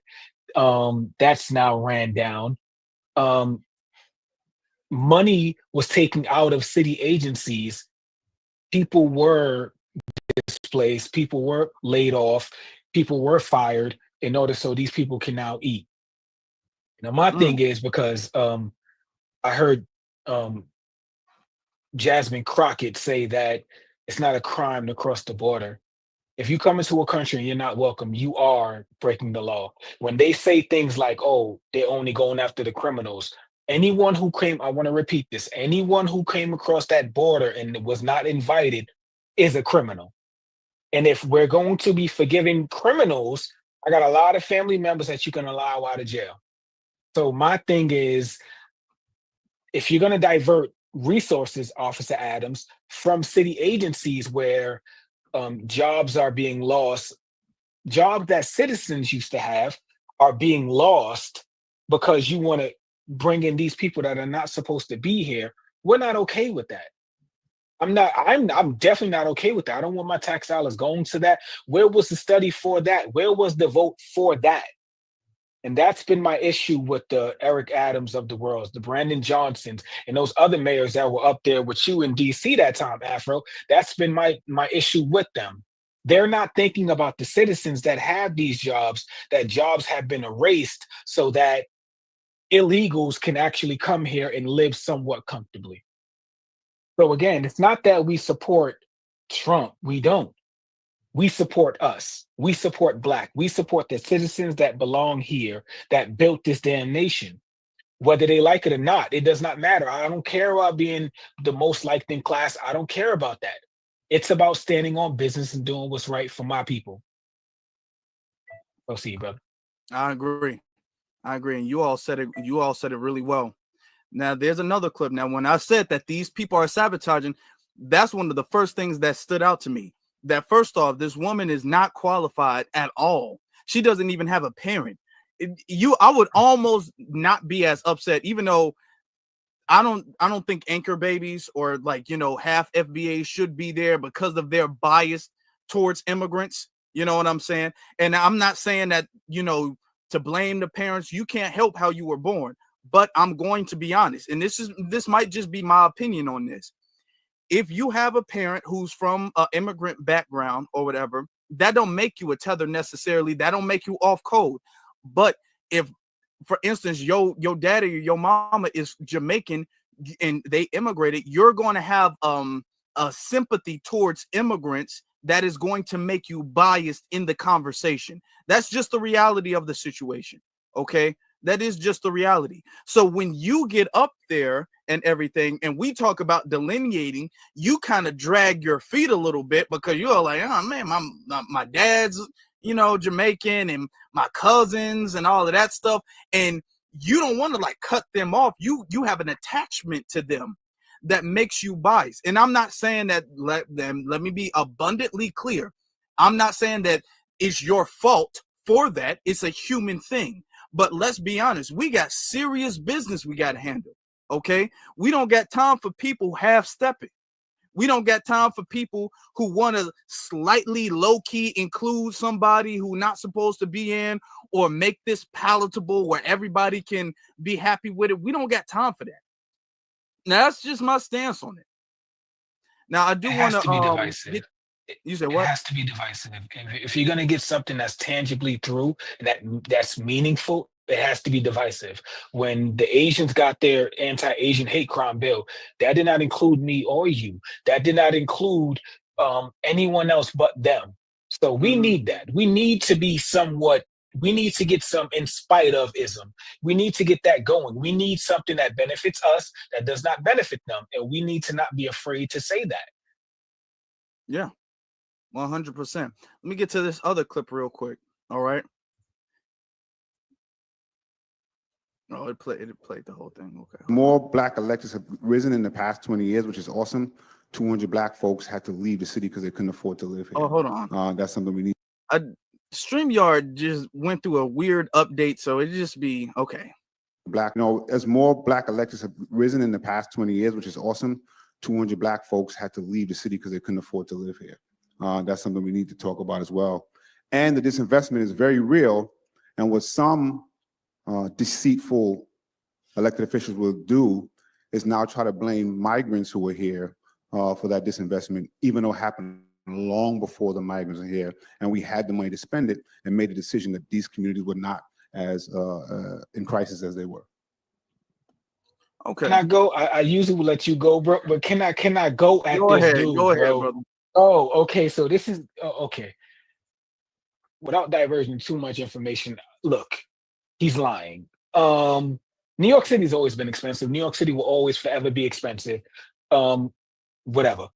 My thing is that money was diverted from city agencies. There's been a lot of jobs that have been erased, I want to say, because the money needed to be diverted towards certain things. The only city agency that was not touched in New York City was NYPD, New York's finest, and FDNY.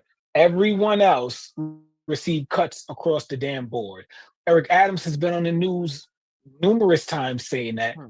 And we're not talking about hundreds of thousands of dollars. We're talking about hundreds of millions of dollars that went towards these migrants. You have to think about the buses that brought them in. Those buses need gas. Those buses need maintenance to keep up the buses.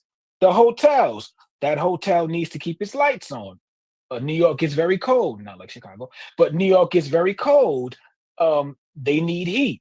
They need air conditioner. They need food, water. All of these things cost money. So again, Jumani is being very disingenuous when he brings that up, talking about blaming it on the migrants. No, not all of it goes to the migrants. But again, Mr. Jumani, not a damn dollar should have went to people that don't belong here.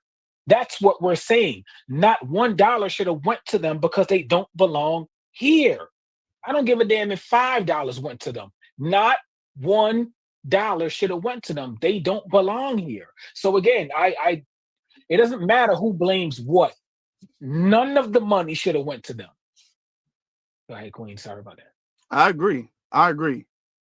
And the whole thing of, oh yeah, there was enough to go around. Clearly, there has not been enough to go around. If Eric Adams, the fact that Eric Adams was talking or at least attempting to go to Biden and ask Biden for more federal funding, clearly there has not been enough money to go around. I don't like when people say stuff like, well, there's always enough for everybody. Well, Eric Adams announced quite a few times like, hey, we kind of really running out of money, man. We really need some help. You know what I'm saying? And the Biden administration didn't want to help. If there was enough money to go around, Eric Adams wouldn't have said nothing. Because at first, let's be real, at first, Eric Adams was fully on board. Eric Adams was more on board than anybody else, to be honest. Because when that happened, Lori Lightfoot was still in office. He was more on board than Lori Lightfoot was. He was more on board than Mike Johnston was. And Mike Johnston, that's the mayor of Denver. He was more on board than Michelle Wu, the mayor from Boston. He was the most on board. Okay. Now, it just turned out that since New York got hit the hardest and he got financially hit the hardest, he was like, hey, I need some help. We kind of struggling out here, and he didn't get no help.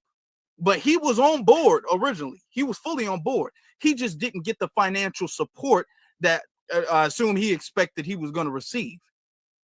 But the thing is that if there was just so much money, if we was New Yorkers just sitting on a pot of gold, and it was so much money to go around, and everybody had all this bit of money and everything, and we just being manipulated into thinking that all this money is unfairly going to them, Eric Adams wouldn't have said that we were broke. They had hiring freezes, right? Or we broke, but they had hiring freezes. Okay, people had to. They like Brother Sage was saying they had to cut everything. You said had or having? Still having, had or having, brother. I'm sorry. Oh, they still are going through a hiring freeze. Oh yeah. Oh man.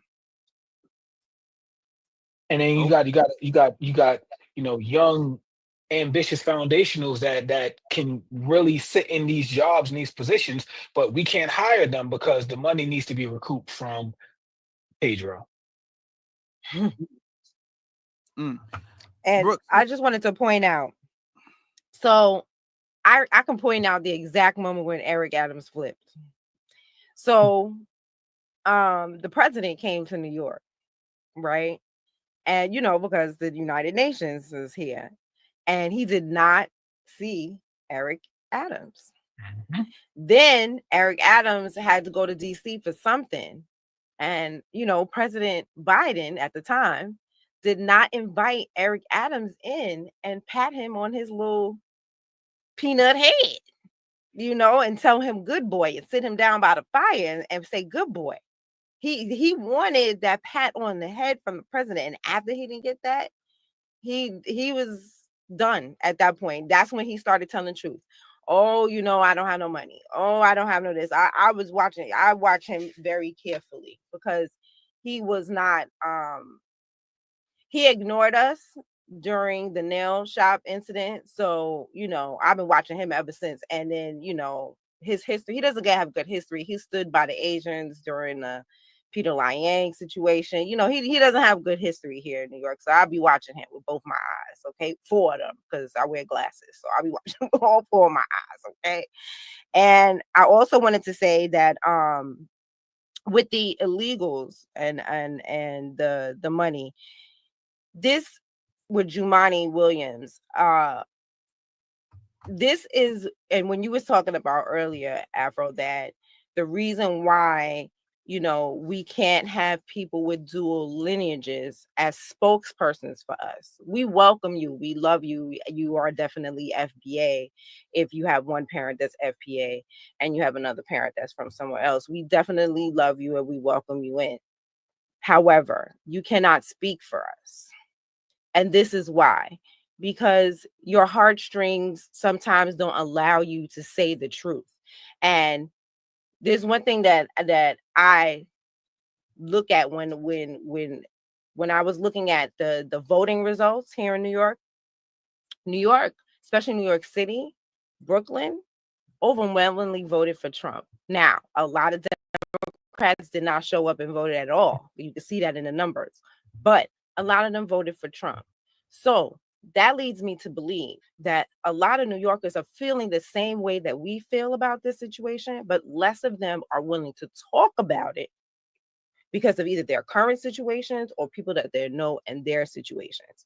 And this is why you make bad spokespeople for us to fight these white supremacists that we have been fighting on this land for as long as we have been fighting without being completely wiped out. You have to have no fear. Whether that be, you can't be afraid that they're going to send you home. And that's no tea, no shade, but that's the reason why a lot of them don't want to say anything. They don't want to say anything because they don't want to go home. And look, no, I'm not, like I said, I don't, whether good or bad, I get it. But you can't speak for us. They can't send me home. And I'm going to say whatever needs to be said. And you're not. And this is why you know, as much as we welcome you and we love you as people with dual lineages, you cannot be a spokesperson for us. I agree. Oh, one more thing. Sorry, one last thing about this, about what he said. The fact that he's sitting here talking about what's happening right now is part of the problem. This is reparations, which is supposed to be for slavery. It don't have anything to do with them. That's why they keep trying to bring the conversation into the present, because especially here in New York, now this is different from, this is not the same as other places, but our Black immigrant population have been here for a very long time. And if you start talking about anything in the present, it's gonna muddy the waters. And that's why they keep trying to bring the conversations to the present. Reparations is supposed to be from the beginning of slavery to 1865 to the end of slavery. And that's what reparations is supposed to focus on. But they got this broad spectrum, again, leaving it unconstitutional. So they can have as many conversations about this as they want. I will say the negative part about it is they are muddying the waters of what reparations is really supposed to be as far as with other demographics. But we don't really care what those other demographics say or do anyway, because we've been fighting them. You know what I'm saying? Because like I told you, when I got to that conversation, there was hardly any melanated people in that room. I could count them on probably like both of my hands.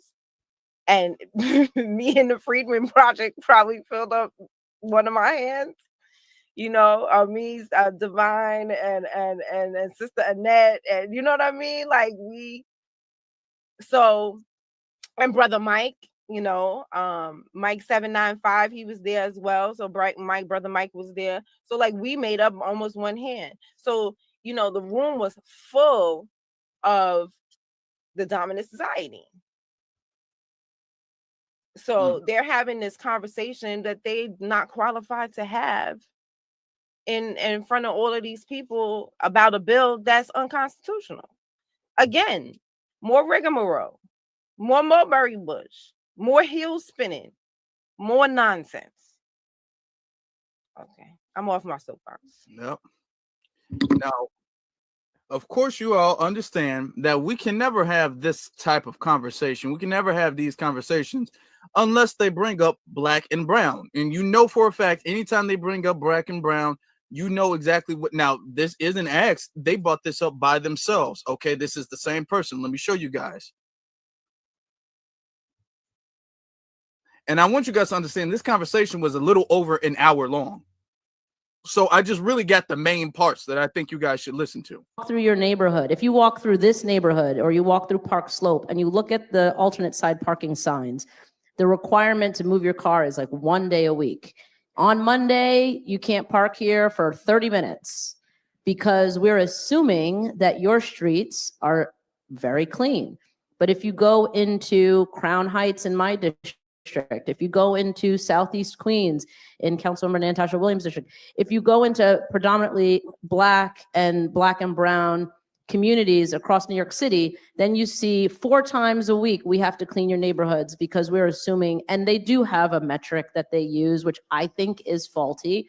So I'm saying assuming, but they don't assume. They do actually use a metric, so let me not misspeak. But I think the faulty metric that they use presumes that communities of color and Black communities are much dirtier than whiter communities. So the next time you're walking in any particular neighborhood, take a look at the alternate side park. Through your neighborhood, if you walk through this neighborhood or you walk through Park Slope and you look at the alternate side parking signs, the requirement to move your car is like 1 day a week. On Monday, you can't park here for 30 minutes because we're assuming that your streets are very clean. But if you go into Crown Heights in my district, if you go in, that it just repeats itself. Okay. So your chat room is hilarious. Yeah, I love my chat. We got the best. But yeah, so as I know, I'm not from New York, as you guys know. So I guess there is like a trash issue in certain neighborhoods or something like that. So that's what she was referring to. And she said, you know, Black and brown. Now, I don't know about the details of the issue. Okay. But I do know when you start using when you introduce inclusive language such as Black and brown, and then after she said Black and brown, then she said people of color and Black people. Okay, so when you use these inclusive terms, you're essentially talking about, let's talk about everybody who's not doing great. Okay, and there's a lot of people who are not doing great. All right, and let's be honest. I don't know. Now, I'm glad that you two are from New York, so you guys can speak to this. But I thought this conversation was supposed to be about reparations. I don't even know how we got into like when the trash gets picked up and when the streets get. I don't know. Like, is that like?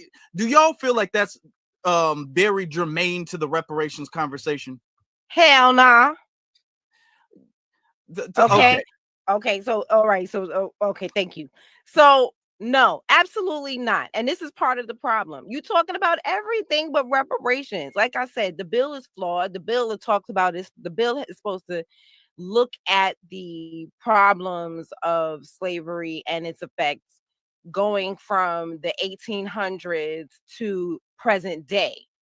Hence another problem with the bill, right? So this is why they're talking about things that have to do with present day. But that is a problem because once you go to present day, you can start adding in more people because, okay, let's talk about this brown. One of my favorite Twitter accounts is Forgotten Latino History. Do you guys follow him?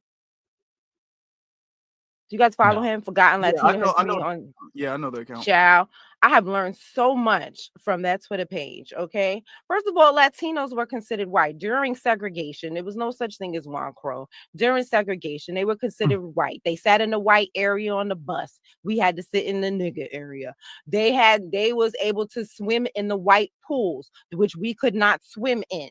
Okay. They were allowed to go to white schools. They were essentially white people. So when they sit here and talk about trying to bring them into our reparations claims, it's so insidious, it's disgusting. So the fact that they're trying to do this present day, look how they get to add all these other people into it. So again, the bill is illegal and unconstitutional. Please send emails. Letting them know how illegal. Please listen to everything that we talked about tonight and these conversations that they're having, and send them emails about what you're seeing and how you feel about it and what reparations is supposed to be about. And it is not supposed to be about all these extra things. Yeah. Sage, brother. So they bring it's trash. Is the garbage day reparations? Is that a part of reparations? No, I don't even know. I guess she was trying to make the analogy of different areas are treated differently throughout New York City, but that lets you guys know that's not from New York City. This ain't no damn melting pot. We live in certain sections. We live in certain carted off sections in New York City. I don't know where this whole trash thing came from. Let me explain something to you. After we receive reparations, white people are still going to be white supremacists. They're still going to be racist. It's not going to, reparations is not going to stop their racism. Racism does not stop at them calling you the N-word. It doesn't stop at that.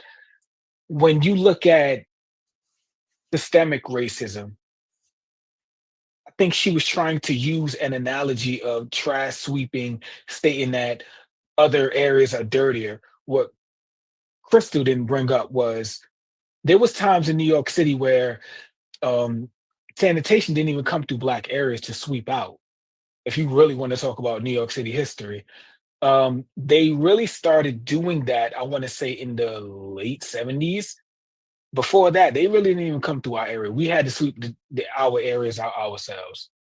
So when you're going to bring up that analogy, it won't equate to reparations because that's not something that reparations would necessarily solve. I don't expect reparations to end racism. When you have people on these Twitter spaces, especially with our brother Tariq, and they say, hey, can't we say the N-word? Why don't you allow us to say the N-word? How about this? You give us our money, you can say the N-word however many times you like. But they know that giving us our money will give us the power that we actually need. That's why they fight so hard to prevent that. But as far as Crystal, like I said, her agenda 100% is more pushing towards gay things because that's what she's into. She's not into anything Black. She's not really gonna champion something that's gonna benefit the foundationals. And what you said earlier, Afro, absolutely made sense, because we're biased too, me, you, and Brooke. We're biased too because, we're foundational. So we're going to have a soft spot for our people. Everyone has a soft spot for themselves. So if a person is foundational and half Asian, as an example, they're going to have a soft spot for their Asian side too. And that's understandable. But again, you can't speak for us because of that. You have to be 100% on board. And if you're not 100% on board, you got to get off. Yep.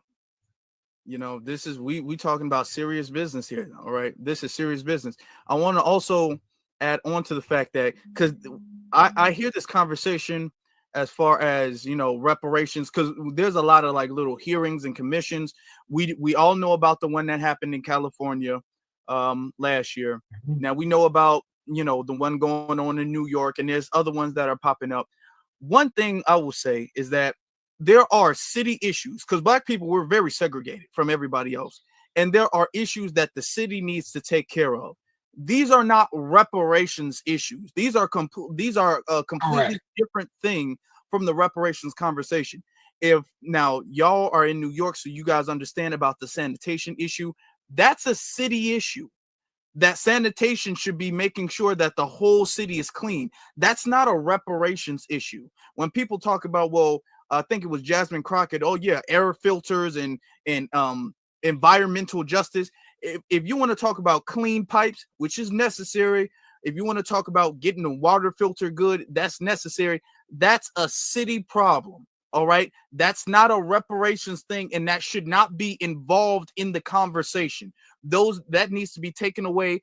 If y'all want to talk about grocery stores, there should be grocery stores in all of these communities. That's a city issue. That's not no reparations issue. Now, if we want to build a grocery store with our reparations, then then that's our thing.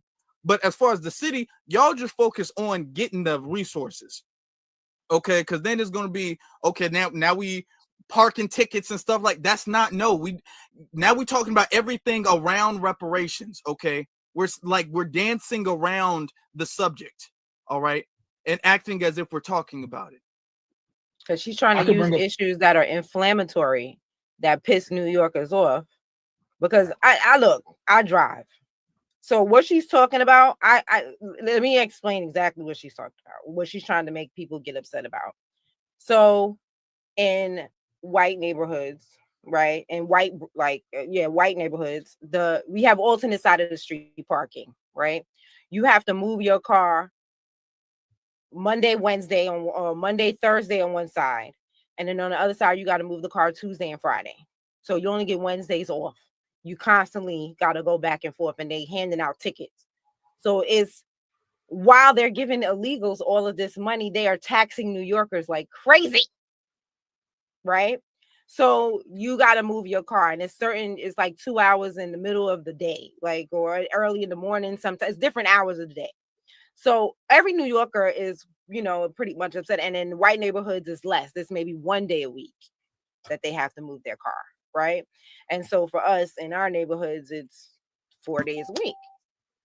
So this is something that, pisses a lot of us off because, like I said, it's a tax on us, because if you don't move your car, they give you a ticket, which you must pay. So it's, it's ridiculous. So she's trying to use something that pisses all of us off. Like I said, you can see how inflamed I am about the topic, but this has nothing to do with reparations. And again, even if it did, this bill is illegal and unconstitutional. So please send those emails. So I want to build on that too, Brooke. Again, we got to remember too, because Jumani, the Grenadian guy, said this earlier. The reason why they're giving out so many tickets, first of all, Brooke said is absolutely true. We have to move our cars 2 times a week. Absolutely. If not, you're going to get a ticket. Not just that. There's also more speed cameras in our area than there are in Jewish areas. There are no speed cameras in Borough Park. If you notice that, Brooke, I don't know. Tell them about that. Is in here. There's not a lot of bike lanes over there in Jewish areas. There's not Long a lot Island of speed cameras as well. over there. I'm gonna get to Long Island because matter of fact, let me get there right now. Long Island speed limit is a lot higher than New York speed limit. Come on. And there's a reason why they have less laws than the city has. Long Island consists of a lot of white people, Nassau and Suffolk County, and in the 5 boroughs, you have a lot of black people. So you can see why the laws are lighter out there than they are here. With speed cameras, if you go over 25 miles per hour, you get a ticket in New York City. That ticket can range anywhere from $65 to $115 per ticket. Now, the reason why they're aggressively giving out tickets on Mondays and throughout the week is because, again, family, New York City has to recoup that money that was spent out for these people that did not belong here.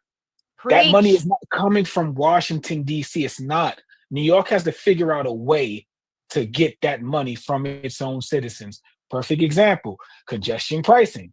That money is not coming from Washington. So how can we get that money to fix the MTA? Let's tax our own citizens. This is what New York does. We have tolls on bridges. Why do we have that? Because we're taxing our own citizens to pay for things. Again, New York has never really been that aggressive. And again, it doesn't stop there. There's a lot more that I know. It doesn't stop there. We're giving out violations to property owners. Why are we doing that? We have to recoup. We have to let them know that their property has damage on the sidewalk or the roadway, whatever the case is. Hey, you have 75 days to fix that. If you don't fix that in 75 days, we're going to come in on the 76th day. We're going to fix it, and then we're going to bill you. Again, that's another way to get money out of the homeowners and the property owners of this city. So if you own a small business, you are going to be visited by the health department a lot more. You're going to be visited by a lot of city agencies that can give you violations or fines because the city needs to get that money back in order to recoup that money, the billions that was spent out on these illegals. Yep. And at the end of the day, none of it is reparations. Oh, none of it is reparations. Absolutely. And none of it ain't got nothing to do. My mom used to say, none of that ain't got nothing to do with the price of tea in China. It don't have anything to do with our reparations. So, her bringing it up is just like her just trying to raise an issue that people might get inflamed and upset about and blind and have blinders on. But that's why I say, we got to be laser focused and know exactly, be realistic about what is happening and be logical about what we are doing. And it's those emails. Yes, those emails. Every single. And one more thing. Also, I know a lot of us sat out the race, the presidential race this year. And that is great because we see what we was able to accomplish. Kamala is no longer with us. So now what we could do to go further is to unregister from the Democratic Party. We need their numbers to tank, because that's how the emails and the unregistering kind of go hand in hand, right? Because the Democratic Party, they still have us as registrants. Not me, because I unregistered, but they still have us as registered. So on the books, they still have, however many millions of Democrats on the books. But if we start unregistering and register as a no party independent, that link is also in that petition. So that link is there to do that as well. If we just start unregistering and let the Democratic numbers tank, so they can have a few million, and 44 million. If they lost 44 million Democratic voters, that would really send a message. And then they're receiving emails on why they lost those voters. That would be a hell of a statement to these legislators. And that my mission is for them to be so squeezed that they call us. Yeah. Like we no longer have to call them for a meeting. They're calling us because they have so many emails. This is my vision. They have so many emails from the FBA family that they're like, who is the Freedmen Project? And they call us for what the bill should be, because they have lost so many Democratic voters and they've received so many emails.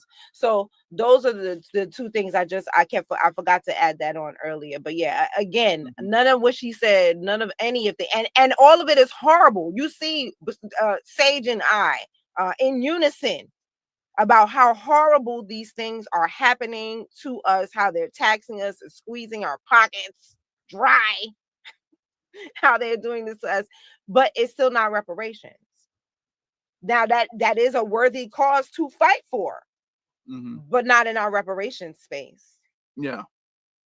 So yeah, there's a before time we get on to the next clip, I want to remind everybody, it's the email list is in the petition, and the petition is pinned to the top of the chat room, and it's also in the description as well too. So you can go to the description, or you can go to the top of the chat room. That's that link. You can click it, and then you can fill out your email and unregister and all of that stuff. Yes. Sage, were you about to say something? Oh yeah, I have to apologize to Brooke because I'm going to disappoint you. I can't unregister as a Democrat because I ain't never been one. Never did. I ain't never been one. So I know you so well. I knew you wasn't going. Yeah. But I did one thing I do want to point out to the family, especially in New York too. Yes, I actually voted this election. I voted couch, but there are different addendums on the ballot that you guys should definitely pay attention to locally.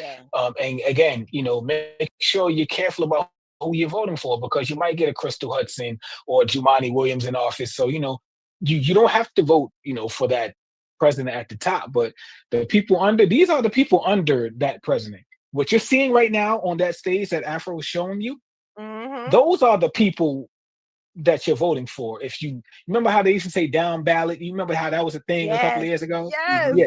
Don't do that down, but no, none of that. Know who you're voting for and what you're voting for. Yeah, absolutely. All right. Like our brother Sage was talking about, you got to pay attention. Don't just think that, okay, the president, because we give a lot of attention, and I don't think we should take any attention off of the presidency, but we also need to add more attention onto local politics, because I don't necessarily like when people be all like, well, the president, that don't matter, and all that doesn't affect us.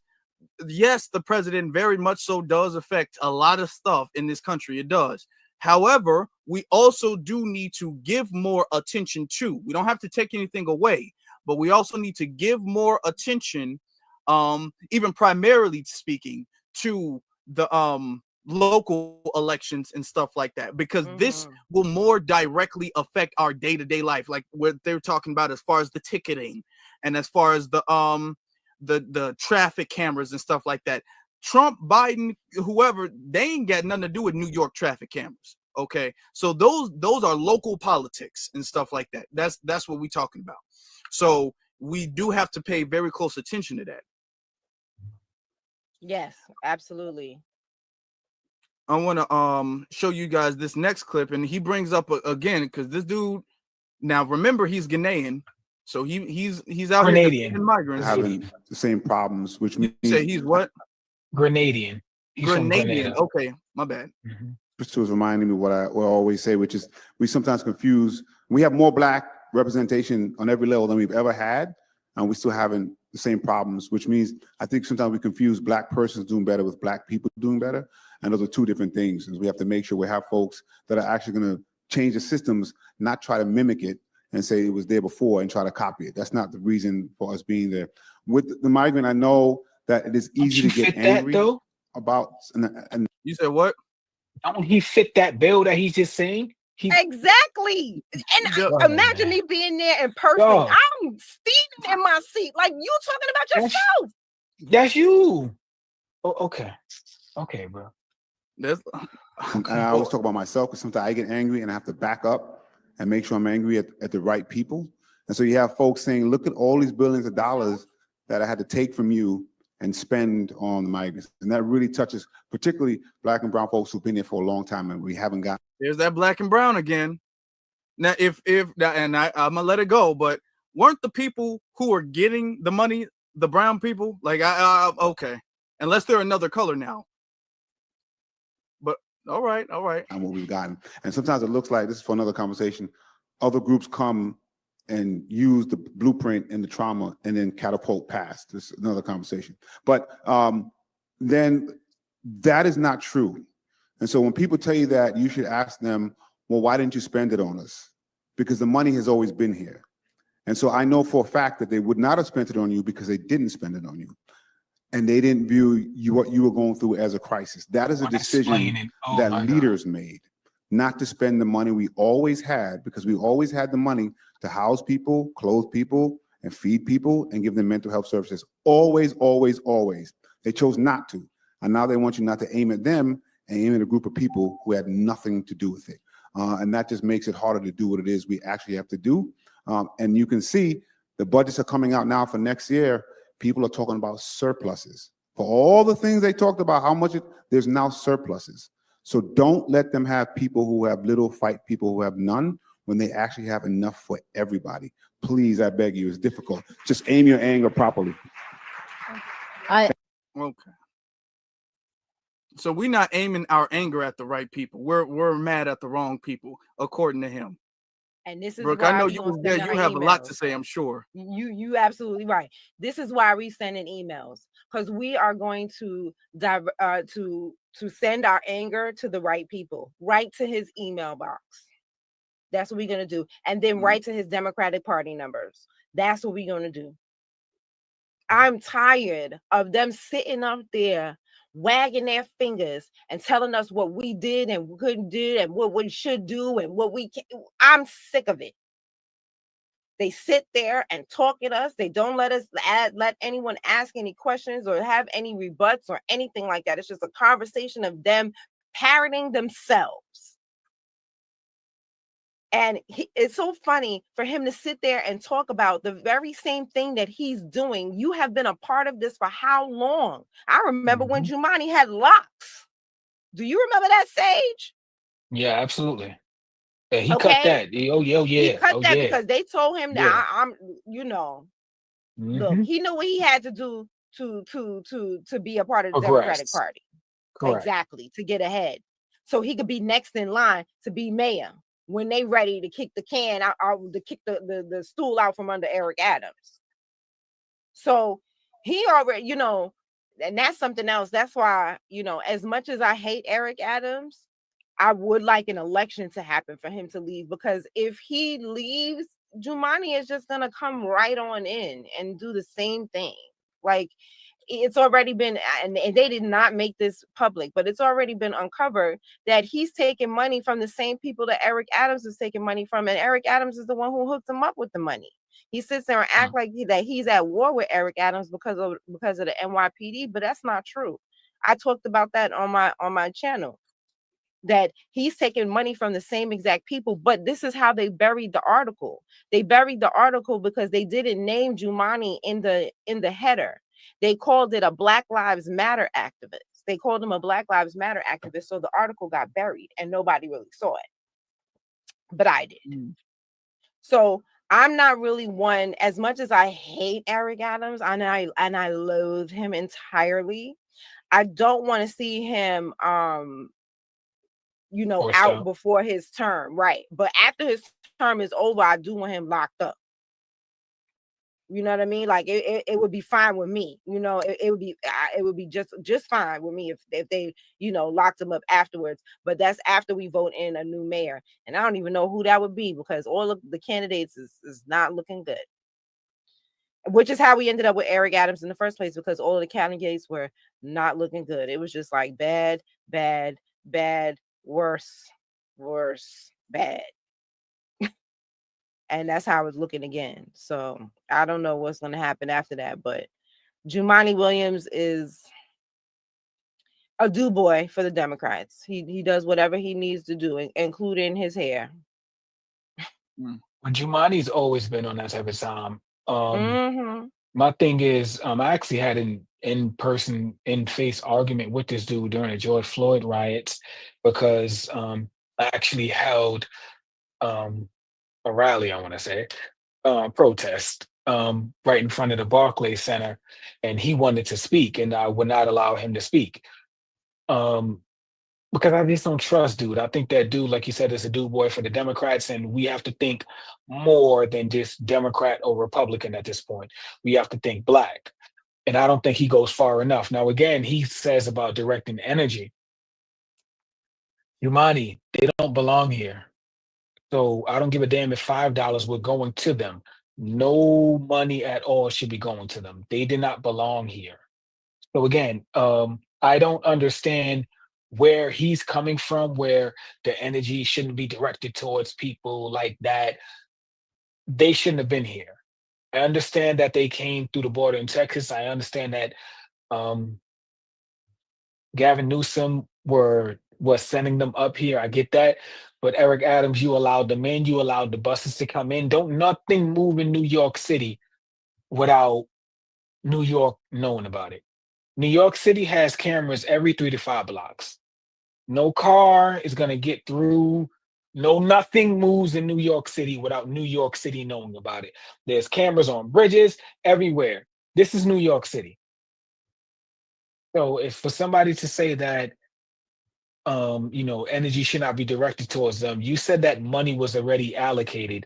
Why wasn't that money being spent? We have homeless veterans out here that are Black that can use that money. They could have been put up in these hotels years ago. Why wasn't that on the agenda, Jumaane? And that's my issue with him. He intends on running for mayor too. Maybe not this go around, but he intends on running for mayor in the near future. And he will be met with resistance because of that. All of these Democrats that claim to be pro-Black, they're going to meet a lot of resistance in the future because, again, we're not on the whole, vote blue no matter who. If you're not with a Black agenda, you're just not getting our vote. And that's what I was trying to explain to that reparations panel in Queens that time. You need to do something to earn our vote. We are not the old Black generation. We're not the go along to get along. We're not the we shall overcome. Much respect to a lot of the riders, but we need more. Yeah, I'm gonna leave right there. I absolutely agree. I'm gonna say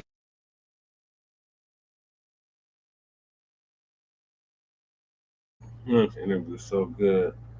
If you want to watch the rest of it, you can check it out on Afro Elise channel. But I gotta move us along because I stayed on this topic too long. So that was the update on what's happening in New York.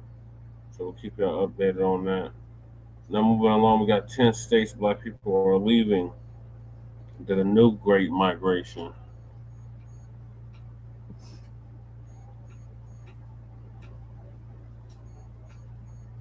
And here's the petition as well. We would like to sign that demand, replace unconstitutional Bill A7691 and replace with Constitutionality Sound Bill. So I signed a petition earlier. On your leisure, make sure y'all sign that petition.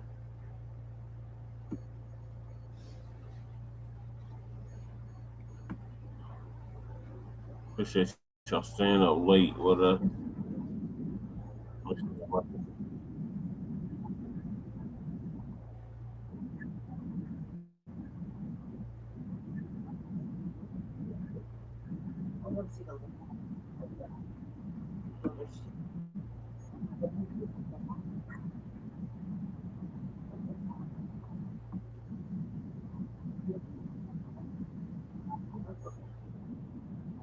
Annually, only made up 3.6% of all those saying taxes were a reason for leaving the state.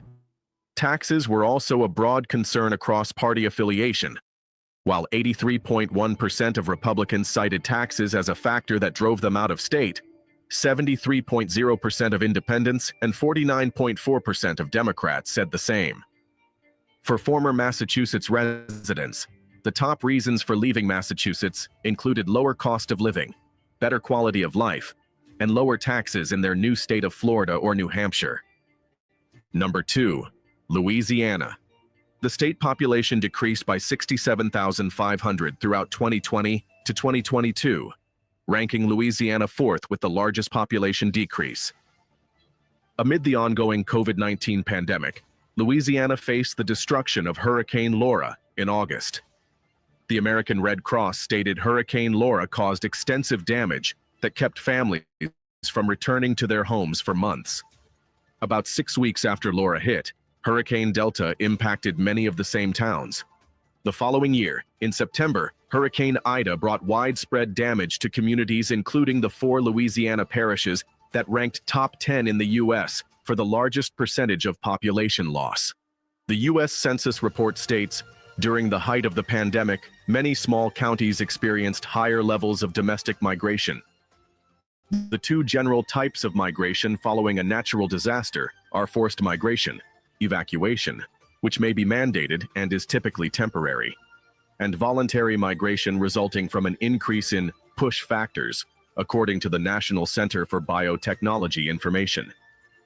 In response to these storms, the migration of residents in Louisiana was possibly due to ongoing impact of natural disasters in 2020 and 2021.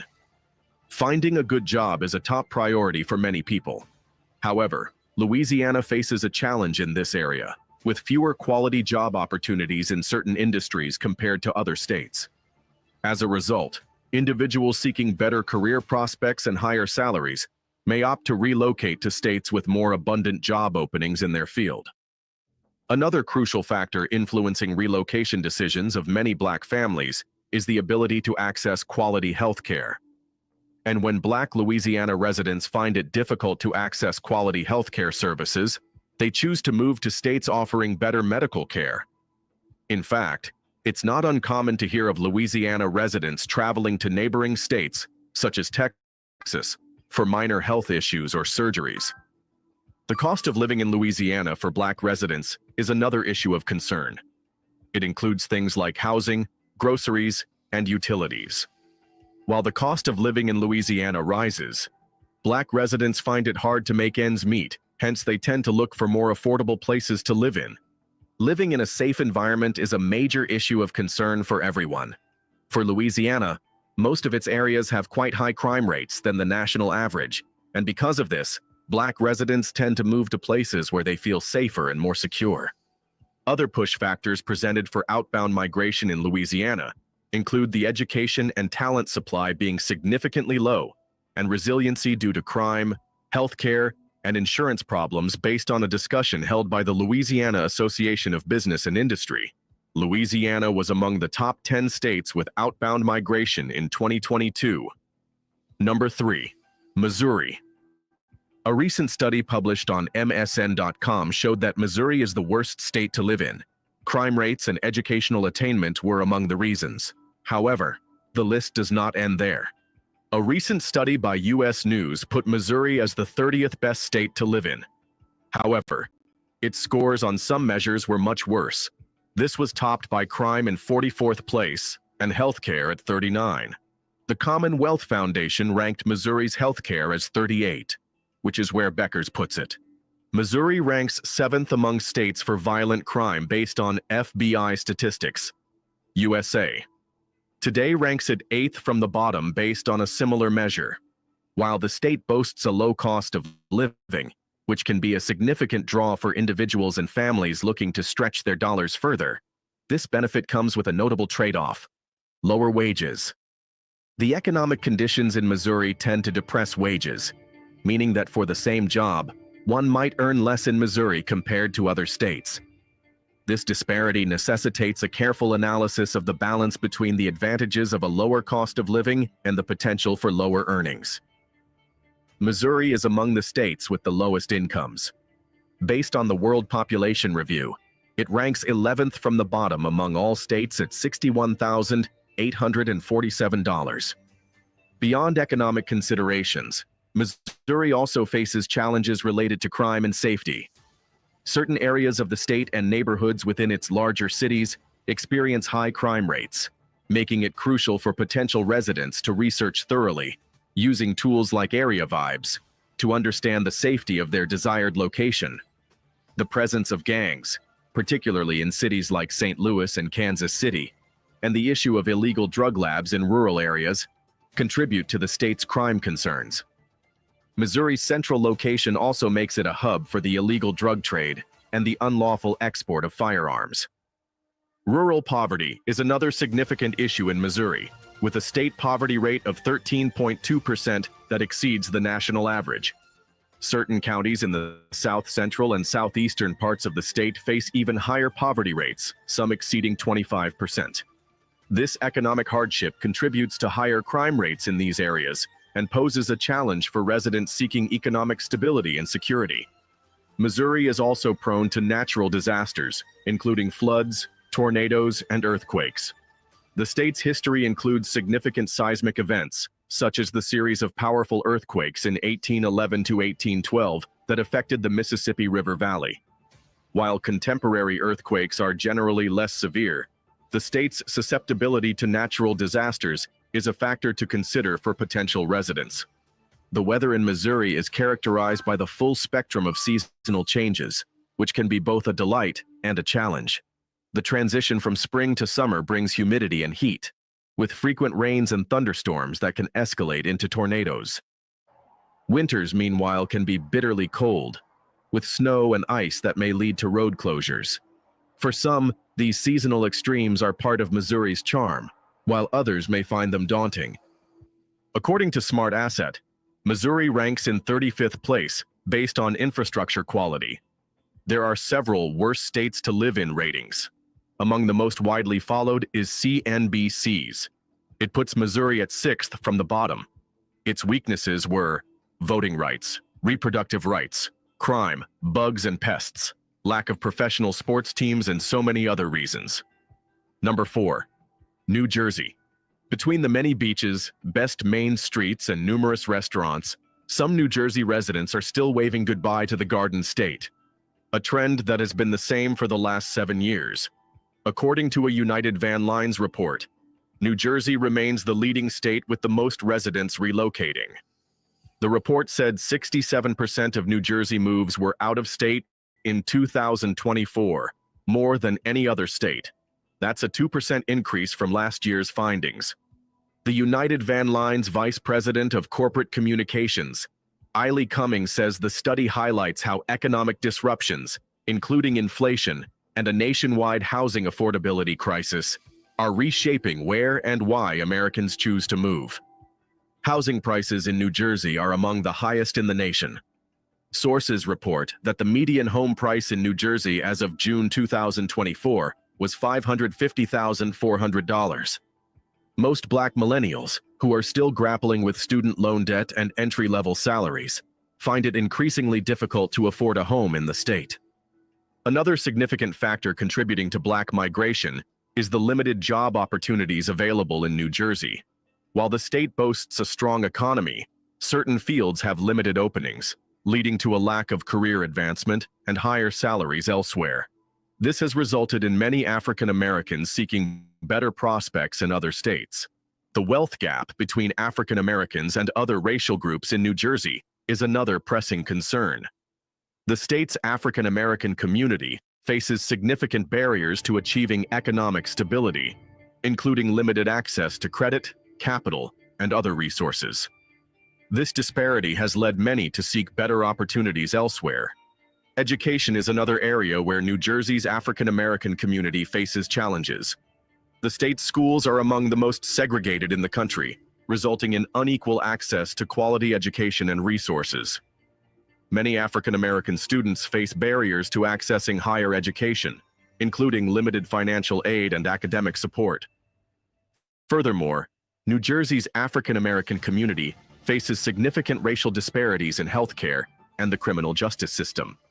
The state's healthcare system has been criticized for its unequal treatment of African Americans, resulting in poorer health outcomes. Similarly, the criminal justice system has been accused of disproportionately affecting African Americans, leading to mistrust and a desire to leave. New Jersey is also famous for having one of the highest property tax rates in the country, averaging $9,800 per year. Sure, that might not be the case everywhere in the state, but everyone is dealing with high taxes in the state. That's not even counting the stress that comes from paying high income taxes. This financial burden has constantly deterred young professionals from settling down in New Jersey, and now they are forced to seek more affordable options elsewhere. As a result of these factors, many African Americans are leaving New Jersey for states with lower costs of living, better job opportunities, and more favorable social and environmental conditions. Southern states like North Carolina, South Carolina, and Georgia are popular destinations, offering a more affordable lifestyle, warmer climates, and cultural familiarity. Some African Americans are also opting for suburban areas or other states with more affordable housing and better schools. This trend is driven by a desire for a better quality of life, access to quality education, and economic opportunities. Number 5, Pennsylvania. Pennsylvania's population continues to decline, according to a new U.S. Census Bureau report, showing a total loss of 10,408 residents between July 2022 and July 2023. According to the report, Pennsylvania ranks 8th nationally in domestic outmigration, with about 25,000 people, on net, leaving the Commonwealth for another state. This decline follows the net loss of nearly 40,000 residents the year prior. The latest Commonwealth Foundation survey found that over half, 52% of Pennsylvanians under 30 years old, said they or someone they know have considered leaving Pennsylvania due to the state's policies. The top 3 reasons for considering a move were a lower cost of living, lower taxes, and better jobs and opportunities. More than half of voters said Pennsylvania was on the wrong track. One major reason is the harsh winters. Pennsylvania's location in the northeastern United States stands as a symbol of long and cold winters, with temperatures often dipping below freezing. The heavy snowfall makes it challenging to get around, especially for those who rely on public transportation. Another significant factor is the traffic congestion. Philadelphia and Pittsburgh, 2 of the state's largest cities, are ranked among the most traffic-congested cities in the world. This is quite a trouble for thousands of African Americans who already face frustration and stress due to disparities in employment and economic opportunities. Commuting during rush hour is a constant nightmare, exacerbating existing challenges. In addition to these challenges, Pennsylvania is also home to a large population of striped skunks, with frequent and unpleasant odors emitting from these animals. Moreover, these skunks pose a risk of transmitting rabies and other diseases to pets and humans, and their burrowing habits can cause damage to lawns, gardens, and property foundations. Number 6. St. Louis. Many other African American families are moving out of the city. According to the 2020 census, 27,396 Black people left St. Louis over the past decade and moved to other counties in the region or to other states. During that same period, the city lost 5,334 white residents. St. Louis County picked up just 13,367 Black residents, and St. Charles County gained 5,845 Black residents. The last time St. Louis saw a decline in its Black population was in the 1970s. Today, the number of Black residents in St. Louis is smaller than the Black population in the 1950s. Today, many are leaving St. Louis for better schools, lower crime rates, and greater property values. According to a recent study by the Iowa Policy Project, some Black families are leaving Midwest cities plagued by systemic racism and discrimination. In the U.S., the terms inner city and urban have long been code words for Black areas. They are used to evoke the stereotype of a Black underclass, confined to public housing units or low-income housing, entrenching the belief that this population is somehow inherently meant for city life, while also denigrating city life as dirty, crowded, and utterly undesirable. During the 2016 presidential debates, for instance, then-candidate Donald Trump repeatedly referred to African Americans living in the inner cities. When asked about the nation's racial divide or being a president to all the people in the United States, he repeatedly evoked the stereotype that Black people largely live in inner cities racked by crime. To make this stereotype work in the 21st century requires overlooking one key fact. Black families have been absconding from cities for decades. In a recent paper, the economists Alex Bartick and Evan Mast note that over the past 50 years, the share of the Black population living in the 40 most populous central cities in the U.S. fell from 40% to 24%. They are not the first to highlight this phenomenon. Demographers and sociologists in particular have been noting this trend for decades. The city of St. Louis has faced unique challenges that have hindered its growth and development. One major issue was that the city's charter prevented it from making long-term contracts or issuing debt, which limited its ability to fund important projects. To make matters worse, St. Louis is not part of a county, which meant it couldn't share tax revenue with the surrounding area. As a result, when wealthy residents and businesses moved out of the city, they took their tax dollars with them, leaving St. Louis with a dwindling tax base. This decline has had serious consequences for the city's services. The city continually struggles to fund essential services like schools, road repair, and police, leaving little room for neighborhood renewal or economic development initiatives. In fact, the city had to rely on the county to bail out its transit system and support its parks and museums. Despite these challenges, it's surprising that St. Louis has managed to avoid bankruptcy. However, the city's financial struggles have made it difficult for it to revitalize and redevelop its neighborhoods, which has had a lasting impact on its growth and prosperity. Although some progress has been made over the years, the legacy of segregation continues to impact St. Louis. The city's history of racial and socioeconomic division has created a self-perpetuating cycle, where segregation begets further segregation.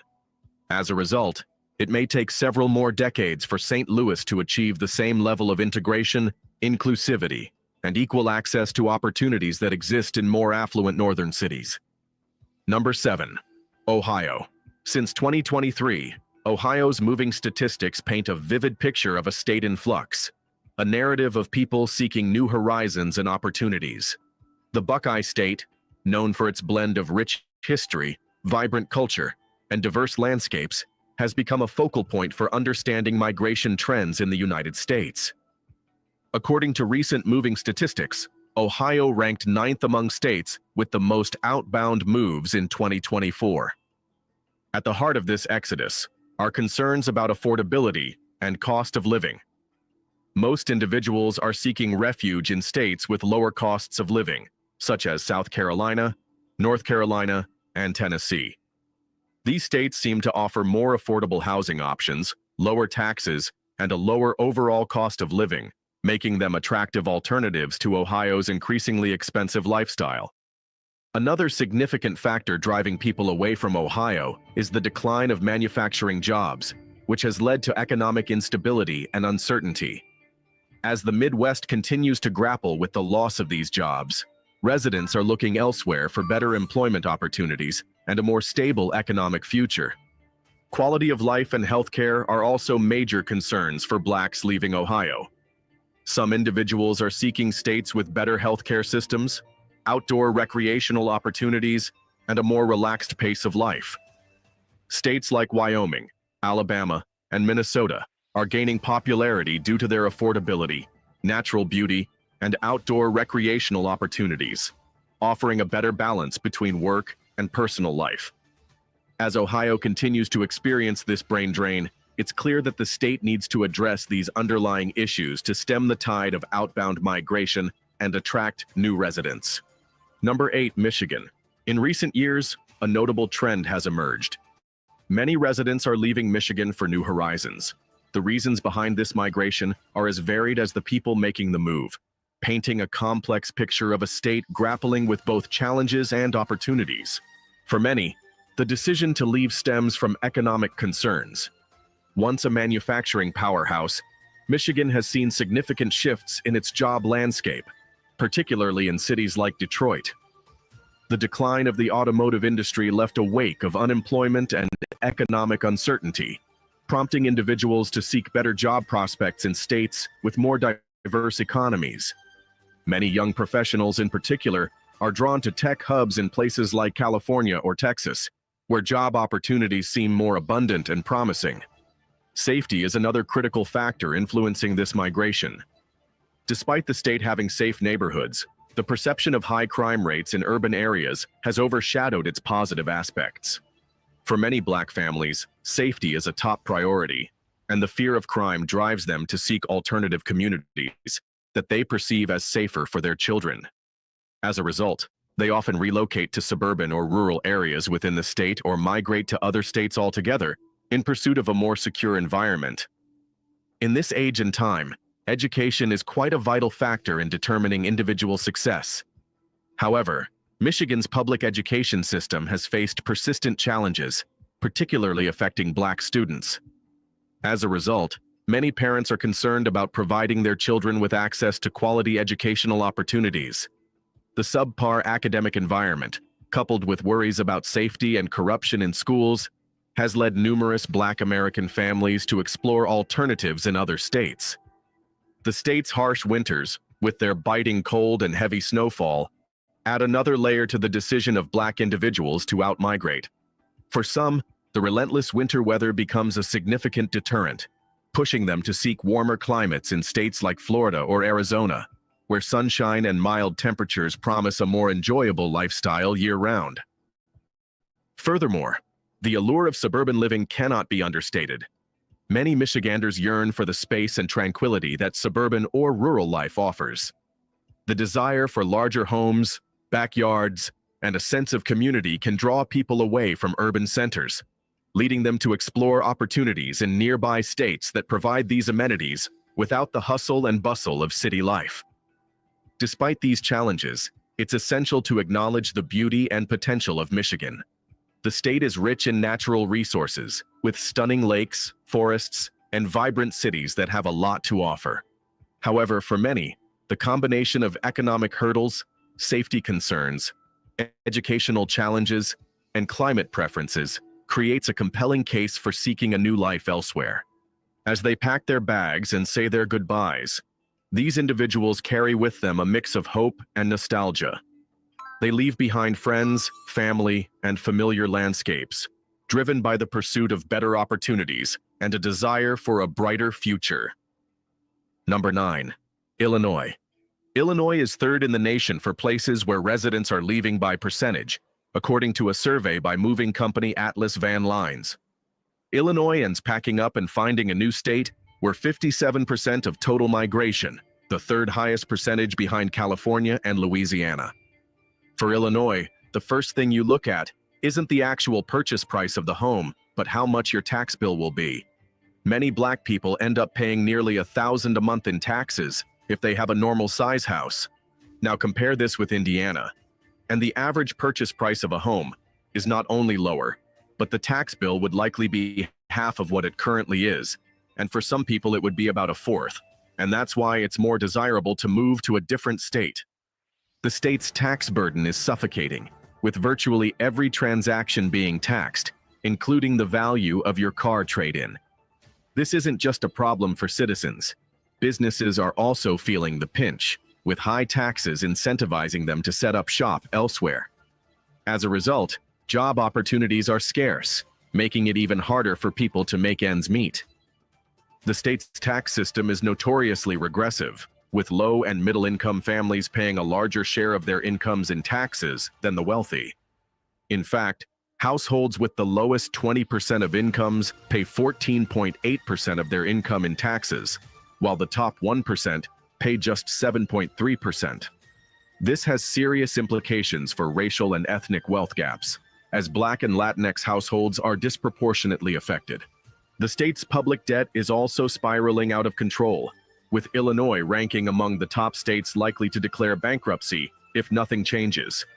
The high cost of living, combined with low satisfaction with the state, is driving people to seek greener pastures elsewhere. To make matters worse, Illinois' tax system is riddled with corruption, with tax money often lining the pockets of politicians rather than funding essential public services. The state's schools, roads, and infrastructure are all suffering as a result, with many residents feeling they're not getting value for their tax dollars. In short, Illinois' tax burden is a ticking time bomb, driving businesses and residents away and threatening the state's very financial stability. Number 10. New York. For many New Yorkers, the dream is to retire from the rat race, the snow shoveling and high taxes, and spend their golden years amidst the palm trees and beaches of Florida and other parts south. The mass retirement of baby boomers has led to a significant exodus from the state. Since 2020, over 630,000 individuals have departed, earning the state the unfortunate distinction of being the #1 state for out-migration. Ironically, senior citizens have become the state's top export, as retirees seek more favorable climates, lower costs of living, and improved quality of life elsewhere. While retirement might be the initial assumption for those leaving New York, surprisingly, the largest demographic exiting the state is families with young children. These families are seeking better opportunities, particularly when it comes to housing. A striking comparison reveals that, for a comparable price, families can find homes in the southern United States that are roughly twice the size of those in New York, making relocation an attractive option for those seeking more space and a better quality of life. For many, the decision to leave New York is not just about escaping the cold winters, but about finding a better quality of life. While warmer weather is often a welcome bonus, it's frequently just the icing on the cake. The real drivers of migration are more practical concerns, such as housing and affordability. The prospect of owning a larger, more affordable home in a different state is a significant draw for many. The southern United States, in particular, offers a compelling alternative, with lower housing costs and more spacious properties. This shift in lifestyle is especially appealing to families seeking a more comfortable and stable environment. Imagine being able to trade in a small, pricey apartment in New York for a spacious, affordable house with a backyard in a state like Florida or Texas. The state's notoriously high taxes and cost of living, on the other hand, are also significant factors. With the highest taxes in the country, New York residents face a substantial burden, which can be particularly challenging for families and individuals with limited financial resources. Furthermore, the state's cost of living, ranking 4th highest in the nation, exacerbates the issue. The cumulative effect of these expenses can be overwhelming, prompting many to seek more affordable alternatives in other states. For those who call New York home, the decision to leave is often a difficult one, but the promise of a more affordable, comfortable lifestyle elsewhere can be a powerful draw. The mass exodus of Black Americans from states and cities like New York, Illinois, Ohio, Pennsylvania, Michigan, and other places in the U.S. underscores a pressing quest for affordability, equality, and economic mobility. As families and individuals seek better opportunities, they redefine the map of Black America. This shift presents challenges for the states left behind, but also offers opportunities for growth and renewal in the destinations that welcome these migrants. The resilience, determination, and cultural richness of Black Americans will continue to shape their communities, forging a brighter future for generations to come. Now that brings us to the end of yet another revealing video. Did you happen to learn a thing or two? Then don't forget to support our work by hitting the thumb up button before you. Share with as many as you possibly can to keep spreading our eye-opening Black narrative. And subscribe to stay tuned in with us all the way. We are glad to have you here with us on this journey. Thank you for watching, and see you in the next one.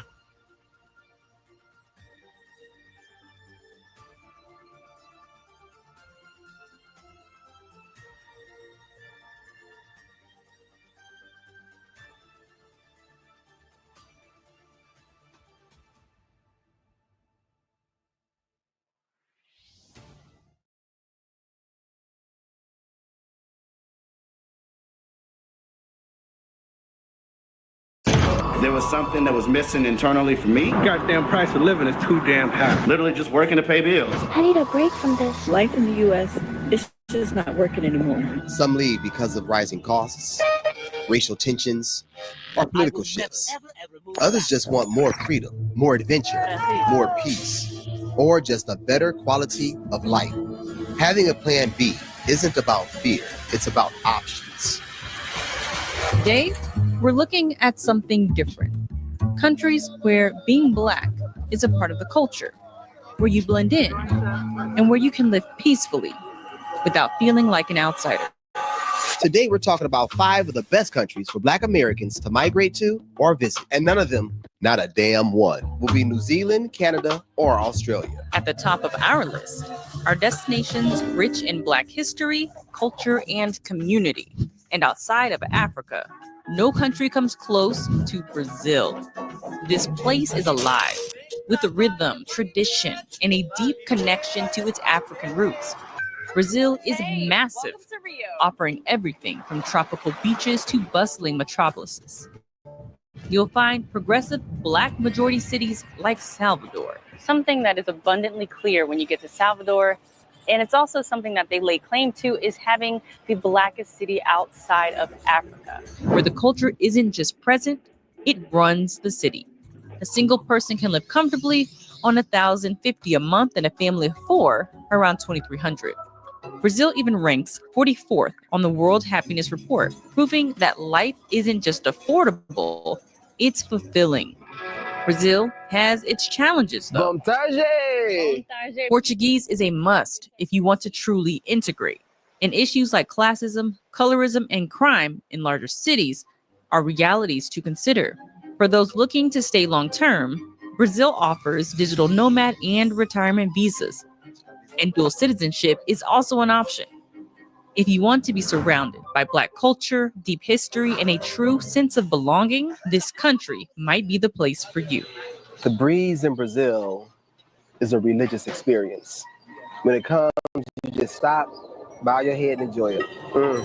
Thank you, Jesus. But if you're looking for a country where Black excellence is the foundation of the culture, South Africa is offering something just as powerful on an even larger scale. This is a country where you can see yourself reflected at every level of society, from business to politics to everyday life. South Africa is a family-first country that's diverse in every sense of the word. Cape Town offers stunning landscapes and a laid-back lifestyle.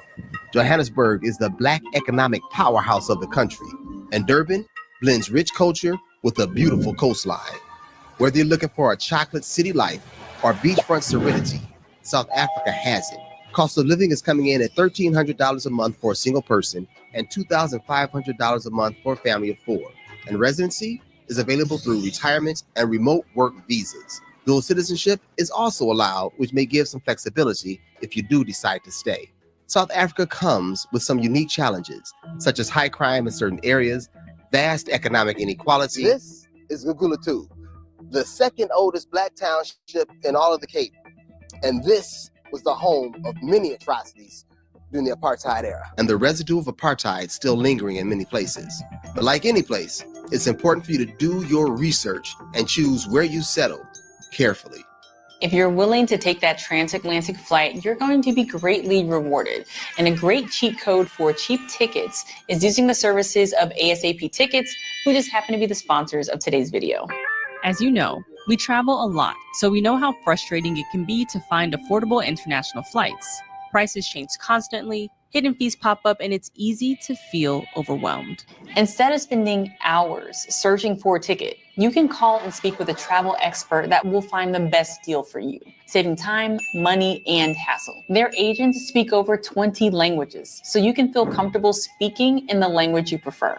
They have personalized service, 24-hour support, budget-friendly flight prices. This could be a game changer for your next trip. When we spoke with one of their agents, they found us a round-trip flight to South Africa for less than what we found on our own, showing that sometimes a little help can save a lot of money. We were able to negotiate a bonus for you. Use the code YARBROS and get $50 off your international flights from the US and Canada. Just check the description for details on how to redeem it. Thailand is on this list and continues to be one of our favorite countries. This is where you get luxury on a budget, high-rise apartments, $10 massages, world-class healthcare, and Michelin-worthy street food, all for a fraction of what you pay in the US and full of Black expats. Close-knit expat groups can be found throughout the country, especially in the tourist zones, flourishing and actively creating community. The cost of living is $1,500 in Bangkok and $1,100 in Chiang Mai. You can apply for a retirement visa with an income of $2,500 a month or $25,000 in savings. And for something more flexible, the Destination Thailand Visa, or DTV, is valid for 5 years and requires showing $15,000 in the bank. The downside of Thailand is its bureaucracy. US tourists only get a 60-day stay, so visa runs and extensions are necessary if you're not on a long-term visa. The length of travel to get to this country might also be a con for many people who desire proximity to family and friends, but still, for remote workers, retirees, or anyone who wants to live big for less, Thailand delivers. Hey guys, if you're enjoying today's content, please share this video.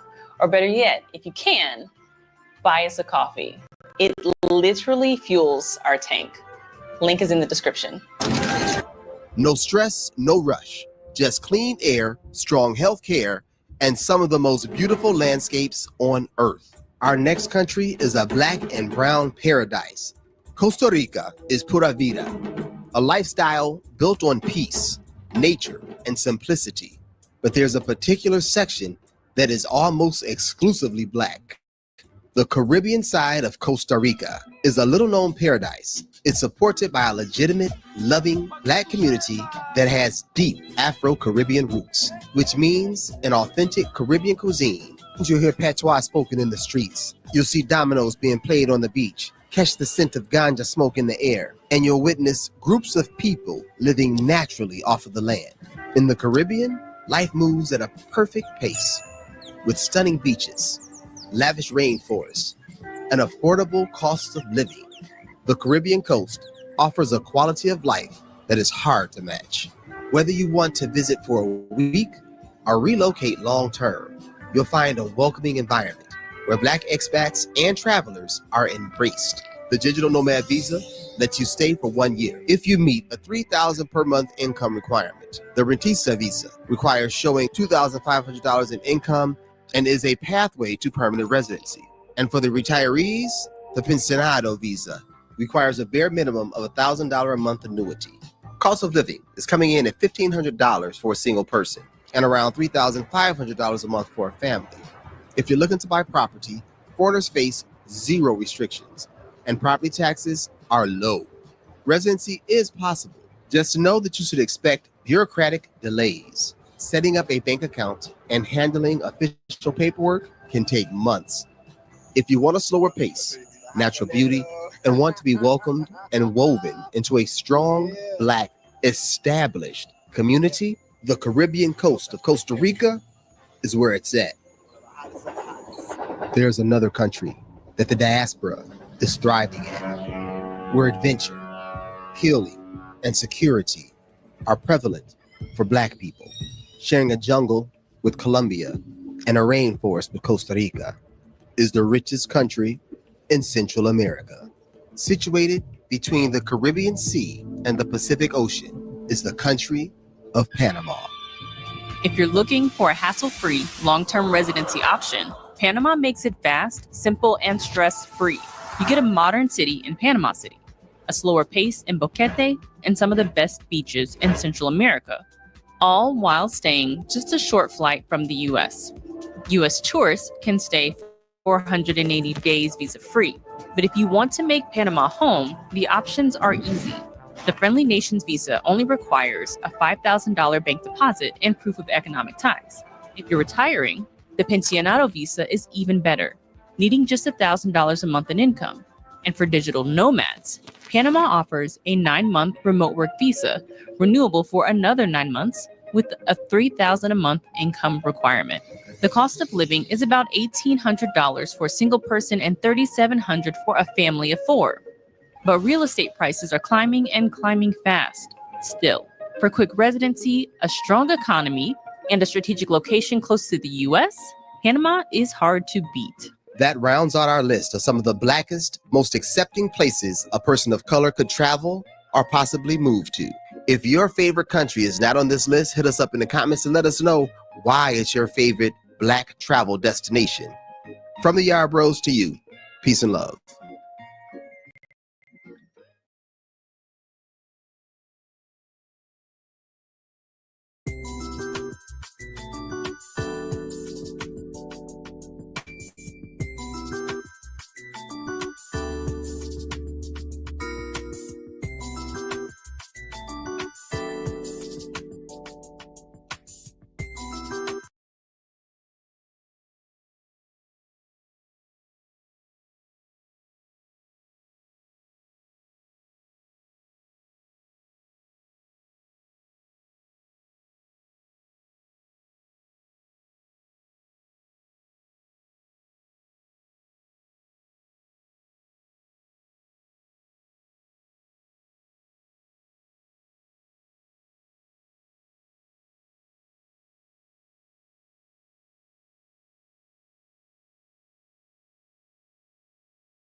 Shout out to all the viewers. We'll do one more topic, and then there's Lisa Cabrera.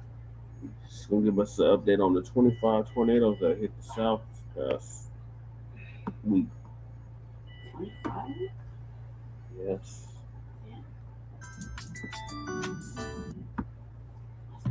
Do not buy 12 Tribes on Earth hair growth oil and hair magic elixir unless you want super healthy.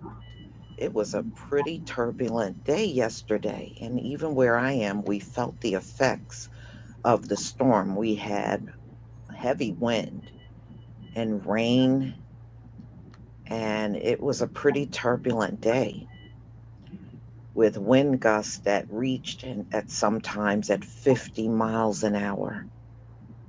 Well, according to all the information that's coming in the aftermath, there were over 25 tornadoes that hit 10 states.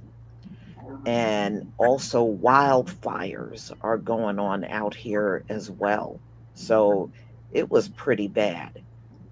And I can imagine now that we are in these final days, how bad it's going to be.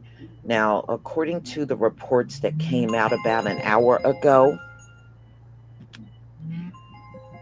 the tornado took out 40 plus people. You know, those are the ones they know of. I would imagine they will find more. Usually they do. So I'm going to go ahead and play this video, and I'll be right back with the rest of my commentary.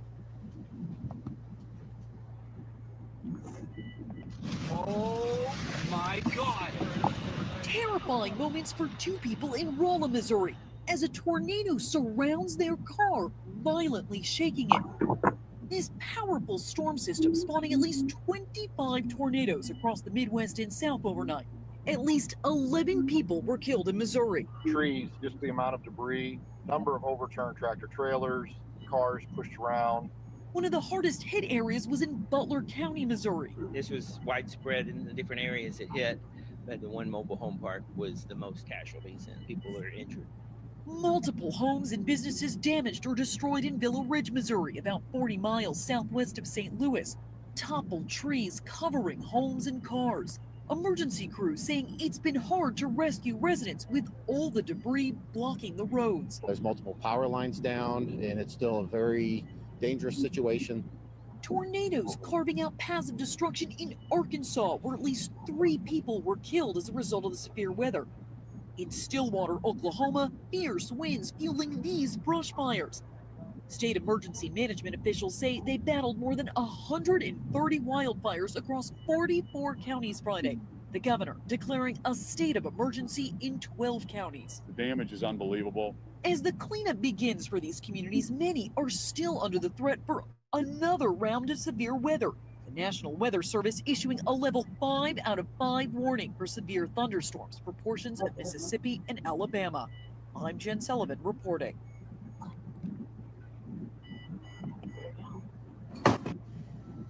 Ladies and gentlemen, you saw that report. The Most High is large and in charge, because it was really a volatile day yesterday. The tornadoes wiped out schools, semi-tractor trailers, homes, and they are still finding the devastation even to this very moment. So we were the ones that had suffered a lot of wind. The wind was treacherous yesterday.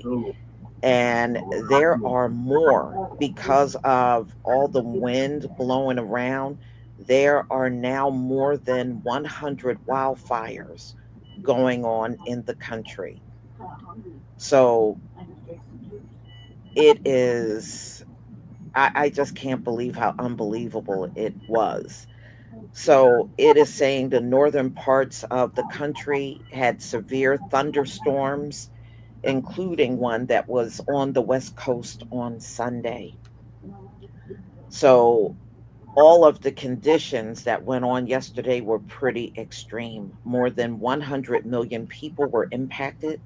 Some areas had wind gusts that reached 80 miles an hour.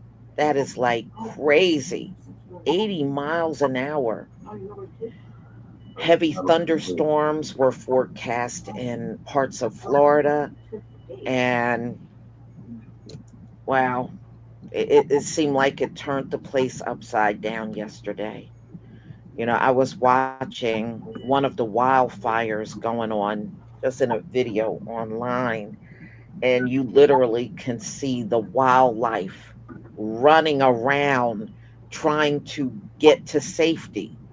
Yes. And you just saw all these big flames in the background, and you just saw deers, and everything was scattering.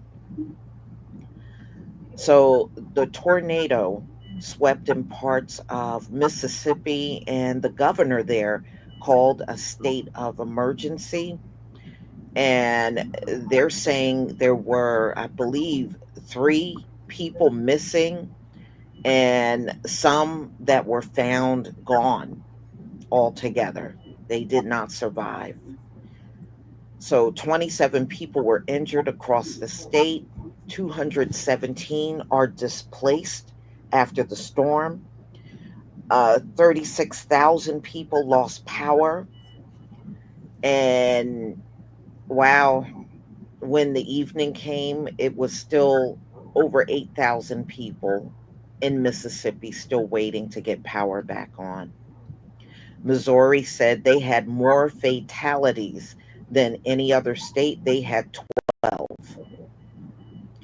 And homes were ripped apart there by a tornado. One man said that his neighborhood look unrecognizable from all of the debris that was all over the place. So Missouri took a pretty bad hit.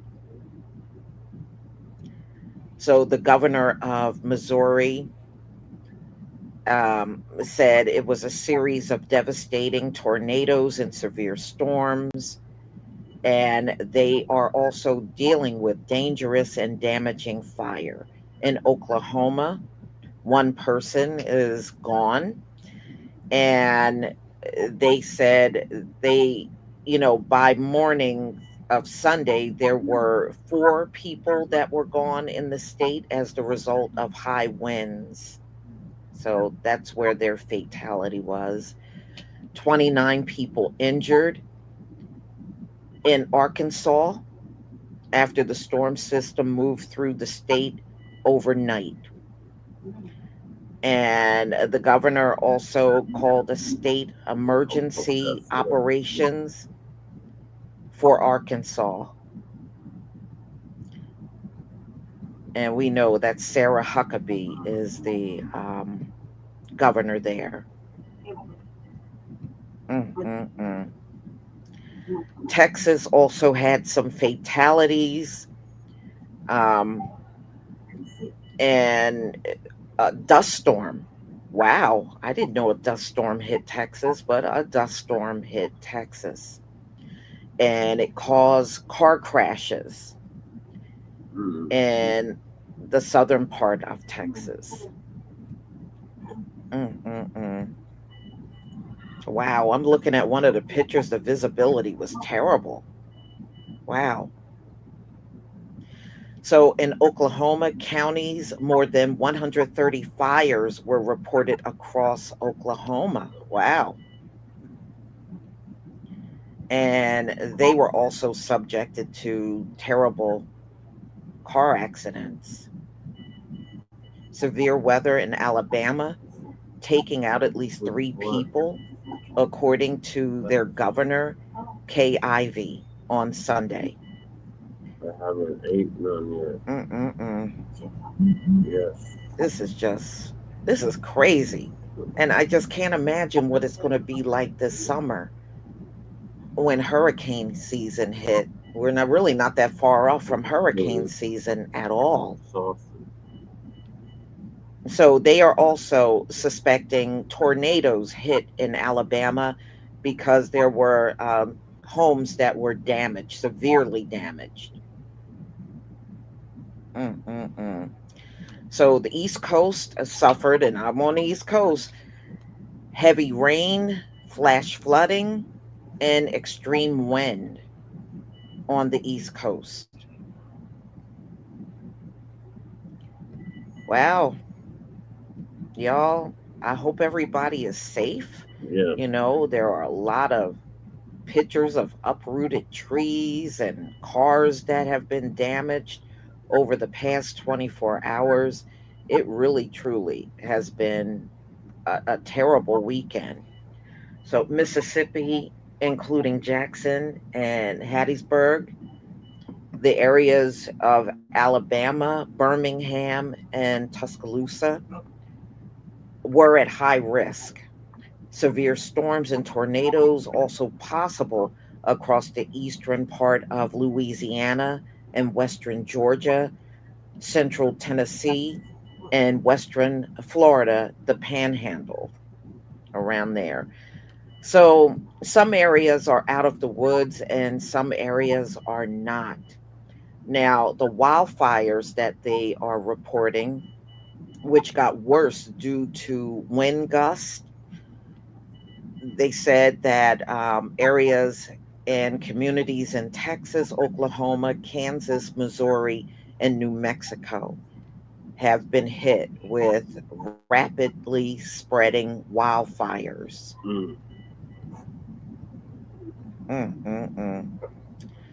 Y'all, the Most High is definitely busy.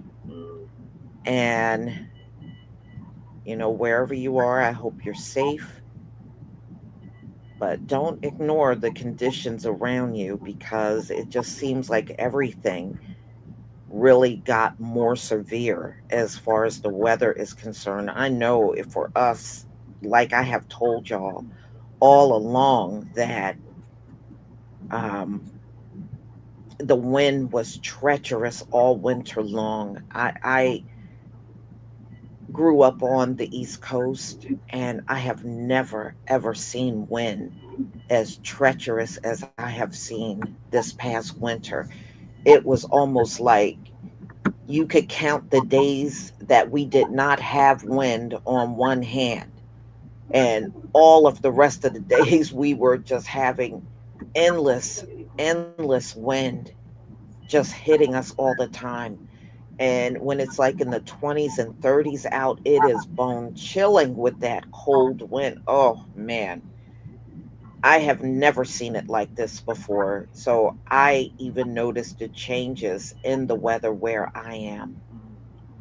But please leave your comment and subscribe. Don't forget to hit on the notification bell, and I'll see you on the next video.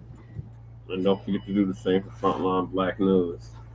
Yeah, definitely most high Mother Nature is definitely mad. 25 tornadoes over 10 states. That's a massive tornado outbreak. Peace. Just started severe weather season, so expect more of this. All March long, April long, May long, June long, July long, etc. August long. It's gonna be a long storming season.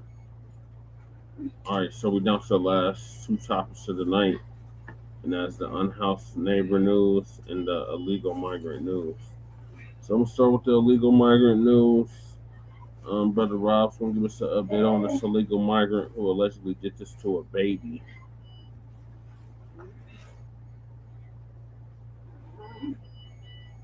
Yes. So you see this headline. This is wild. Illegal migrant on Long Island beat his 2-month-old daughter to death because he didn't believe she was his baby. Now, woo. All right.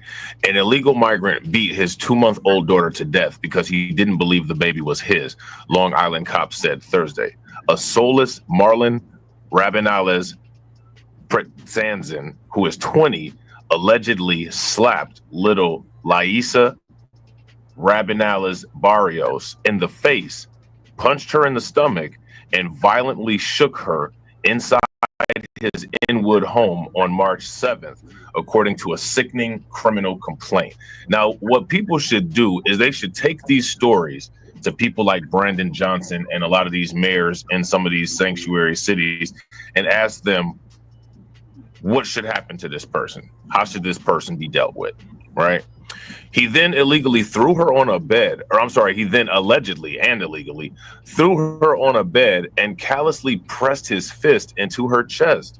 The accused sicko left her with ribcage injuries and a fractured vertebrae in the neck as a result of being shook, right?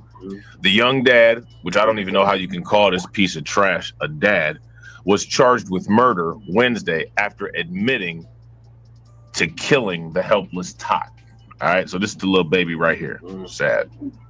Rabinales Pretzanzin, a Guatemalan migrant who crossed the border illegally in 2022, told police that although he is listed as the father on the birth certificate, he suspects that he is not the father, so he lost affection for the baby and felt some kind of animosity. I mean, that justifies all of that. You know what I'm saying? That makes it okay to just go ahead and just go to that extent? I don't think so. I don't think so. Nassau County Detective Lieutenant Scott Skrinecki told the Post. A 911 call was placed about the baby rolling off the bed inside the home near Maple Road and Elm Road around 10:40 a.m., cops said. So this actually is for real a nightmare on Elm Street. An autopsy done by a medical examiner revealed she died from a homicide, leading police to question Rabinales Pretzanzin. Police fumed that he should have never been allowed to step foot in the country. And yeah, I mean, that's a fact. You know what I'm saying? And then, a lot of these people say that they quote unquote come to the United States for a better life. Is this a better life? Like, do you think you can come to the United States and get away with stuff like that? That's what makes life better.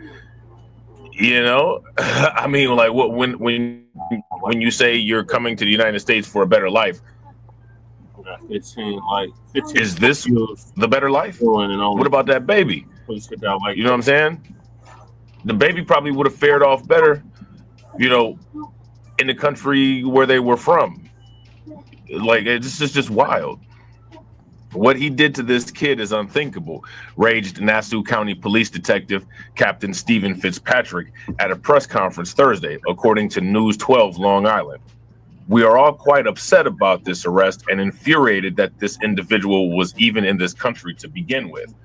Cops said Rabinalis Predzanzin made his way across the Mexico-El Paso border in 2022. He was apprehended by Border Patrol and released, according to Skrzynecki. Rabinalis Predzanzin then traveled to Virginia before landing in Nassau County.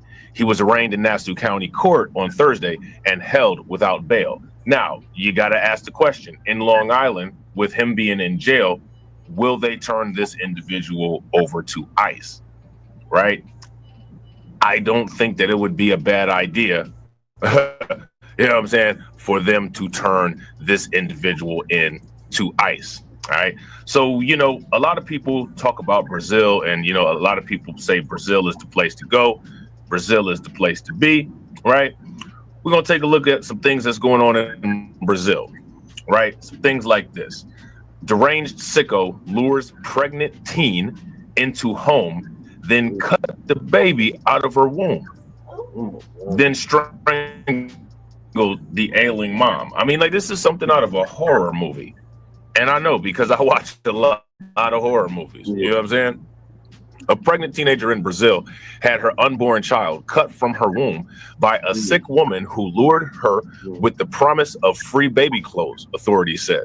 The body of Emily Sina, who was 9 months pregnant, was found buried in the backyard, belonging to married couple Natalie Perina, 25, and Christian D. Aruda, who is 28, on Thursday, according to local authorities.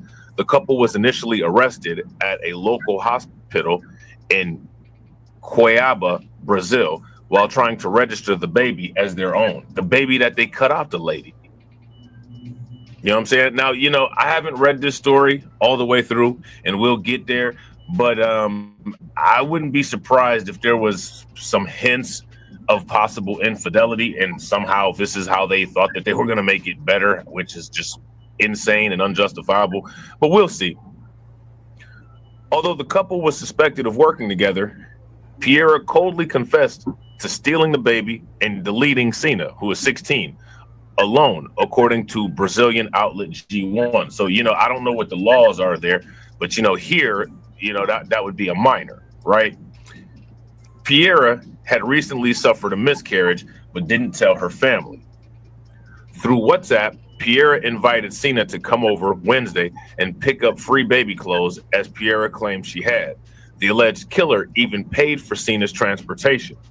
She said she had received a lot of baby clothes and wanted to donate some to Emily. Sina's distraught mother, Ana Paula Miradane, told G1 the victim's body was found with cuts and she was strangled and hanged with internet cables, Police Chief Caio Alexandre said. T-shaped marks on her abdomen indicate she was alive when the baby was taken with a bladed weapon, he said. And when they say the baby was taken with a quote-unquote bladed weapon, what that means is that the baby was cut out of her, right? Sina tried to defend herself, but died due to blood loss. When Piera arrived at the hospital claiming the baby had been born at home, medical staff were suspicious of the alleged baby snatcher's condition and took the newborn and tested her. Results showed she was never pregnant. Her lawyer said she'd suffered a miscarriage about 6 months ago and went on pretending like she was still pregnant. I mean, some people are just wildly psychotic. You know what I'm saying? This would be the second time she had a miscarriage, and so she decided to maintain this false pregnancy, they said. According to calculations, this daughter she had lost would have been born during this period. Aruda said that he believed his wife had given birth and did not know about Sina's murder, according to investigators. He had even shared a photo on social media after the birth, announcing he had just became a dad. The nightmare is still being investigated by Brazil's Homicide and Personal Protection Division, and Aruda, who has not been charged, and 2 other suspects will face more questioning. The investigation is still on site to find out the dynamics of what happened, Alexandre said. And, this is, this constitutes as the bad life, right? And someone like this could possibly attempt to come into the United States and say they're coming to the United States for a better life. Now, a better life would be not being under investigation, right? But what people need to understand is that in addition to that better life, that doesn't necessarily mean you can come to the United States and do grotesque stuff. You know what I'm saying? You're probably going to get prosecuted and do some time here and end up getting sent back. Now, this instance here did not take place in the United States, like we said. This took place in Brazil, right? But it's oddly and strikingly similar to the, level of savagery of the first crime, where the individual just decided to beat the baby to death. These crimes against children, these crimes against babies, a pattern of crimes against women. It's just something to think about. So let me know what your thoughts are by leaving a comment in the comment section. I hope you enjoyed the video. If you're not subscribed to the channel, take a moment, smash that like button, hit that bell. If you find any more information on these stories, make sure that you get the information to me by following our Discord, all right, or shooting it to me. And make sure y'all like and subscribe to Frontline Black News. All right. So the dump wants to invoke this act of 1798. So I'm gonna play a clip about that. Trump to invoke aliens, immigrants, or alien enemies act of 1798.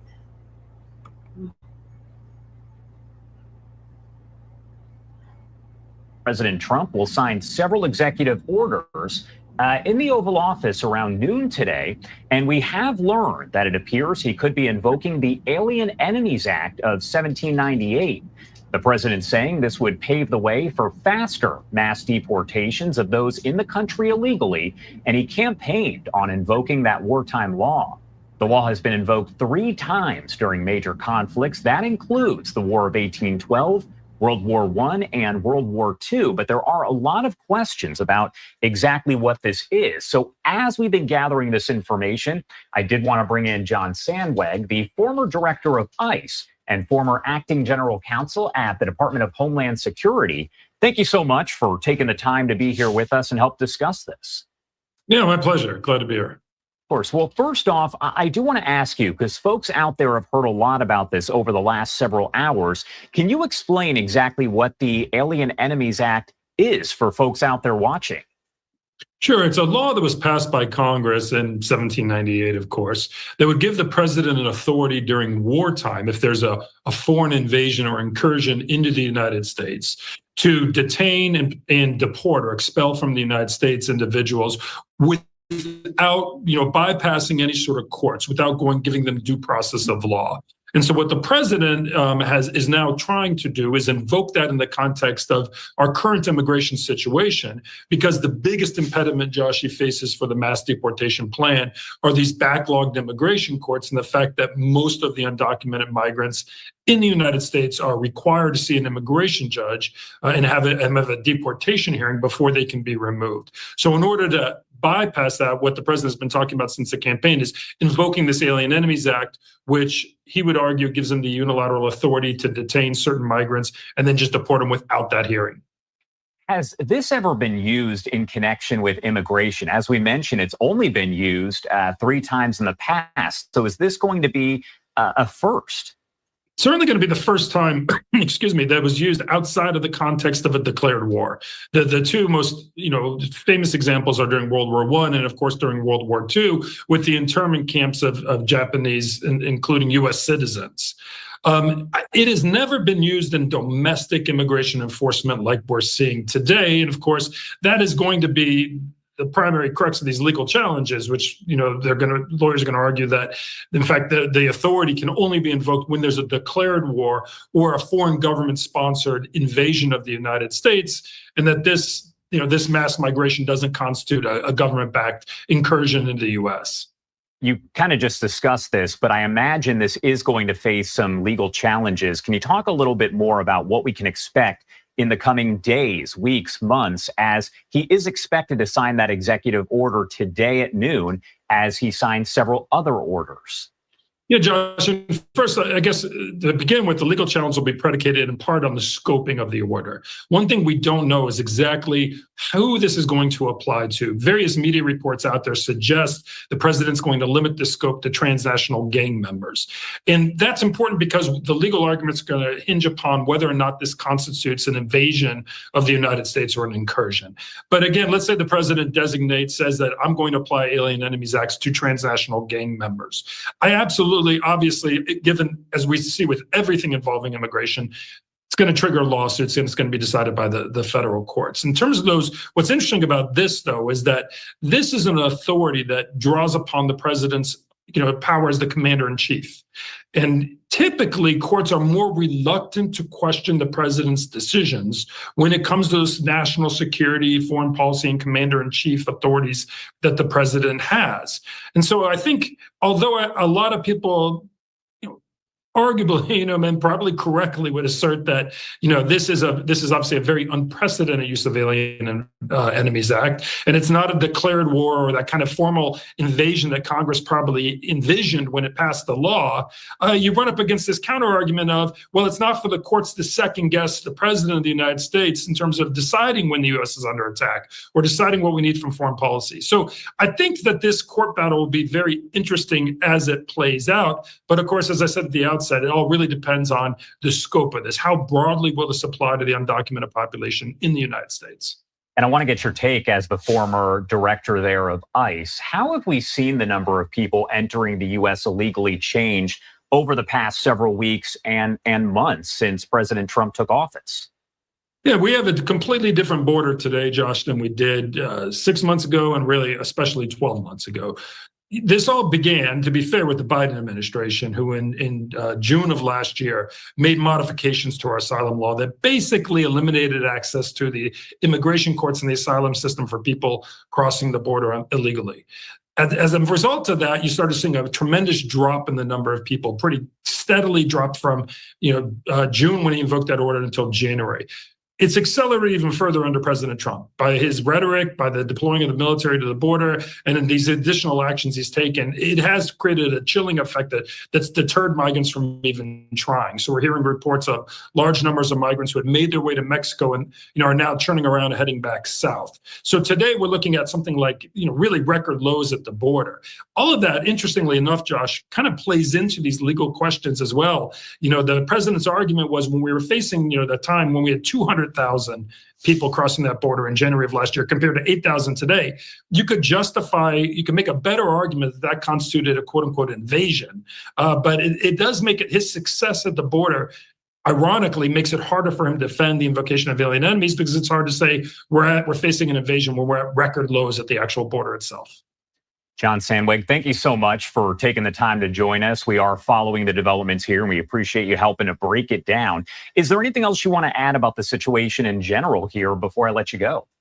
I think, Josh, very quickly, the only thing I would add is, again, if you look at the mass deportation plan here, the president needs the first increase in the number of arrests. But all those arrests, the real challenge it faces are those backlogs in the immigration court, where it can take 3 to 5 years for people to, go through the immigration court process and be legally, where the administration is legally able to deport them. So this is part of a larger effort he has to bypass the immigration courts. But in terms of if it's narrowed in scope as we envision, it's not going to make a substantial impact because there just aren't that many gang members. You can't deport 1 million people a year under this, if it's a narrow invocation. So a lot more to come, Josh, and it'll be interesting to see how this plays out in the courts. It definitely will be. That executive order expected to be signed at noon today. Thank you so much for taking the time to join us here. We appreciate it. My pleasure. So the dump must have signed that yesterday. So now I'm going to go to the Unhoused neighbor news. Fuck Charleston White off, snitch ass motherfucker. So here in Colorado, as y'all know, we're basically a sanctuary state in a sanctuary city. Colorado immigration advocates react to government app changes. They're talking about the CBP1 app that these illegals was using to get to the United States from whatever country they was fleeing from. Colorado immigration advocates react to government app changes that allow for self-deportation. So a lot of these must have been self-deporting themselves via this app. And CBS 4 is going, our CBS affiliate's going to give us an update on that. Committed to covering Colorado first. Tonight, an app, once used by migrants seeking asylum in our country, now offering to help them return home. The CBP Home app now lets users report if they're planning to leave the U.S. to return to their home country. Your reporter, Gabriela Vidal, joins us live now with how it works. Yeah, Karen, immigration advocates here in the Denver metro say that some people may have thought about the idea of self-deportation, but for the most part, people in the community are willing to take the risk and stay in the U.S. for a better life. But now the federal government is trying to push for more migrants to self-deport or face consequences. I think folks are still vigilant. Raquel Lane Arellano says migrant families are remaining vigilant in the face of uncertainty. Mostly folks are preparing in the event that this administration chooses to rip them from their homes and their families. Now, the federal government has taken a different approach in their immigration policy, switching out a mobile app that was once used for immigrants requesting asylum in the United States to an app that will now give migrants the option to self-deport, called CBP Home. We are giving them that opportunity to do that, and we will help facilitate that. And if they don't, and they end up coming into our enforcement opportunities that we have in front of us, they may never get the chance to come back. The app takes the user through an intent to depart page and asks for a photo.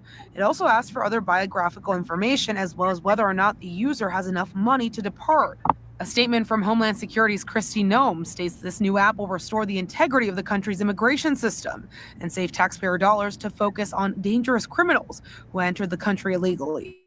But not everyone is on board. It's kind of ridiculous, to be frank. It's insulting. I can't understand why anyone would go through the app.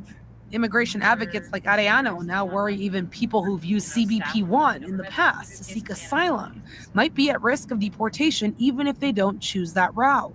I would recommend folks reach out to an attorney and get more clarity. This app is trying to get more information out of folks, and there's always a risk in sharing your information with the U.S. government.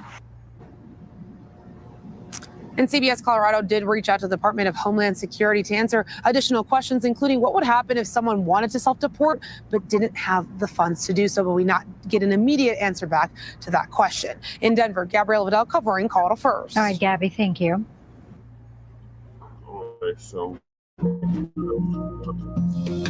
From South Florida, this is Headliners, only on CBS News Miami.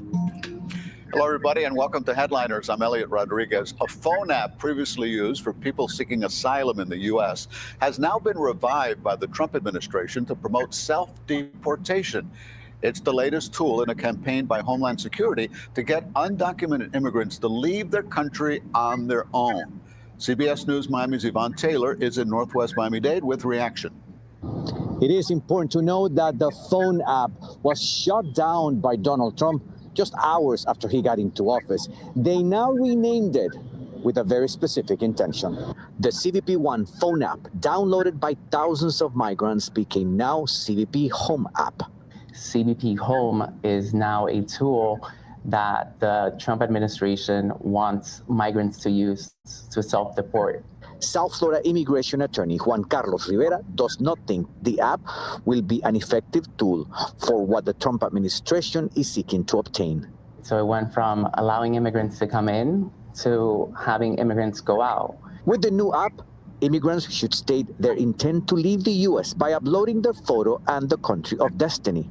Follow the law and you'll find opportunity. The app is now part of a $200 million domestic and international app campaign for people without legal status in the U.S., urging them to leave on their own instead of staying. Well, CBP1 helped almost 1 million people. Rivera told me many of his clients benefited from the previous app.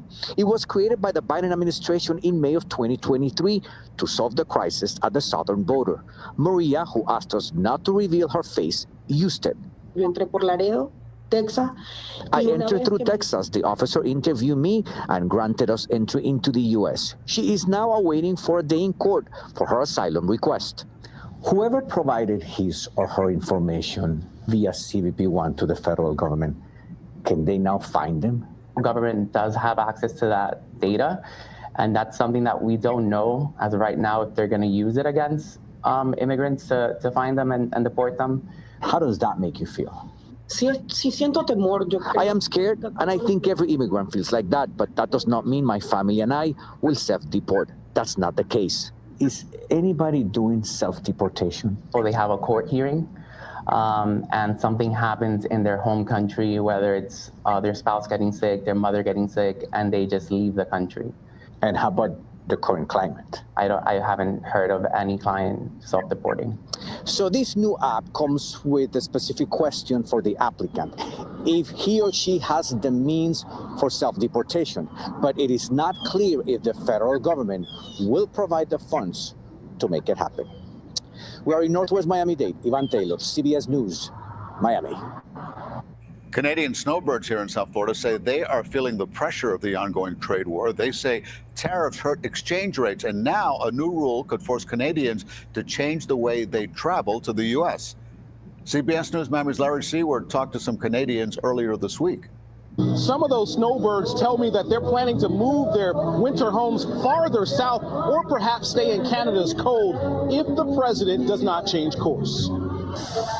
No pile of Canadian Putin could help Annie DuPont stomach new travel rules proposed by U.S. President Donald Trump's administration. We got a problem with him, personally, not with the America. DuPont is from Montreal. She owns a condo in Hollywood, a beachfront dream home where she and her husband planned to retire. It was a home. Why do you say was? Because of Mr. Trump. What do you mean?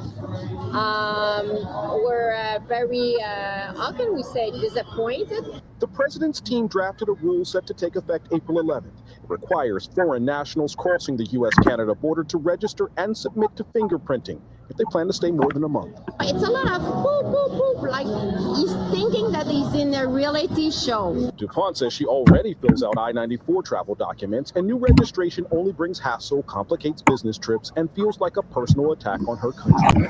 This is the first time I'm hearing about this.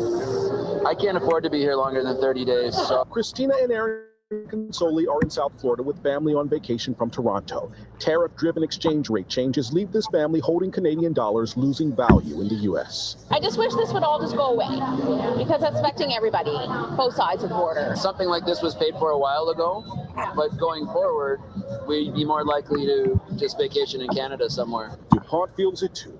It's another reason why new travel rules could force these snowbirds to winter farther south. DuPont says she and her husband could move to the Caribbean, choose a country. She is hoping those travel rules don't change. On the Hollywood Broadwalk, Larry Seward, CBS News, Miami. I'm going to stop that there. And then we'll move us to the unhoused neighborhood. So Dunk is very serious about this, and now he is planning on stopping FEMA funding to come into Denver. So the next video is about that from 9 News, our NBC affiliate. After Denver was awarded a federal FEMA grant of $31 million to help shelter migrants, the Trump administration is saying, hold on, no reimbursement until we determine if the city violated a smuggling law. The city received this letter today saying reimbursement payments will be paused as the Department of Homeland Security has concerns the city may be guilty of, quote, encouraging immigrants to come and reside in the United States, as well as potentially transporting them or harboring them. The city of Denver was awarded a grant called the Shelter and Services Grant under the Biden administration. Much of that $31 million is still outstanding. meaning the city is waiting on reimbursement, and it makes up, get this, a third of the entire cost that the city spent on the migrant crisis here locally, roughly a third. Now, all of that recompensation will be paused as DHS reviews, asking the city to provide names and contact information for every single migrant served, along with the services they received, all within 30 days of receiving that letter. Denver 7 is getting answers this morning after a viewer reached out to us about the upkeep at Renewal Village. This property offers long-term living. It's Okay, now we're moving to the Unhoused neighborhood news here in Denver, Colorado. So the Colorado Coalition for the Homeless, that's who is my housing provider over at Fusion Studios, where I've been as of 5 days ago, there for 5 years. So I'm getting ready to move the fuck up out of there. And this is another one of their properties that just opened up. hosted by the Colorado Coalition of the Homeless. The woman who asked to remain anonymous because of the situation surrounding why she is living there says that while she is grateful, this is what the housing looks like on the inside. She sent Denver 7 these photos of open ceilings, wet insulation in the dining area, and then unkept emergency operations. Denver 7's Allie Jennerjohn is live outside the facility. Allie, you took those images directly to the coalition. What did they have to say?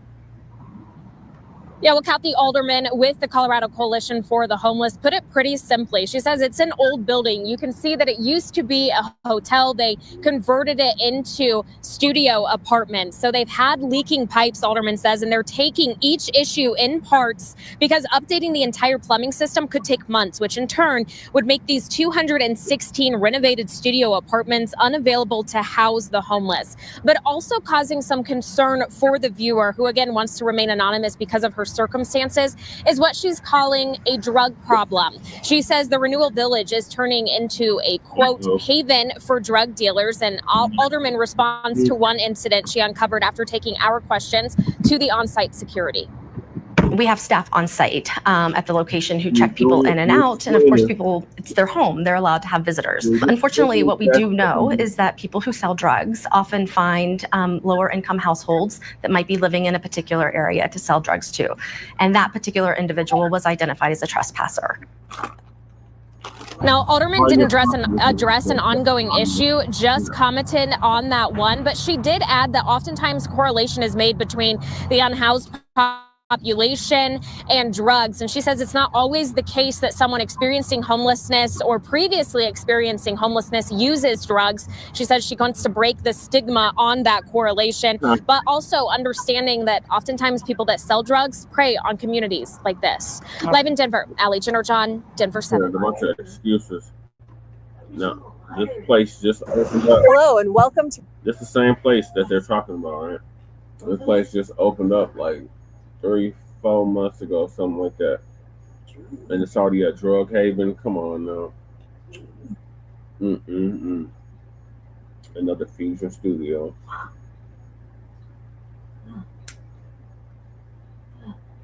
So Brotha Fisher, who's the head of CCH now, the president and CEO, as y'all can see, the former head of host,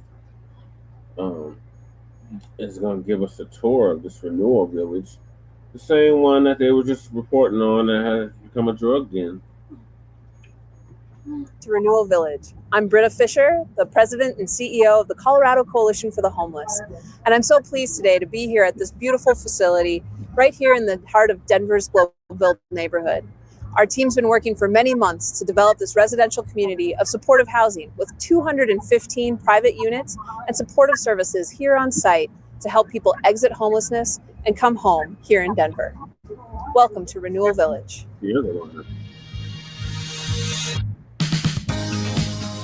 Hi, welcome to Renewal Village. I am Veronique Skiffer, and I am the Program Director of Transitional Housing. Renewal Village has both permanent supportive housing and transitional housing, serving for those formerly experiencing homelessness. There's no income requirement to stay at Renewal Village. Residents will never pay more than 30% of their income on rent. From 1970 on to 2022, this building was a hotel and a conference center. The entire first floor has been renovated. Now, This place that was for short visits can now be someone's permanent home. We want to show you what we've created and how it's become home for hundreds of residents. Come along while I show you on this tour. Welcome to our dining room, coffee lounge, and kitchen area. All residents will have access to grab-and-go breakfast as well as a daily hot lunch. There are kitchenettes in each unit where residents can make their own unique meals. We have learned that community spaces are important to the success of all residents. Those exiting homelessness are used to strong street and shelter communities. Transitioning from homelessness to a private residence could often be difficult, but we have included shared spaces throughout the whole property that all residents could use. These are ideal spaces for community events. These events include life skills, cultural celebrations, artistic expressions, and more. Not only do we have indoor spaces for those to gather, we also have an outside courtyard. So now we'll head to the safety desk where we'll talk about security. Welcome to our 24-hour safety desk. Here at CCH, safety is our #1 priority. We have safety features throughout the entire building here at Renewal Village. This includes fob key entry, camera systems, and more. Right behind the safety desk are our offices for our property management teams. Residents will meet their guests here and work very closely with our safety and security departments. Now let's go to another part of the first floor where we will learn more about Renewal Village. We are here in some shared spaces that all residents can access. Right here, we have our laundry room, and right across from me, our computer lab. All residents will have free access to 9 dryers and 9 washers. While residents wait for their laundry to finish, they also have access to the computer lounge right across the way, as well as other community spaces. This whole area is interconnected, which makes it so easy for residents to go place to place. This is a part of CCH's trauma-informed care design. In addition to the computer lounge, basic Wi-Fi is included all around the property. That's it for me. Now I'm going to pass it on to one of my colleagues who will tell you a little bit more about Renewal Village. Hi, I'm Daniel Sherrard. I work in transitional housing. Supportive housing means that in addition to residents receiving their own unit, they also receive services on site. This is our newly constructed office area for case managers. All residents at Renewal Village will work with a case manager who will be their primary point of contact for trauma-informed, person-centered wraparound services. While each client will determine their own priorities, in general, case management can support with health, mental health, substance use treatment, or other general services. We want to ensure that residents will be as successful as possible in their transition to being housed. We here at the Coalition know that housing and healthcare are intertwined. There will be regular on-site visits from medical professionals. In addition, a shuttle will run from Renewal to Stout Street Health Center and other community services. Now let's take the elevator to see some of our units. This is the standard unit here at Renewal Village. Each unit features a queen bed, a TV, dresser, and a private bathroom. Much of the furniture was retained from the hotel, but there's now a kitchenette in each unit. There's a full-size refrigerator, a microwave, and an induction cooktop for safe cooking. This property is equipped with commercial laundry equipment and housekeeping staff, which will provide linen service to residents. All utilities, including basic Wi-Fi, are provided by the property. Significant updates were also made to safety and comfort features. There's new flooring, refurbished HVAC, and adjustable thermostats in each unit. There's also new fire alarms and suppression systems throughout the building. That's it for a standard unit. We're going to go take a look at an ADA unit next. This is one example of an accessible unit designed for residents with disabilities. There are lower counters in the kitchenette area. ADA accommodations have been made in the bathroom as well. We want all residents to feel welcome here. Thank you for joining us on this video tour of Renewal Village. We at the Colorado Coalition for the Homeless are so proud to present these homes to help welcome people off the streets of our community and into their lasting home. But the work doesn't end here. We still have more to do to bring more affordable housing to the community, provide access to quality health care, and the life-saving supportive services that help us get to lasting solutions to homelessness. Thank you for your partnership and your support.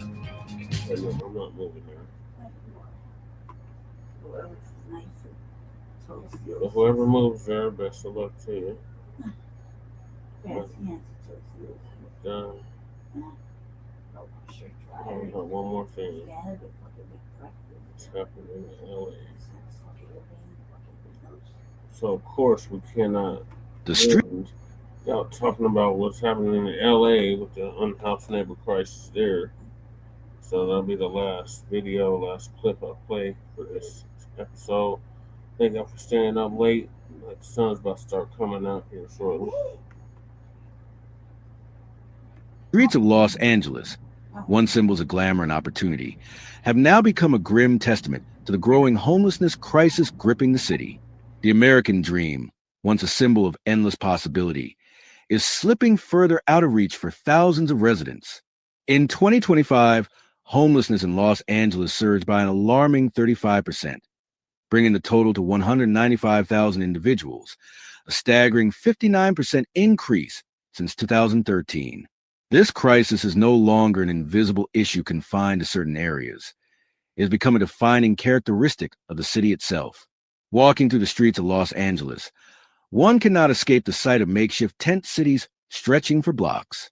The sidewalks, once bustling with tourists and street performers, are now lined with people struggling to survive.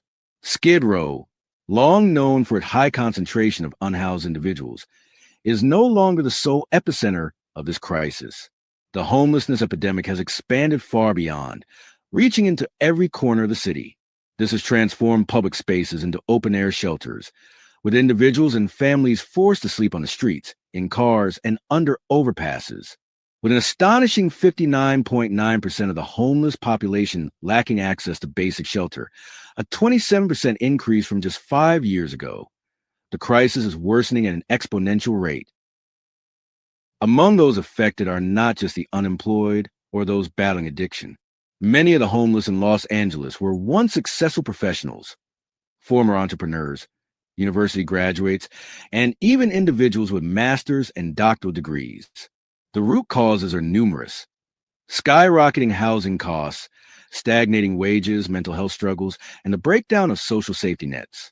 The average price of a home in Los Angeles now hovers around $1 million, far beyond the reach of most residents. Even those who manage to secure housing find themselves at risk. One unexpected medical bill, job loss, or natural disaster can lead to complete financial ruin. The tragic story of April Galva, a 55-year-old woman who lived in a tent for a decade before finally securing housing, only to lose it all in a wildfire, exemplifies how fragile stability has become.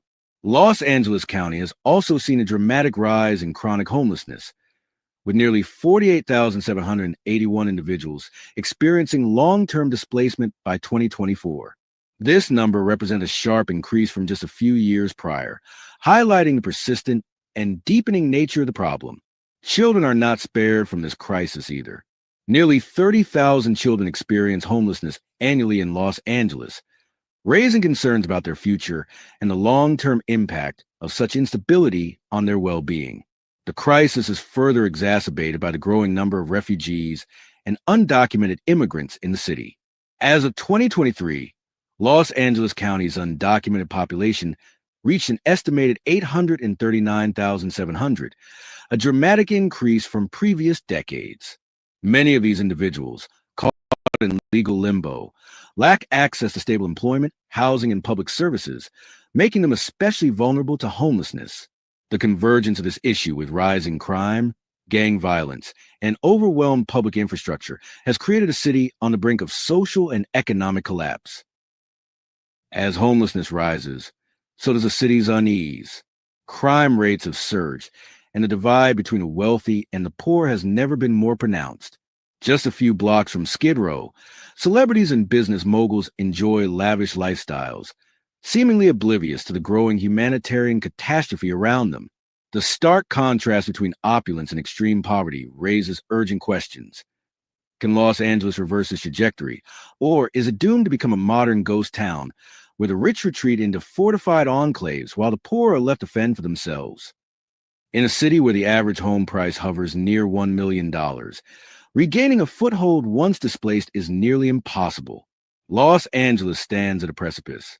The city that once symbolized boundless opportunity is now at risk of becoming a dystopian landscape where towering skyscrapers house the elite while an ever-growing population struggles in the shadows.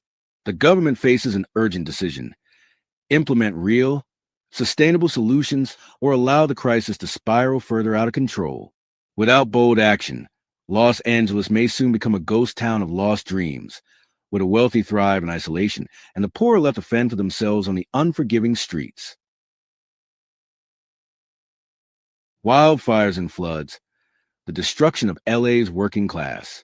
The residents of Los Angeles, particularly the working poor, are facing a series of crises that seem to compound each other in devastating ways. These disasters, fueled by climate change, economic inequality, and a lack of governmental support, have not only displaced thousands of Angelenos, but are also deepening the already existing housing and poverty crises in the city. The tragic consequences of wildfires, flooding, and unchecked landlord greed have left a significant mark on the lives of the city's most vulnerable communities. As the city grapples with these challenges, the working poor find themselves at the center of a crisis that is increasingly difficult to escape. In the wake of destructive wildfires that ravaged the Los Angeles area, more than 28,000 structures were destroyed and over 270,000 residents were displaced. Entire neighborhoods were obliterated, leaving families in dire need of shelter, food, and support. The financial toll of these fires is staggering, with damages estimated to reach $375 billion. For the working poor, these wildfires represent a catastrophic event that exacerbates already severe hardships. Many lost their homes, their businesses, and for some, their livelihoods. Yet, the disaster does not end with the wildfires. Los Angeles is now facing the threat of an unprecedented flooding crisis, one that is poised to have a similar impact on the housing market. With the floods comes the looming danger of even higher rents. As seen after the wildfires, landlords are seizing the opportunity to raise prices, exploiting the housing shortage created by the displacement. Some rent prices have surged by as much as 124%, with once affordable neighborhoods seeing prices escalate beyond the reach of the average Angeleno. A one-bedroom apartment that once rented for $5,900 per month now commands $29,500, a drastic increase that leaves low-income renters with no choice but to leave the city or endure financial ruin. While the city has rent control laws in place, many landlords have ignored these regulations, banking on the desperation of those seeking a roof over their heads. For the working poor, this escalating rental crisis is yet another blow. The city's housing market is increasingly becoming a place where only the wealthy can afford to live. Rent hikes have not only placed individuals at risk of losing their homes, but have also pushed many residents into homelessness, already a dire issue in Los Angeles. Many of the displaced survivors from the wildfires find themselves scrambling to secure a place to live, only to face skyrocketing prices and unscrupulous landlords. Renters are often forced to offer 6 months of rent up front, or even more, to secure a unit, and even then, they find themselves outbid by wealthier individuals. The economic implications of these rising rent prices are compounded by the challenges faced by homeowners who are already struggling to secure insurance in the face of climate-related disasters. Insurance companies have pulled out of high-risk areas, leaving many homeowners without coverage when they need it most. Over 100,000 residents have lost their policies in recent years, and those who are lucky enough to still have coverage often find themselves unable to afford the astronomical premiums. This makes rebuilding homes after the wildfires or recovering from future flooding events even more difficult. As a result, the economic strain on working-class Angelenos becomes unbearable, with families sinking deeper into poverty as they struggle to stay afloat. These housing and insurance crises are not isolated incidents. They are part of a broader pattern of rising poverty in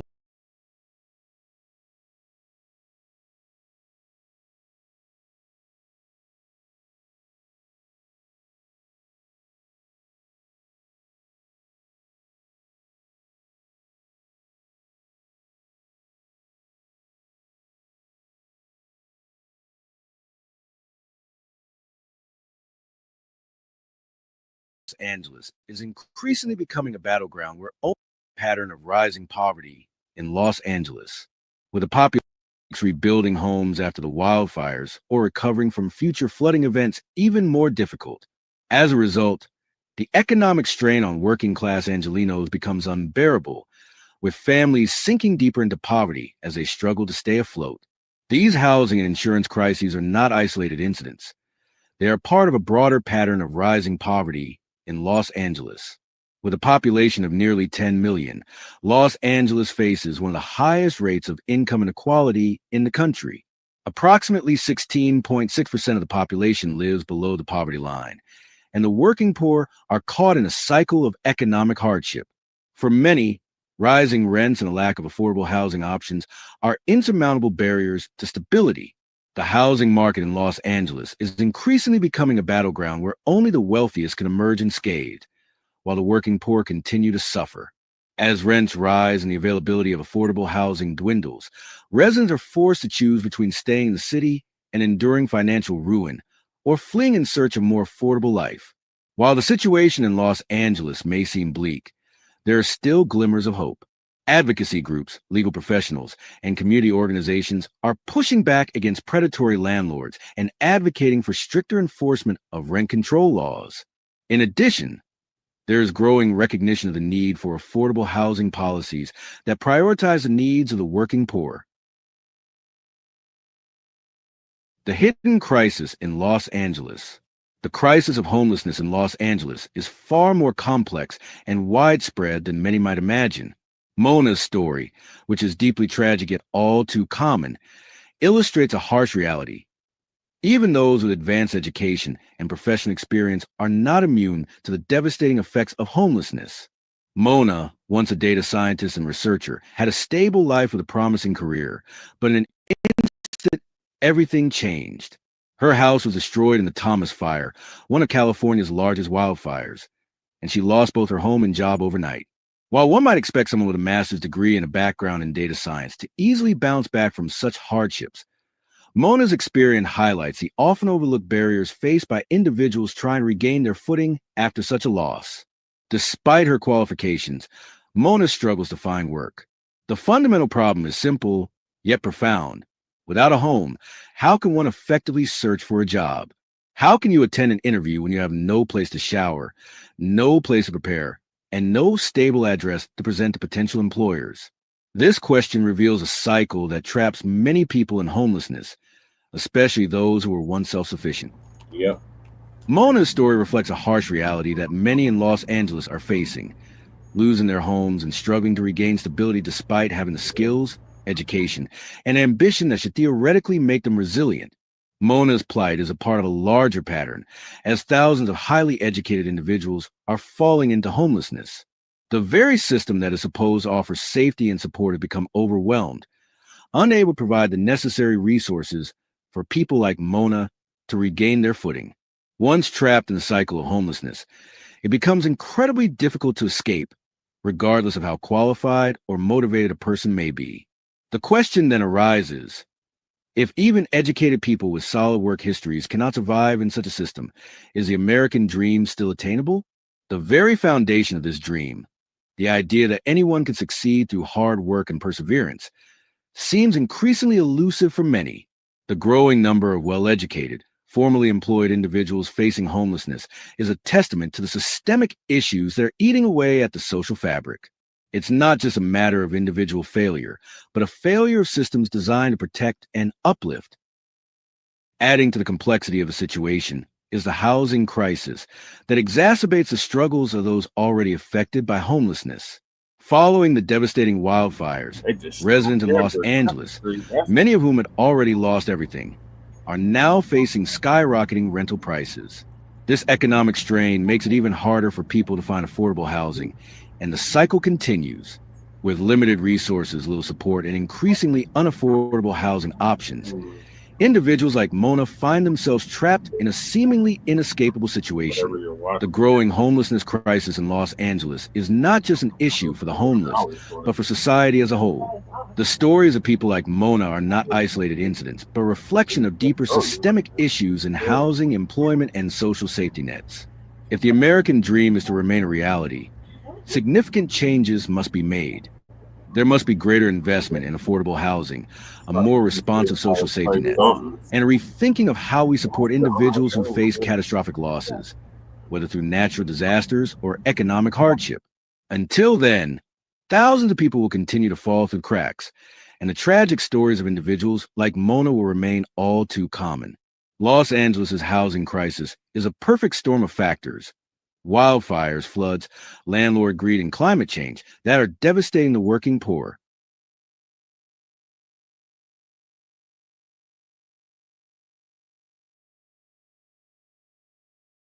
All right, y'all. So that's going to conclude this season 4, episode 51, part 3 of the Frontline Black News. Appreciate everybody for staying up late with us. Shout out to all the viewers. We were almost up to 20 viewers at one point, so shout out to all of y'all. Thank y'all for watching. And make sure y'all like and subscribe to Frontline Black News, the Revolutionary Agenda. And join us later on today for Shabaka's Black Experience Enhanced, which will also be on the Frontline Black News YouTube channel at 7 p.m. Mountain Standard Time. In the meantime, make sure y'all like and subscribe to all of our platforms. Frontline Black News on YouTube and Facebook, the Revolutionary Agenda on YouTube and Facebook, and Shabaka's Black Experience Enhanced on Facebook and Twitter, now X. So peace, love, light, reparations, and separations of Black empowerment. Chan Krumah and Lady Chase signing out from the Mile High Income and illegal migrant flooded city, soon to be deported and arrested city in a sundown town known as Aurora, Colorado. Peace.